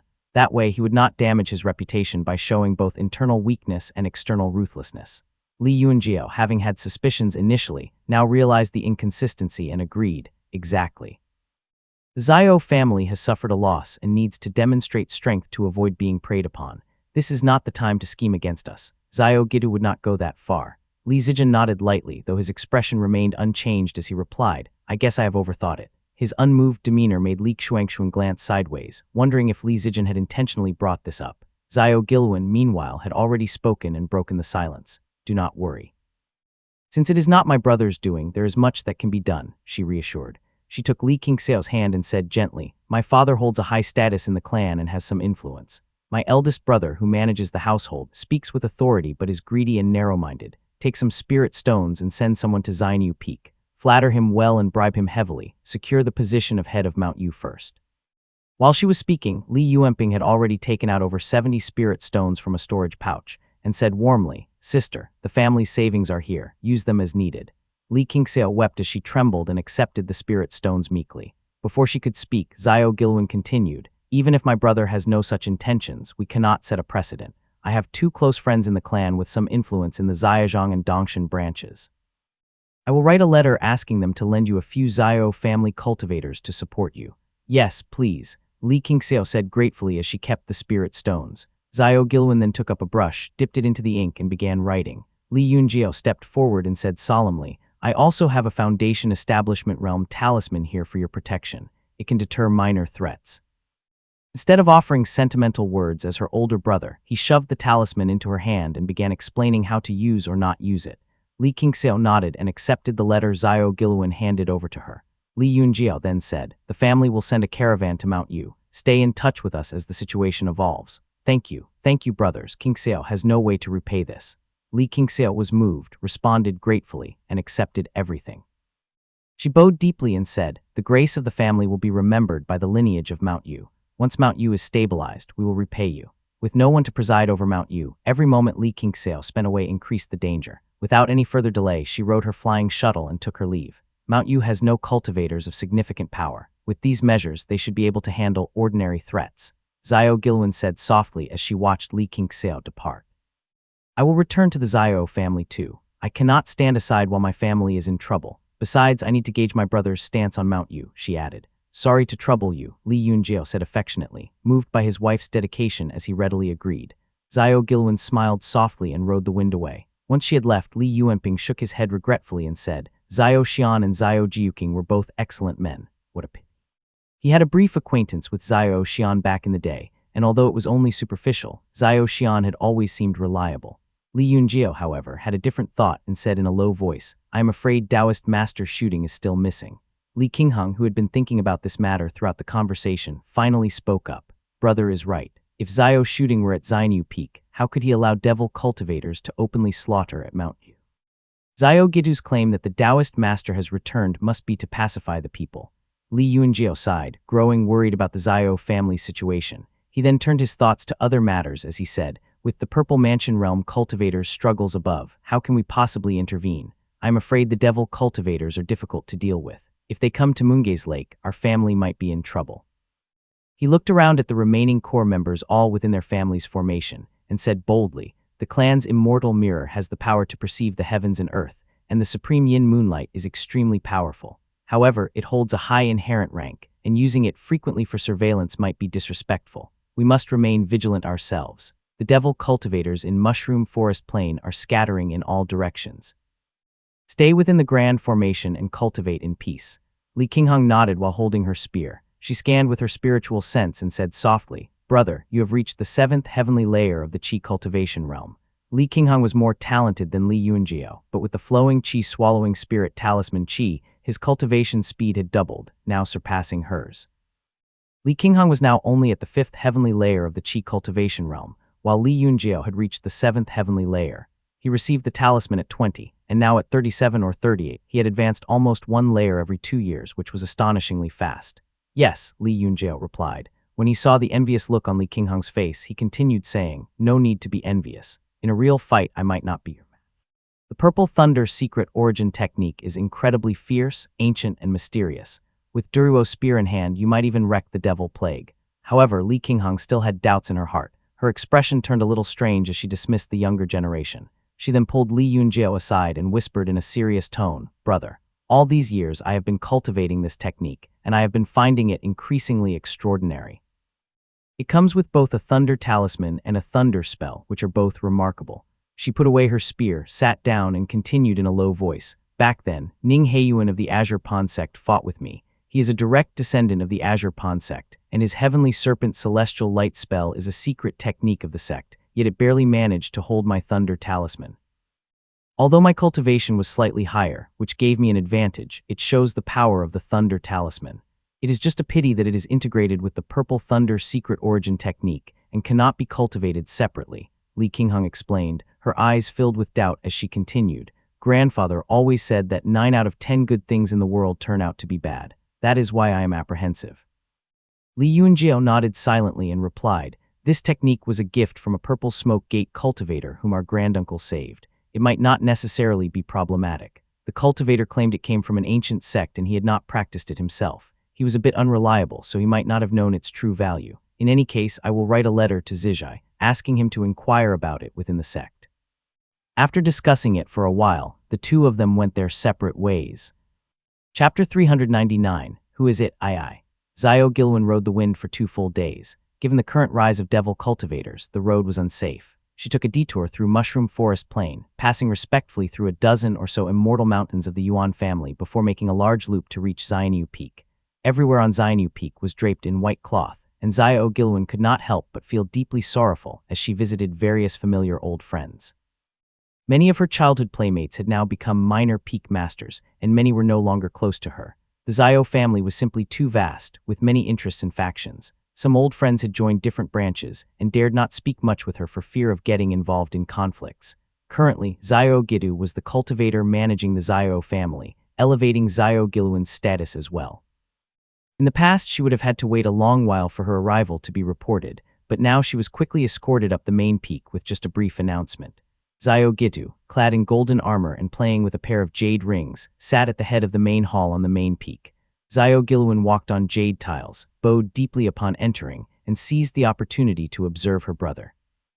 Xiao Gitu looked much somber now, and was at the 6th heavenly layer of the Qi cultivation realm. His once smiling face had become impassive, but upon seeing his long-unseen sister, a faint smile appeared. He spoke warmly, "It is rare to see you return."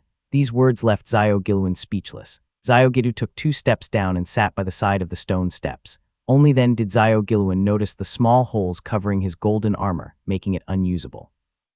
Xiao Gitu quietly removed his armor, saying softly, "What a coincidence. Taoist Master Buzi just left and you arrived." Taoist Master Buzi, from Azure Pond sect. Xiao Gilwen exclaimed, instantly shocked. Xiao Gitu tossed the armor piece from his elbow to the ground with a loud clanging sound and replied, "Yes, since the ancestor has not returned, he has become audacious." Xiao Gilwen stared blankly at him, her mind racing with thoughts.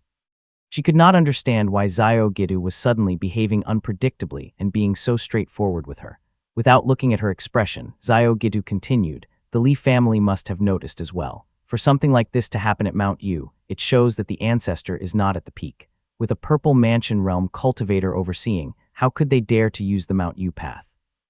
Now the Yuan family, Chen family, and the 28 families affiliated with my Xiao family are all in turmoil, sending people to inquire and offer condolences. Everyone knows what they're really thinking." Zhao Gilwen listened attentively while Zhao Gidu looked fatigued and said wearily, "The Taoist master is merely trapped somewhere in the Eastern Sea. Zhang Tianyuan cannot kill him." He stared blankly at Zhao Gilwen, seemingly making a resolution. He walked down slowly, a sincere expression as he spoke. "The Zhao family has helped your family a lot over the years. The Taoist master raised your family from obscurity, and Ancestor Yuanci personally handled many matters. Regardless of whether the Li family has a Purple Mansion Realm cultivator or the Mount Dali demon clan behind them, go to the Eastern Sea to help. The Li family has a Purple Mansion behind them." Zhao Gilwen was shocked, thinking of the Li family members' worried expressions, which did not match up to having a Purple Mansion Realm cultivator's support. She assumed Zhao Gidu had misunderstood and quickly said, "Brother, the Li family is utterly impoverished, struggling even to have Foundation Establishment Realm cultivators. How could they have a Purple Mansion Realm cultivator's protection? This. Zhao Gidu shook his head and said softly, "Just convey my words to Li Yuanjiao." Zhao Gilwen paused, then gritted her teeth and agreed. Only then did Zhao Gidu say, "I also know about the situation at Mount Yu. Do not worry, there will not be any problems." Zhao Gilwen felt that her brother might have misunderstood something, but seeing him so agreeable, she felt relieved and left obediently. Zhao Gidu watched her departing figure, silently sitting on the jade steps, staring into space. Does the Li family have a Purple Mansion Realm cultivator behind them? In Zhao Gidu's mind, it was a certainty. There had to be at least one extraordinary Purple Mansion Realm cultivator behind the Li family. In the past, Zhao Gidu had always felt uneasy about having the Li family, a formidable force, nearby. He watched as the Li family conquered the Mount Yue region and 2 other mountains, and as Li Tongya's swordsmanship astonished everyone, he tossed and turned, unable to find peace.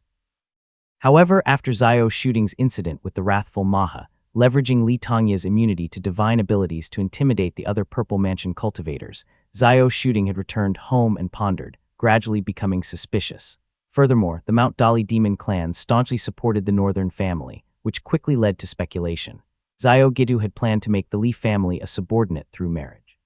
Before any significant movement occurred, however, Zhao Shooting had summoned him to the mountain. When Zhao Shooting explained his suspicions, Zhao Gidu finally understood. No wonder the Li family could rise so rapidly within decades, effortlessly outmaneuvering other families. No wonder both Li Tongya and Li Qijing, starting from humble beginnings, could reach the Foundation Establishment Realm. It turned out the Li family was a hidden asset of a Purple Mansion Realm cultivator. The Li family's meteoric rise was clearly orchestrated by some profound life divine ability.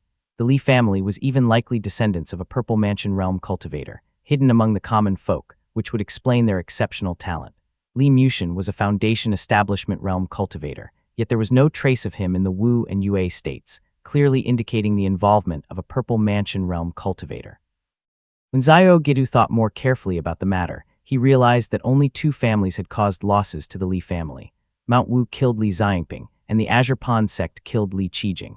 Both incidents pointed to 2 Purple Mansion Realm cultivators on the verge of breaking through to the Golden Core realm.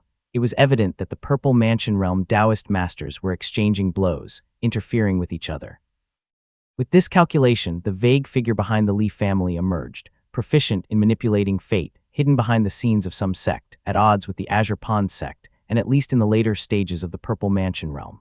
The Purple Mansion Realm cultivator behind the Li family remained hidden, and the Zhao family dared not expose them. They quietly facilitated the Li family in the market, supporting them silently. Now that Zhao Shooting was trapped, Zhao Gidu had nowhere to turn for help. He remembered the silent cooperation between Zhao Shooting and the Li family's Purple Mansion Realm cultivator, one leveraging power, the other remaining hidden. Thus, he had no choice but to make a risky move and seek help from the Li family. "I can only hope I don't anger that Taoist master. Gilwen is straightforward, it should be fine," Zhao Gidu mumbled, as he could not help but worry. Zhao Shooting had been missing for over 2 years now, and he had only learned from Buzi's mouth that Zhao Shooting was trapped by Zhang Tianyuan. That green-robed Taoist master had gloated, suggesting that Zhao Shooting's situation was dire. "Our family has broken away from the Azure Pond sect. Now our survival rests on you alone." Chapter 400. Here comes Buzi I. Eastern Sea. Among the 4 seas, the Eastern Sea was the most vast, with rolling waves and clear turquoise waters. Various demons often rode the wind and traversed the waves on the sea's surface. The demons thrived the best in the Eastern Sea. Led by the dragon species, each established palaces deep within the sea, becoming a formidable force and lending vibrant life to the waters. The islands were scattered like stars in the sky, and the closer they were to the Yue state's coastal prefecture, the larger and broader they became. The area was filled with rogue cultivators and sects with a significant number of devil cultivators, extraordinary beings, and shamans, making it a chaotic region. Additionally, the Eastern Sea was home to numerous demons, where killings occurred daily. 60% of the demonic materials on the mainland were harvested from the eastern and southern seas. In contrast, vast regions of the mainland cultivated spirit patties, which were then exported overseas, benefiting both parties for over a millennium. The sects in the Eastern Sea also constantly thought about relocating to the mainland. In fact, many among the UA states 3 sects and 7 gates had achieved the Purple Mansion realm on the Eastern Sea before migrating inland. Deep within the sea, after passing through layers of mysterious forbidden formations, there was an undersea cliff covered with corals, ruins, and scattered fragments of tiles. Xiao Shooting sat cross-legged, dressed in gray with a calm and composed expression. Facing a radiant stone wall, the wall was crystalline and clear, with lines of golden characters appearing one after another. The perfection of 9 arts lies in the Kingaming. The 3 disasters and 9 tribulations are bestowed by the heavens. The wind and fire of the great void are the essence of spirit energy. Xiao Shooting observed the words carefully, and after the text on the stone wall had finished appearing, a new line of large characters reappeared. Honey Golden Core Mysterious Method. As the lines of small characters reappeared, Xiao Shooting watched on silently. He has been trapped here for years, staring at the stone wall every day without a hint of impatience. Taoist Shooting, still unwilling to speak. Zhang Tianyuan, dressed in golden robes, stood with his hands behind his back and said softly, "This mysterious method is a legacy from before the ancient cataclysm. Reading it will make you forget it completely. Do not waste your effort." Seeing Xiao Shooting remain silent and continue staring at the stone wall, Zhang Tianyuan's brow furrowed with a trace of impatience. He said in a deep voice, "Under the honey immortal wall, even the true monarchs cannot investigate it. Only you and I know about this. What are you worried about? By the way, which Purple Mansion realm expert intervened during the wrathful Maha incident?"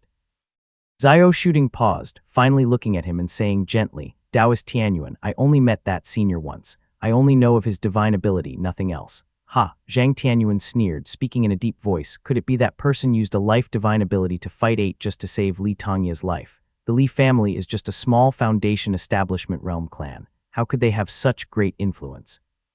Since he is your backer and is proficient in life divine abilities, he must have some plan of his own." He spat. He stared deeply at Xiao Shooting and continued softly, "Since you refuse to speak, we will continue to wait and see if that Taoist is willing to help you escape. Without your support, the Xiao family will not last long." "You overestimate me, fellow Taoist," Xiao Shooting said, completely unfazed by his words. He saw through Zhang Tianyuan's bluff and sat steadily, with even a hint of a smile on his face. "We can wait, but Azure Pond cannot. If I am not mistaken, now that Chen Taojing is dead, the devil plague has moved toward the 7 gates," he calmly spoke. Speaking of Chen Taojing's death, a hint of regret flashed in Xiao Shooting's eyes as he continued, "If I am not inland with only Kai Buzi and Yuansu, they cannot mobilize so many Foundation Establishment Realm cultivators. If the true monarch's plans are ruined, not even Taoist Tianyuan can bear the responsibility." Xiao Shooting's words darkened Zhang Tianyuan's face, and his golden robe trembled slightly as he said sternly, "You are quite calculative. No wonder you hid for 5 years, waiting for this moment. Fine, fine." Zhang Tianyuan gritted his teeth as he continued, "First targeting my Zhang family, then using Azure Pond sect. Fine, take your perilous path and see how long you can hold out." He then swung his sleeve, his figure disappearing into the distance. This place was filled with forbidden formations left by the ancient immortal sect, preventing entry into the Great Void. Even Purple Mansion realm cultivators had to fly openly. After Zhang Tianyuan left, Xiao Shooting also stood up, his hands behind his back. To protect that hidden pawn of the Li family for the Purple Mansion realm Taoist master, Xiao Shooting had expended considerable effort, using clues to point all suspicion toward himself. Now he had thoroughly offended Zhang Tianyuan. "I hope that senior has his own plans arranged." Xiao Shooting muttered to himself. Chen Mufeng. Li Yuanjiao picked up the small letter in his hand silently, reading its contents. He looked at the young man half kneeling before him and praised, "Not yet 30 and already at the peak of embryonic breathing realm. Truly a genius." Chen Mufeng, with lowered gaze and head, responded loudly, "Clan brother is the one with a profound affinity for the Tao and is naturally gifted in cultivation. Mufeng is but a firefly's light, incomparable to the brilliance of Clan brother's moonlight." Chen Mufeng's words were sincere. Li Yuanjiao, only 6 or 7 years older, had already reached the 7th heavenly layer of the Qi cultivation realm, making any comparison futile for Chen Mufeng.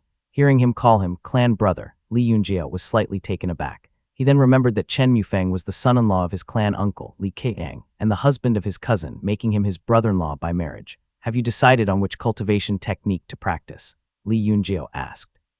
Chen Mufeng bowed again and replied, I will follow the clan's arrangements. Very well, Li Yunjiao nodded. Then it shall be the River One Qi technique. Thank you, clan brother, thank you. Mufeng will serve the clan with all his might. Chen Mufeng exclaimed readily with ears pricked up as he had been waiting for these words. He was overjoyed, bowing excitedly and reciting a string of vows. Li Yunjiao merely waved his hand and said softly, Go to Yuanping to collect the cultivation technique, pills, and spiritual qi. There is no need to report back. The Li family's support for external cultivators was indeed generous, as even Li Yunjiao himself practiced the River One Qi technique. A technique 1 grade stronger would significantly enhance one's strength. Chen Mufeng hurriedly thanked him and left in a rush. Watching the young man leave, Li Yunjiao turned to Li Xuanxuan and asked softly, How does he compare to Uncle Dong? Li Xuanxuan, holding a talisman produced by the Azure Pond, carefully scrutinized the brushwork and said, He lacks Dong's steadiness, is less tempered, and inevitably reckless, unlike our clan members. The Li family's direct descendants were aware of the great treasures they possessed and understood the severe methods of the higher sects. They were always taught the grave consequences of a single moment of negligence, leading to the clan's annihilation. Hence, the younger members like Ximing and Zijin were all introspective and cautious, differing greatly from the ambitious Chen Mufeng. With the strict clan laws, the atmosphere within the clan was always somber. Li Yunjiao feared excessive strictness and laughed softly, saying, As long as he is useful, the clan needs a few with drive.